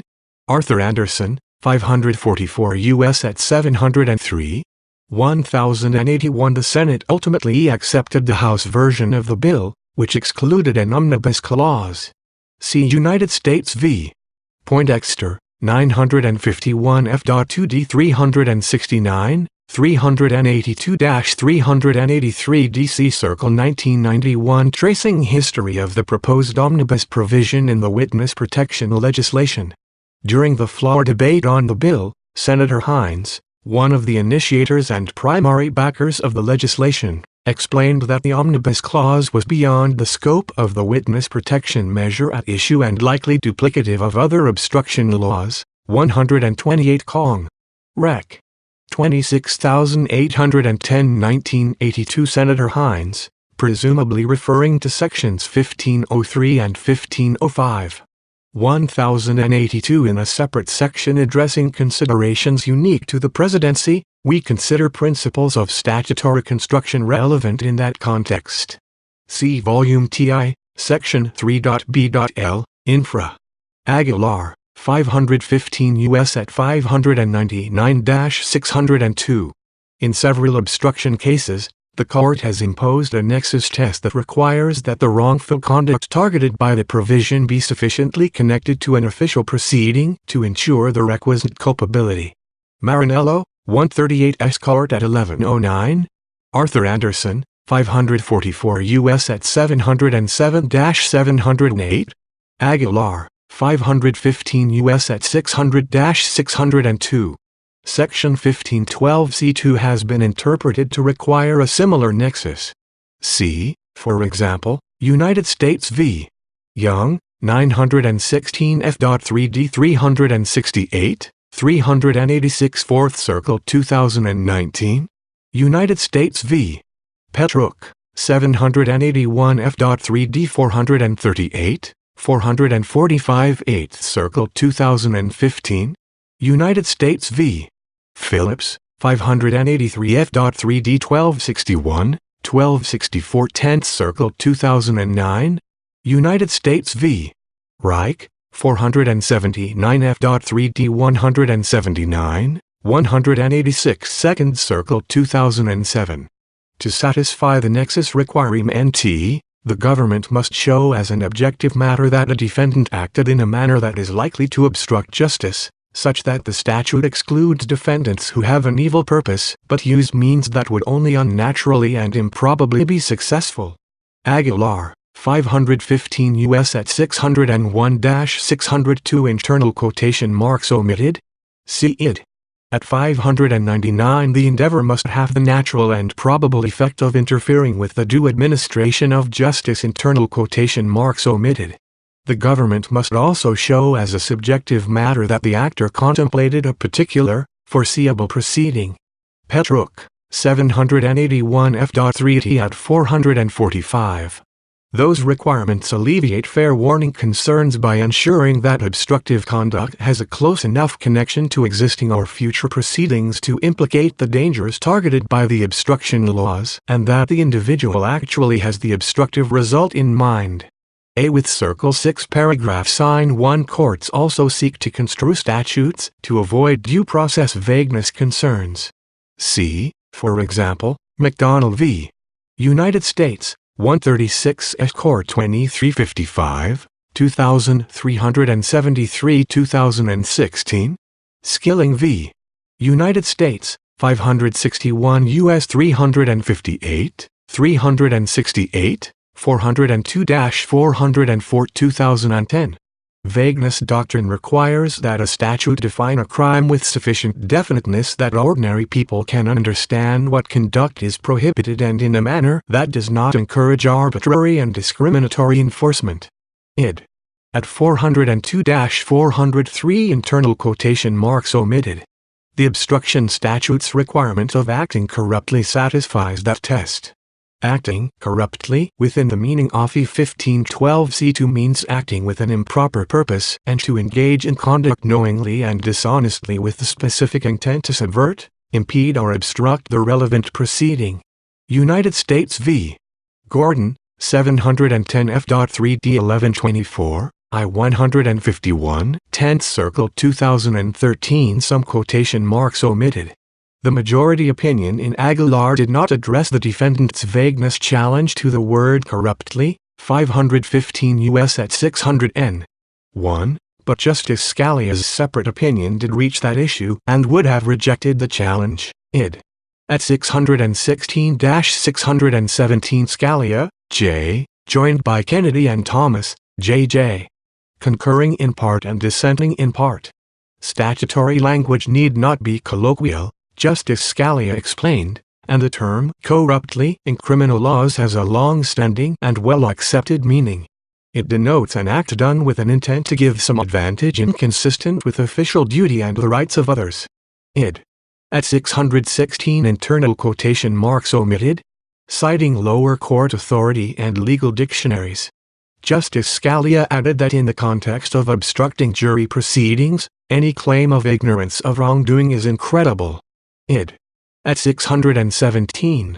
Lower courts have also rejected vagueness challenges to the word corruptly. See, for example, United States v. Edwards, 869 F.3d 490, 501-502, 7th Circle 2017, United States v. Brenson, 104 F.3d 1267, 1280-1281 11th Circle 1997, United States v. Howard, 569 F.2d 1331, 1336 N.9 5th Circle 1978. This well-established intent standard precludes the need to limit the obstruction statutes to only certain kinds of inherently wrongful conduct. 10A3 1083 in United States v. Poindexter, 951 F.2d 369 D.C. Circle 1991, the Court of Appeals found the term corruptly in 18 Us. CE 1505 vague as applied to a person who provided false information to Congress. After suggesting that the word corruptly was vague on its face, 951 F.2d at 378, the Court A with Circle 6 paragraph sign 1 finally, the rule of lenity does not justify treating Section 1512c2 as a prohibition on evidence impairment, as opposed to an omnibus clause. The rule of lenity is an interpretive principle that resolves ambiguity in criminal laws in favor of the less severe construction. Cleveland v. United States, 531 U.S. 12, 25 2000. As the Court has repeatedly emphasized, however, the rule of lenity applies only if, after considering text, structure, history and purpose, there remains a grievous ambiguity or uncertainty in the statute such that the Court must simply guess as to what Congress intended. Obramsky v.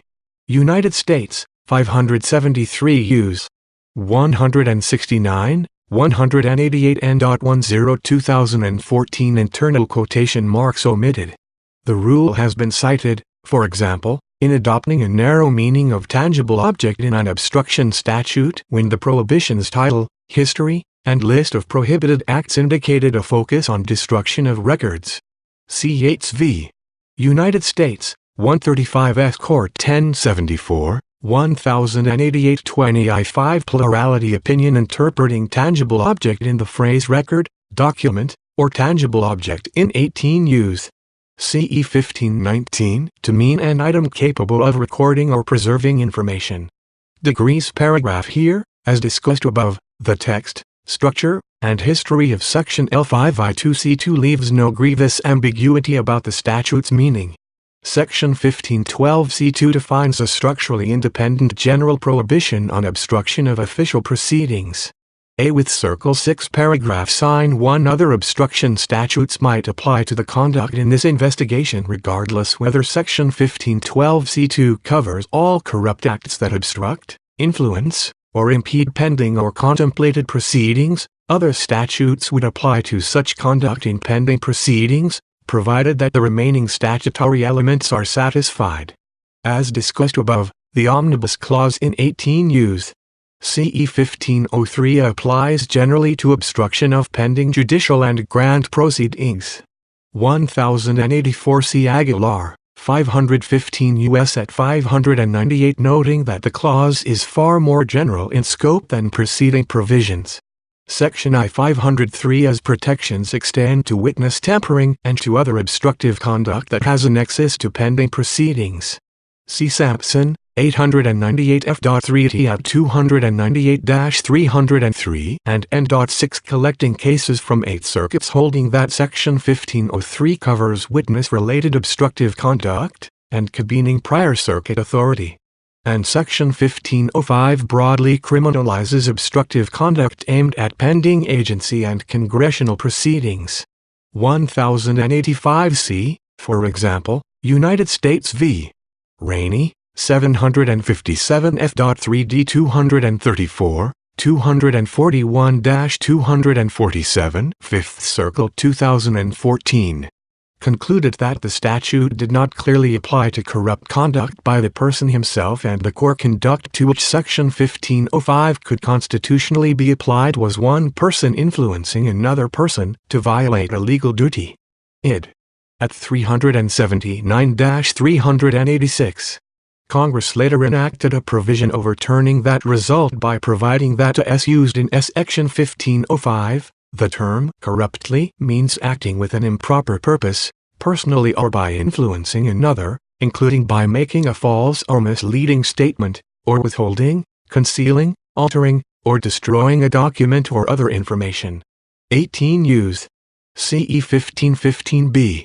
Other courts have declined to follow Poindexter either by limiting it to Section 1505 and the specific conduct at issue in that case. See Brenson, 104 F.3d at 1280-1281.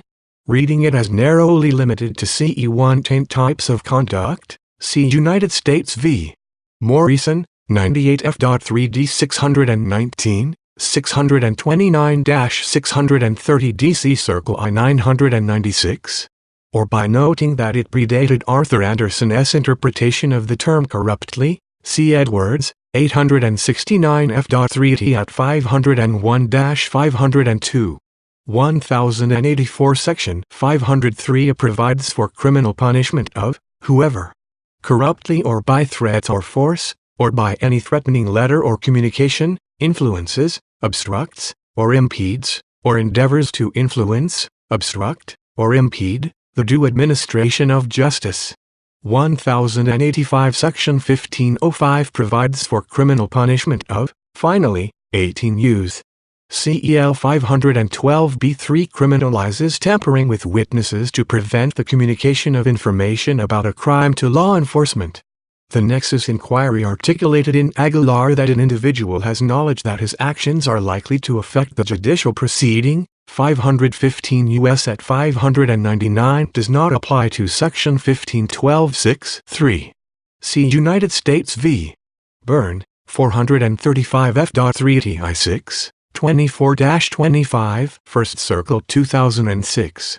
The nexus inquiry turns instead on the actor's intent to prevent communications to a federal law enforcement official. See Fowler v. United States, 563 U.S. 668, 673-678 2011. In sum, in light of the breadth of Section 1512c2 and the other obstruction statutes, an argument that the conduct at issue in this investigation falls outside the scope of the obstruction laws lacks merit. A. With Circle 6 paragraph sign 1 constitutional defenses to applying obstruction of justice statutes to presidential conduct. The President has broad discretion to direct criminal investigations. The Constitution vests the executive power in the President and enjoins him to take care that the laws be faithfully executed. U.S. Const. Art. it. E1, 3. Those powers and duties form the foundation of prosecutorial discretion. See United States v. Armstrong, 517 U.S. 456, 464 1996. Attorney General and United States Attorneys have this latitude because they are designated by statute as the President's delegates to help him discharge his constitutional responsibility to take care that the laws be faithfully executed. The President also has authority to appoint officers of the United States and to remove those whom he has appointed. U.S. Const. R2, E2, CL. 2. Granting authority to the President to appoint all officers with the advice and consent of the Senate, but providing that Congress may vest the appointment of inferior officers in the President alone, the heads of departments, or the courts of law. See also Free Enterprise Fund v. Public Company Accounting Oversight Board, 561 U.S. 477, 492-493, 509 2010 describing removal authority as flowing from the President's responsibility to take care that the laws be faithfully executed. Although the President has broad authority under Article 2, that authority coexists with Congress's Article I power to enact laws that protect congressional proceedings, federal investigations, the courts, and grand juries against corrupt efforts to undermine their functions. Usually, those constitutional powers function in harmony with the President enforcing the criminal laws under Article IT to protect against corrupt obstructive acts. But when the President's official actions come into conflict with the prohibitions in the obstruction statutes, any constitutional tension is reconciled through separation of powers analysis. Whoever corruptly influences, obstructs, or impedes or endeavors to influence, obstruct, or impede the due and proper administration of the law under which any pending proceeding is being had before any department or agency of the United States, or the due and proper exercise of the power of inquiry under which any inquiry or investigation is being had by either House, or any committee of either House, or any joint committee of the Congress. The President's Counsel has argued that the President's exercise of his constitutional authority to terminate an FBI director and to close investigations cannot constitutionally constitute obstruction of justice. 1086. As noted above, no Department of Justice position or Supreme Court precedent directly resolved this issue. We did not find counsel's contention, however, to accord with our reading of the Supreme Court authority addressing separation of diaris's two powers issues. Applying the court's framework for analysis, we concluded that Congress can validly regulate the President's exercise of official duties to prohibit actions motivated by a corrupt intent to obstruct justice. The limited effect on presidential power that results from that restriction would not impermissibly undermine the President's ability to perform his Article II functions. The requirement of a clear statement to apply statutes to presidential conduct does not limit the obstruction statutes before addressing Article II issues directly. We consider one threshold statutary diaris's two construction principle that is unique to the presidency, the principle that general statutes must be read as not applying to the President if they do not expressly apply where application would arguably limit the President's constitutional role. Application of 28 U.S.C. E 458 to presidential appointments of federal judges, 19 Op. OLC 350, 352 1995. This clear statement rule, id. has its source in two principles. Statutes should be construed to avoid serious constitutional questions, and Congress should not be assumed to have altered the constitutional separation of powers without clear assurance that it intended that result. The constitutional separation of powers between the President and Congress, 20 Op. OLC 124, 178 1996. The Supreme Court has applied that clear statement rule in several cases. In one leading case, the court construed the Administrative Procedure Act, 5 U.S. CE 701 et seq. not to apply to judicial review of presidential action. Franklin v. Massachusetts, 505 U.S. 788, 800-801 1992. The court explained that it would require an express statement by Congress before assuming it intended the President's performance of his statutory duties to be reviewed for abuse of discretion. Id. At 801. In another case, the court interpreted the word utilized in the Federal Advisory Committee Act FASA, 5 U.S. CAP. to apply only to the use of advisory committees established directly or indirectly by the government, thereby excluding the American Bar Association's advice to the Department of Justice about federal judicial candidates. Public Citizen A with Circle 6 Paragraph Sign 1 United States Department of Justice, 491 U.S. 440, 455, 462-467 1989. The court explained that a broader interpretation of the term utilized in FACA would raise serious questions whether the statute infringed unduly on the President's Article II power to nominate federal judges and violated the doctrine of separation of powers. Id. At 466-467. Another case found that an established canon of statutory construction applied with special force to provisions that would impinge on the President's foreign affairs powers if construed broadly. Sale v. Haitian Centers Council, 509 U.S. 155, 188 1993 applying the presumption against extraterritorial application to construe the Refugee Act of 1980 as not governing in an overseas context, where it could affect foreign and military affairs for which the President has unique responsibility. See Application 1086, 6, 23, 17 Letter, President's Personal Counsel to Special Counsel's Office, at 2N. I of 28 U.S. CE 458 to Presidential Appointments of Federal Judges, 19 Op. OLC at 353-354 discussing Franklin, Public Citizen, and Sale. The Department of Justice has relied on this clear statement principle to interpret certain statutes as not applying to the President at all, similar to the approach taken in Franklin. See, for example, Memorandum for Richard T. Burris, Office of the President, from Lawrence H. Silberman, Deputy Attorney General, re. Conflict of interest problems arising out of the President's nomination of Nelson A. Rockefeller to be Vice President under the 25th Amendment to the Constitution, at 2-5 August 28, 1974 Criminal Conflict of Interest Statute, 18 Us. CE 208, does not apply to the President. Other OC opinions interpret statutory text not to apply to certain presidential or executive actions because of constitutional concerns. See Application of 28 Us. CE 458 to Presidential Appointments of Federal Judges, 19 Op. OLC at 350-357 Consanguinity Limitations on Court Appointments, 28 Us.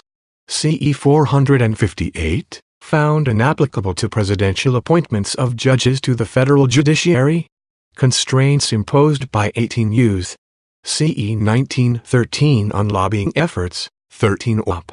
OLC 300, 304-306 1989 limitation on the use of appropriated funds for certain lobbying programs found inapplicable to certain communications by the President and executive officials. But OLC has also recognized that this clear statement rule does not apply with respect to a statute that raises no separation of powers questions were it to be applied to the President, such as the Federal Bribery Statute, 18 Us. CE 201. Application of 28 Us. CE 458 to Presidential Appointments of Federal Judges, 19 Op. OLC at 357 OC explained that applicat in of E20I raises no separation of powers question, let alone a serious one, because the Constitution confers no power in the President to receive bribes. Id. In support of that conclusion, OC noted constitutional provisions that forbid increases in the President's compensation while in office, which is what a bribe would function to do, id. Citing U.S. Const. Art. 2, E1, CL. 7, and the express constitutional power of Congress to impeach and convict a president for, inter alia, bribery, id. Citing U.S. Const. R2, E4.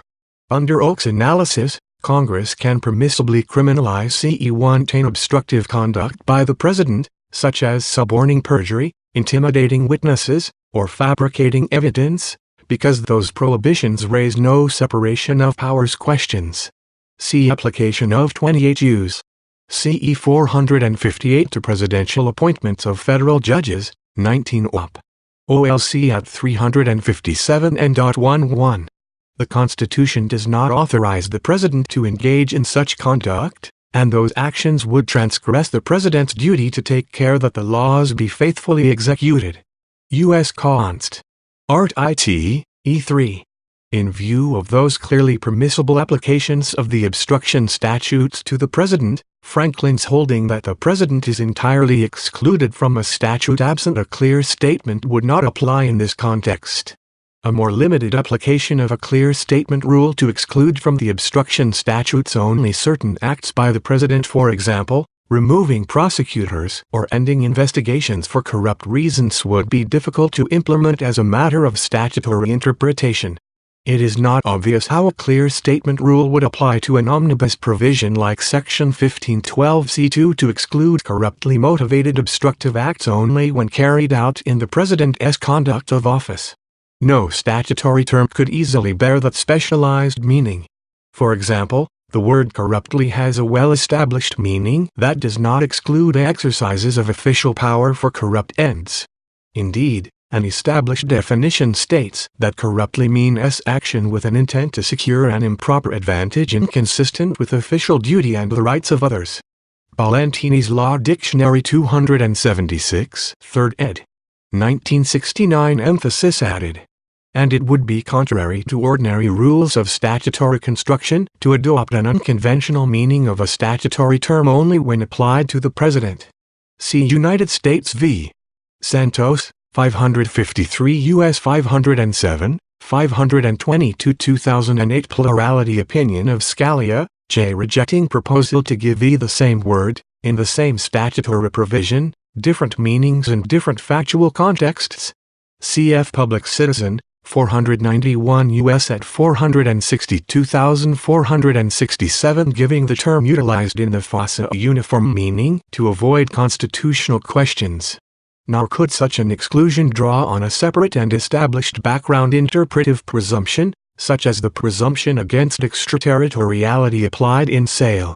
The principle that courts will construe a statute to avoid serious constitutional questions is not a license for the judiciary to rewrite language enacted by the legislature. Salinas v. United States, 522 U.S. 52, 59-16 1997. It is one thing to acknowledge and accept well-defined or even newly enunciated, generally applicable, background principles of assumed legislative intent. It is quite another to espouse the broad proposition that criminal statutes do not have to be read as broadly as they are written, but are subject to case-by-case exceptions. Brogan v. United States, 522 U.S. 398, 406 1998. When a proposed construction would thus function as an extra-textual limit on a statute's compass, thereby preventing the statute from applying to a host of cases falling within its clear terms, Laurine, 573 U.S. at 357, it is doubtful that the construction would reflect Congress's intent. That is particularly so with respect to obstruction statutes, which have been given a broad and all-inclusive meaning. Rainey, 757 F.3 at 245 discussing sections 1503 and 1505 internal quotation marks omitted. Accordingly, since no established principle of interpretation would exclude the presidential conduct we have investigated from statutes such as sections 1503, 1505, I-5, 12b, and L-512c2, we proceed to examine the separation of powers issues that could be raised as an Article 2 defense to the application of those statutes. A. With Circle 6 paragraph sign 1 separation of powers principles support the conclusion that Congress may validly prohibit corrupt obstructive acts carried out through the President's official powers when Congress imposes a limitation on the exercise of Article 2 powers. The limit at S validity depends on whether the measure disrupts the balance between the coordinate branches. Nixon v. Administrator of General Services, 433 U.S. 425, 443 1977. Even when a branch does not arrogate power to itself. The separation of powers doctrine requires that a branch not impair another in the performance of its constitutional duties. Loving v. United States, 517 U.S. 748, 757 1996. The separation of powers does not mean, however, that the branches ought to have no partial agency in, or no control over the acts of each other. Clinton v. Jones, 520 U.S. 681,703 1997 quoting James Madison, The Federalist No.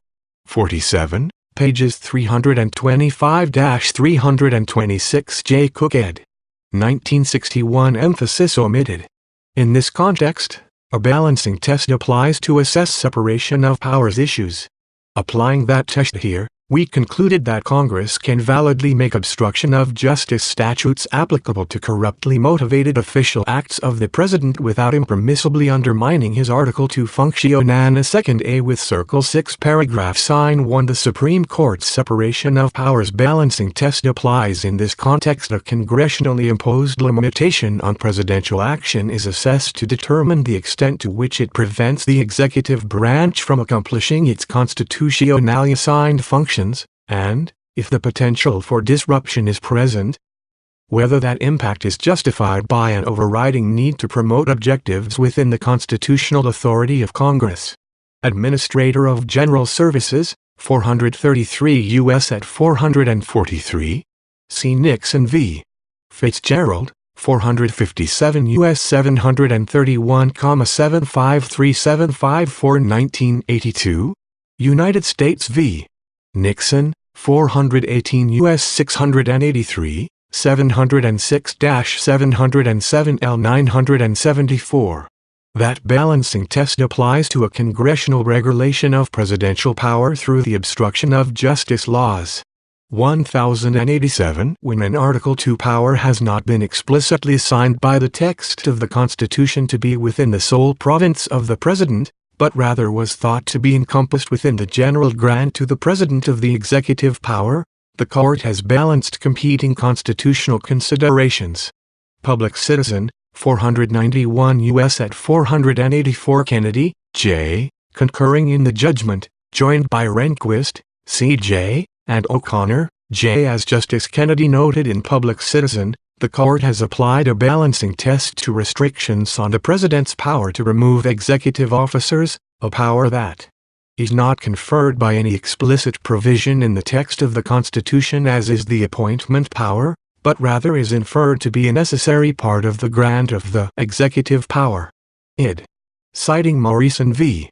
Olson, 487 U.S. 654, 694 L 988, and Myers v.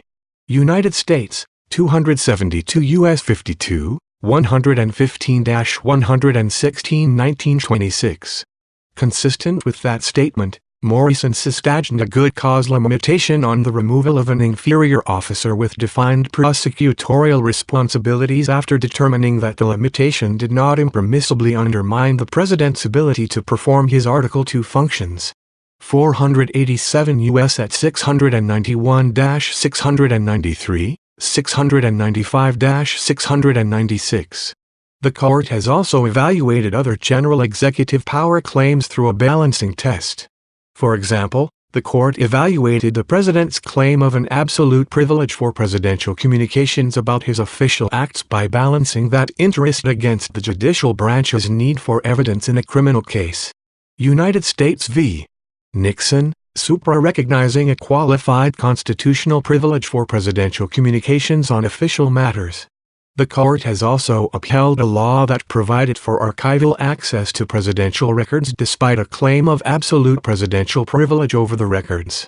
Administrator of General Services, 433 U.S. at 443-445, 451-455. The analysis in those cases supports applying a balancing test to assess the constitutionality of applying the obstruction of justice statutes to presidential exercises of executive power. Only in a few instances has the Court applied a different framework. When the President's power is both exclusive and conclusive on the issue, Congress is precluded from regulating its exercise. Zivotofsky v. Kerry, I-35 Court 2076, 2084-2015. In Zivotofsky, for example, the Court followed Justice Jackson's familiar tripartite framework in Youngstown Sheet and Tube Company v. Sawyer, 343 U.S. 579, 635-638 1952. Jackson, J., concurring, and held that the President's 1087 OLC applied such a balancing test in concluding that the President is not subject to criminal prosecution while in office, relying on many of the same precedents discussed in this section. See a sitting President's amenability to indictment and criminal prosecution, 24 Op. OLC 222, 237-238, 244-245 2000. Relying on, inter alia, United States v. Nixon, Nixon v. Fitzgerald, and Clinton v. Jones, and quoting the legal standard from Administrator of General Services v. Nixon that is applied in the text. OLC recognized that the balancing analysis it had initially relied on in finding that a sitting president is immune from prosecution had been adopted as the appropriate mode of analysis by the Court. Id. At 244. Authority to recognize foreign nations is exclusive. Id. At 2083, 2094. See also Public Citizen 491 U.S. at 485-486 Kennedy, J., concurring in the judgment citing the power to grant pardons under U.S. Const. Art. TT, E2, CL. 1, and the presentment clauses for legislation, U.S. Const. Art. T, E7, CLS. 2, 3, as examples of exclusive presidential powers by virtue of constitutional text. But even when a power is exclusive, Congress powers, and its central role in making laws, give it substantial authority regarding many of the policy determinations that precede and follow the President's Act. Zivotofsky, 135 S. Court at 2087. For example, although the President's power to grant pardons is exclusive and not subject to congressional regulation, see United States v. Klein, 80 U.S. 13 Wall. 128, 147-148 1872, Congress has the authority to prohibit the corrupt use of anything of value to influence the testimony of another person in a judicial, congressional, or agency proceeding, 18 Us. CE 201b3, which would include the offer or promise of a pardon to induce a person to testify falsely or not to testify at all. The offer of a pardon would precede the act of pardoning and thus be within Congress's power to regulate even if the pardon itself is not. Just as the speech or debate clause, U.S. Const. Art. I, E6, CL. I, absolutely protects legislative acts, but not a legislator's taking or agreeing to take money for a promise to act in a certain way.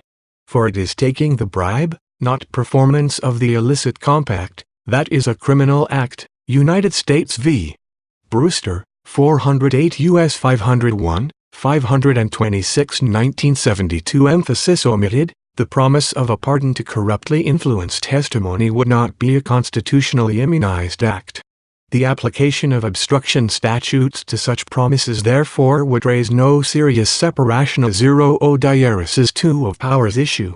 A with Circle 6 paragraph sign 1. The effect of obstruction of justice statutes on the President's capacity to perform his Article 2 responsibilities is limited under the Supreme Court's balancing test for analyzing separation of powers issues. The first task is to assess the degree to which applying obstruction of justice statutes to presidential actions affects the President's ability to carry out his Article 2 responsibilities. Administrator of General Services, 433 U.S. at 443. As discussed above, applying obstruction of justice statutes to presidential conduct that does not involve the President's conduct of office, such as influencing the testimony of witnesses, is constitutionally unproblematic. The President has no more right than other citizens to impede official proceedings by corruptly influencing witness testimony. The conduct would be equally improper whether effectuated through direct efforts to produce false testimony or suppress the truth, or through the actual, threatened, or promised use of official powers to achieve the same result. The President's action in curtailing criminal investigations or prosecutions, or discharging law enforcement officials, raises different questions. Each type of action involves the exercise of executive discretion in furtherance of the President's duty to take care that the laws be faithfully executed. U.S. Const. Art. 2, E3. Congress may not supplant the President's exercise of executive power to supervise prosecutions or to remove officers who occupy law enforcement positions. See Bosher v.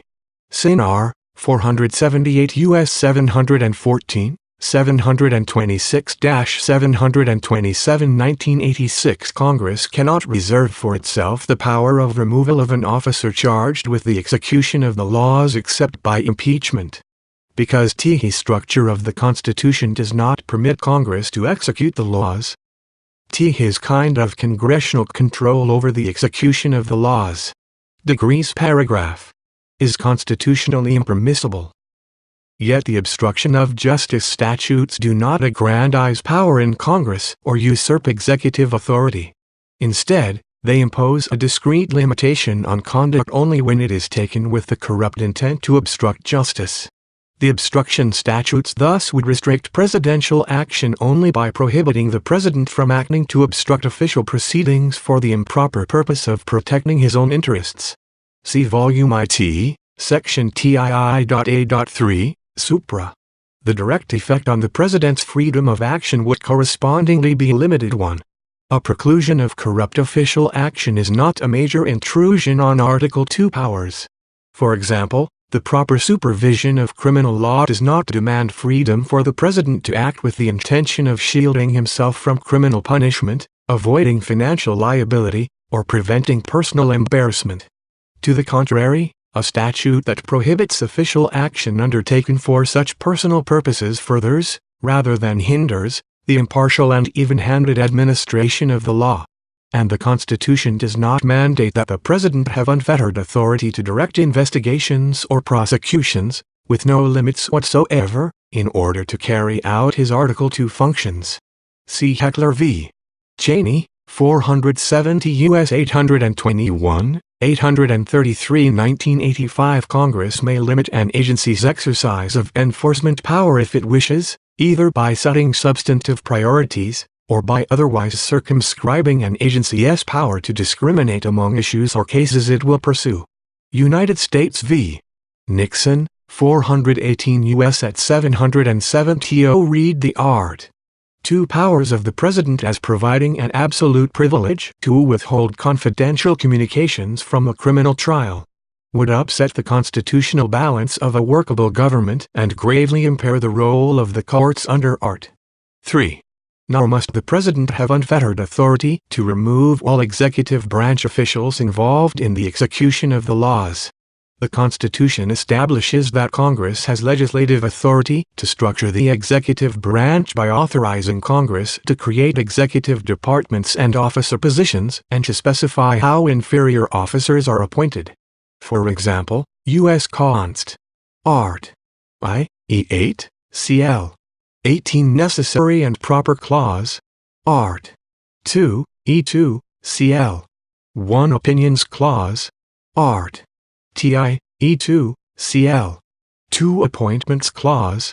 See Free Enterprise Fund, 561 U.S. at 499. While the President's removal power is an important means of ensuring that officers faithfully execute the law, Congress has a recognized authority to place certain limits on removal. Id. At 493-495. The President's removal powers are at their zenith with respect to principal officers, that is, officers who must be appointed by the President and who report to him directly. See Free Enterprise Fund, 561 U.S. at 493, 500. The President's exclusive and illimitable power of removal of those principal officers furthers the President's ability to ensure that the laws are faithfully executed. Id. At 493, 498 internal quotation marks omitted. Myers, 272 U.S. at 627. Thus, there are some purely executive officials who must be removable by the President at will if he is able to accomplish his constitutional role. Morrison, 487 U.S. at 690.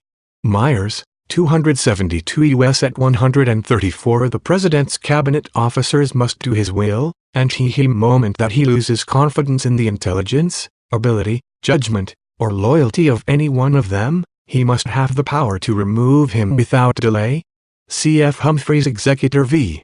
United States, 295 U.S. 602 1935. Congress has the power to create independent agencies headed by principal officers removable only for good cause. In light of those constitutional precedents, it may be that the obstruction statutes could not be constitutionally applied to limit the removal of a cabinet officer such as the Attorney General. C5 Us. CE 101. 28 Us. CE 503. In that context, at least absent circumstances showing that the President was clearly attempting to thwart accountability for personal conduct while evading ordinary political checks and balances, Even the highly limited regulation imposed by the obstruction statutes could possibly intrude too deeply on the president's freedom to select and supervise the members of his cabinet. The removal of inferior officers, in contrast, need not necessarily be at will for the president to fulfill his constitutionally assigned role in managing the executive branch. Inferior officers are officers whose work is directed and supervised at some level by other officers appointed by the President with the Senate's consent. Free Enterprise Fund, 561 U.S. at 510 quoting Edmund A. with Circle 6 paragraph sign 1 United States, 520 U.S. 651, 663 1997 internal quotation marks omitted. The Supreme Court has long recognized Congress's authority to place for-cause limitations on the President's removal of inferior officers whose appointment may be vested in the head of a department. U.S. Const. Art. 2, E2, CL. 2. See United States v. Perkins, 116 U.S. 483, 485 1886 The constitutional authority in Congress to thus vest the appointment of inferior officers in the heads of departments implies authority to limit, restrict, and regulate the removal by such laws as Congress may enact in relation to the officers so appointed. Quoting lower court decision, Morrison, 487 U.S. at 689 N. 27 citing Perkins, accorded at 723-724 and N.4 Scalia, J., dissenting recognizing that Perkins is established law. See also Free Enterprise Fund, 561 U.S. at 493,495 citing Perkins and Morrison. The category of inferior officers includes both the FBI Director and the Special Counsel, each of whom reports to the Attorney General. See 28 U.S. CE 509, 51 ESA, 531, 28 CFR Part 600. Their work is thus directed and supervised by Presidentialia 0 Diaris to appointed, Senate-confirmed officer. See INRI, Grand Jury Investigation, F.3d, 2019 Well 921,692. At *3-*4 DC Circle February 26, 2019 holding that the Special Counsel is an inferior officer for constitutional purposes.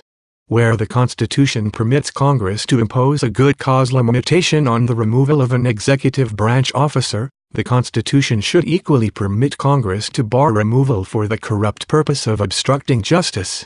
Limiting a range of permissible reasons for removal to exclude a corrupt purpose imposes a lesser restraint on the President than requiring an affirmative showing of good cause. It follows that for such inferior officers, Congress may constitutionally restrict the President's removal authority if that authority was exercised for the corrupt purpose of obstructing justice. And even if a particular inferior officer's position might be of such importance to the execution of the laws that the President must have at-will removal authority, the obstruction of justice statutes could still be constitutionally applied to forbid removal for a corrupt reason. 1088 A narrow and discrete limitation on removal that precluded corrupt action would leave ample room for all other considerations, including disagreement over policy or loss of confidence in the officer's judgment or commitment. A corrupt purpose prohibition therefore would not undermine the President's ability to perform his Article II functions. Accordingly, because the separation of powers question is whether the removal restrictions are of such a nature that they impede the President's ability to perform his constitutional duty, Morrison, 487 U.S. at 691, a restriction on removing an inferior officer for a 088. Although the FBT Director is an inferior officer, he is appointed by the President and removable by him at will, see 28 U.S. CE 532 note, and it is not clear that Congress could constitutionally provide the FBI Director with good cause tenure protection. See OC, Constitutionality of legislation extending the term of the FBI Director, 2011 Well 2,566,125, at *3 OLC June 20, 2011 Tenure protection for an officer with the FBI Director's broad investigative, administrative, and policy-making responsibilities would raise a serious constitutional question whether Congress had impeded the President's ability to perform his constitutional duty to take care that the laws be faithfully executed. Quoting Morrison, 487 U.S. at 691. Corrupt reason. A reason grounded in achieving personal rather than official ends does not seriously hinder the President's performance of his duties. The President retains broad latitude to supervise investigations and remove officials, circumscribed in this context only by the requirement that he not act for corrupt personal purposes. 1089A with Circle 6 paragraph sign 1 Congress has power to protect congressional, grand jury, and judicial proceedings against corrupt acts from any source where law imposes a burden on the President's performance of Article 2 functions. Separation of powers analysis considers whether the statutory measure is justified by an overriding need to promote objectives within the constitutional authority of Congress. Administrator of General Services, 433 U.S. at 443. Here, Congress enacted the Obstruction of Diarises to Justice statutes to protect, among other things, the integrity of its own proceedings, grand jury investigations, and federal criminal trials. Those objectives are within Congress's authority and serve strong governmental interests. A with Circle 6 paragraph sign 1 Congress has Article I authority to define generally applicable criminal law and apply it to all persons including the President. Congress clearly has authority to protect its own legislative functions against corrupt efforts designed to impede legitimate fact-gathering and lawmaking efforts. C. Watkins v. United States, 354 U.S. 178, 187, 206-207 1957. Chapman A. with Circle 6 paragraph sign 1 United States, 5 App. D.C. 122, 130 1895. Congress also has authority to establish a system of federal courts, which includes the power to protect the judiciary against obstructive acts. See U.S. Const. Art. I. E. 8, else. 9, 18 The Congress shall have power to constitute tribunals inferior to the Supreme Court and to make all laws which shall be necessary and proper for carrying into execution the foregoing powers. The long lineage of the obstruction of justice statutes, which can be traced to at least 183I, attests to the necessity for that protection. See an act declaratory of the law concerning contempts of court, 4 Stat. 487-488 to 1831 making it a crime if any person or persons shall corruptly endeavor to influence, intimidate, or impede any juror, witness, or officer, in any court of the United States, in the discharge of his duty, or shall, corruptly obstruct, or impede, or endeavor to obstruct or impede, the due administration of justice therein. A with Circle 6 paragraph sign 1 The Article T courts have an equally strong interest in being protected against obstructive acts, whatever their source. As the Supreme Court explained in United States v. Nixon, a primary constitutional duty of the judicial branch is to do justice in criminal prosecutions. 418 U.S. at 707. Accord Cheney v. United States District Court for the District of Columbia, 542 U.S. 367, 384 2004. In Nixon, the court rejected the President's claim of absolute executive privilege because the allowance of the privilege to withhold evidence that is demonstrably 1089. The obstruction statutes do not disqualify the President from acting in a case simply because he has a personal interest in it or because his own conduct may be at issue. As the Department of Justice has made clear, a claim of a conflict of interest, standing alone, cannot deprive the President of the ability to fulfill his constitutional function. See, for example, Oak, Applicat Ion of 28 Us. CE 458 to Presidential Appointments of Federal Judges, 19 OLC Op. At 356 citing Memorandum for Richard T. Burris, Office of the President, from Lawrence A. Silberman, Deputy Attorney General, Re. Conflict of interest problems arising out of the president's nomination of Nelson A. Rockefeller to be vice president under the 20-0 to Fifth Amendment to the Constitution, at 2-5 August 28, 1974. Relevant in a criminal trial would cut deeply into the guarantee of due process of law and gravely impair the basic function of the courts. 407 U.S. at 712. As Nixon illustrates, the need to safeguard judicial integrity is a compelling constitutional interest. See it. At 709, noting that the denial of full disclosure of the facts surrounding relevant presidential communications threatens the very integrity of the judicial system and public confidence in the system. With Circle 6 paragraph sign 1. Finally, the grand jury cannot achieve its constitutional purpose absent protection from corrupt acts. Serious federal criminal charges generally reach the Article 3 courts based on an indictment issued by a grand jury. Kobletic v. United States, 309 U.S. 323, 327 1940. The Constitution itself makes the grand jury a part of the judicial process, and the grand jury's function is enshrined in the Fifth Amendment. Use. Const. Amend. v. No person shall be held to answer for a serious crime unless on a presentment or indictment of a grand jury. The whole theory of the grand jury's function is that it belongs to no branch of the institutional government, serving as a kind of buffer or referee between the government and the people. United States v.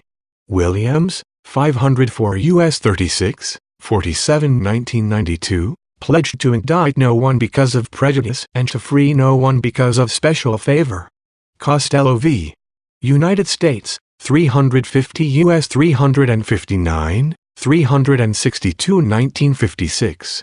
If the grand jury were not protected against corrupt interference from all persons, its function as an independent charging body would be thwarted, and an impartial grand jury investigation to determine whether probable cause exists to indict is vital to the criminal justice process.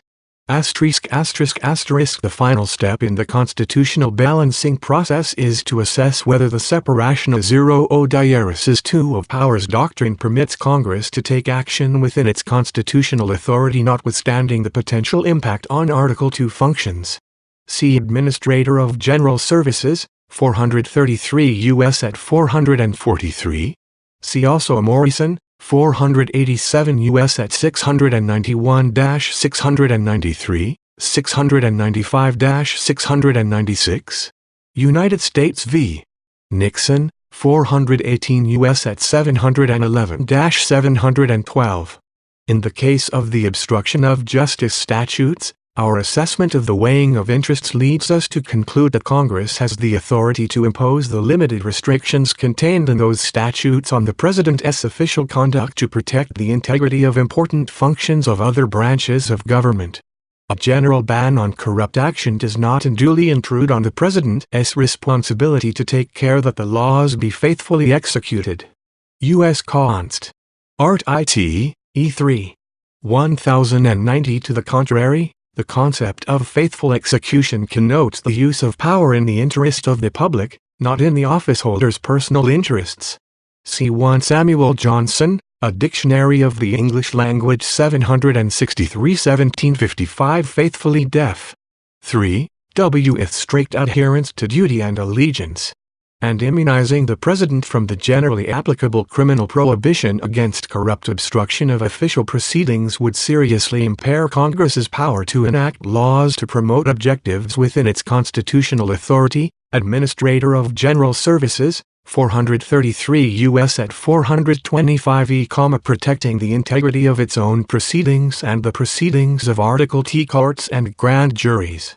1090. As noted above, the President's selection and removal of principal executive officers may have a unique constitutional status. Accordingly, based on the analysis above, we were not persuaded by the argument that the President has blanket constitutional immunity to engage in acts that would corruptly obstruct justice through the exercise of otherwise valid Article TI powers. 1091A with Circle 6 paragraph sign 1 ascertaining whether the President violated the obstruction statutes would not chill his performance of his Article 2 duties. Applying the obstruction statutes to the President's official conduct would involve determining as a factual matter whether he engaged in an obstructive act, whether the act had a nexus to official proceedings, and whether he was motivated by corrupt intent. But applying those standards to the President's official conduct should not hinder his ability to perform his Article 2 duties. Cf. Nixon v.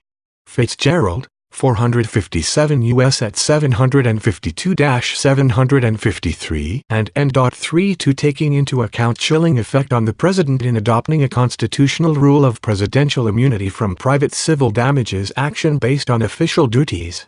Several safeguards would prevent a chilling effect: the existence of settled legal standards, the presumption of regularity in prosecutorial actions, and the existence of evidentiary limitations on probing the President's motives. And historical experience confirms that no impermissible chill should exist.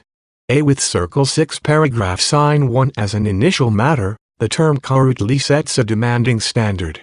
It requires a concrete showing that a person acted with an intent to obtain an improper advantage for himself or someone else, inconsistent with official duty and the rights of others. Ballantyne's Law Dictionary 276, 3rd ed. 1969. See United States v. Pasha, 797 F.3d 1122, 1132 D.C. Circle. 2015. Aguilar, 515 U.S. at 616 Scalia, J., concurring in part and dissenting in part. That standard parallels the President's constitutional obligation to ensure the faithful execution of the laws. And virtually everything that the President does in the routine conduct of office will have a clear governmental purpose and will not be contrary to his official duty. Accordingly, the President has no reason to be chilled in those actions because, in virtually all instances, there will be no credible basis for suspecting a corrupt personal motive. That point is illustrated by examples of conduct that would and would not satisfy the stringent corrupt motive standard. Direct or indirect action by the President to end a criminal investigation into his own or his family members' conduct to protect against personal embarrassment or legal liability would constitute a core example of corruptly motivated conduct. So too would action to halt an enforcement proceeding that directly and adversely affected the President's financial interests for the purpose of protecting those interests. In those examples, 1091 a possible remedy through impeachment for abuses of power would not substitute for potential criminal liability after a President leaves office. Impeachment would remove a President from office, but would not address the underlying culpability of the conduct or serve the usual purposes of the criminal law. Indeed, the impeachment judgment clause recognizes that criminal law plays an independent role in addressing an official's conduct, distinct from the political remedy of impeachment. See U.S. Const. Art. L. A3, CL. 7. Impeachment is also a drastic and rarely invoked remedy, and Congress is not restricted to relying only on impeachment, rather than making criminal law applicable to a former president, as OLC has recognized. A sitting president's amenability to indictment and criminal prosecution, 24 Op. OLC at 255 recognizing an immunity from prosecution for a sitting president would not preclude such prosecution once the president's term is over or he is otherwise removed from office by resignation or impeachment. Official power is being used for the purpose of protecting the president's personal interests. In contrast, the president's actions to serve political or policy interests would not qualify as corrupt. The president's role as head of the government necessarily requires him to take into account political factors in making policy decisions that affect law enforcement actions and proceedings. For instance, the president's decision to curtail a law enforcement investigation to avoid international friction would not implicate the obstruction of justice statutes. The criminal law does not seek to regulate the consideration of such political or policy factors in the conduct of government. And when legitimate interests animate the president's conduct, those interests will almost invariably be readily identifiable based on objective factors. because the President's conduct in those instances will obviously fall outside the zone of obstruction law, no chilling concern should arise. With Circle 6 paragraph sign 1, there is also no reason to believe that investigations, let alone prosecutions, would occur except in highly unusual circumstances when a credible factual basis exists to believe that obstruction occurred. Prosecutorial action enjoys a presumption of regularity. Absent clear evidence to the contrary, courts presume that prosecutors have properly discharged their official duties. Armstrong, 517 U.S. at 464, quoting United States v. Chemical Foundation, Incorporated, 272 U.S.I., 14-15 1926. The presumption of prosecutorial regularity would provide even greater protection to the President than exists in routine cases, given the prominence and sensitivity of any matter involving the President and the likelihood that such matters will be subject to thorough and careful review at the most senior levels of the Department of Justice. Under Oak's opinion that a sitting President is entitled to immunity from indictment, only a successor administration would be able to prosecute a former President. But that consideration does not suggest that a President would have any basis for fearing abusive investigations or prosecutions after leaving office. There are obvious political checks against initiating a baseless investigation or prosecution of a former President. See Administrator of General Services, 433 U.S. at 448, considering political checks in separation of powers analysis. And the Attorney General holds the power to conduct the criminal litigation of the United States government, United States v. Nixon, 418 U.S. at 694, citing 28 U.S. CE 516, which provides a strong institutional safeguard against politicized investigations or prosecutions. 1092 Similar institutional safeguards protect Department of Justice officers and line prosecutors against unfounded investigations into prosecutorial acts. Prosecutors are generally barred from participating in matters implicating their personal interests, see 28 CFR 45.2, and are instructed not to be influenced by their own professional or personal circumstance. Justice Manual E9-27.260, so prosecutors would not frequently be in a position to take action that could be perceived as corrupt and personally motivated. And if such cases arise, criminal investigation would be conducted by responsible officials at the Department of Justice, who can be presumed to refrain from pursuing an investigation absent a credible factual basis. Those facts distinguish the criminal context from the common law rule of prosecutorial immunity, which protects against the threat of suit by a defendant who often will transform his resentment at being prosecuted into the ascription of improper and malicious actions. Imbler v. Pachtman, 424 U.S. 409,425 1976. As the Supreme Court has noted, the existence of civil immunity does not justify criminal immunity. See O'Shea v. Littleton, 414 U.S. 488, 503 1974. Whatever may be the case with respect to civil liability generally, we have never held that the performance of the duties of judicial, legislative, or executive officers requires or contemplates the immunization of otherwise criminal deprivation of constitutional rights. Citations omitted. These considerations distinguish the Supreme Court's holding in Nixon v.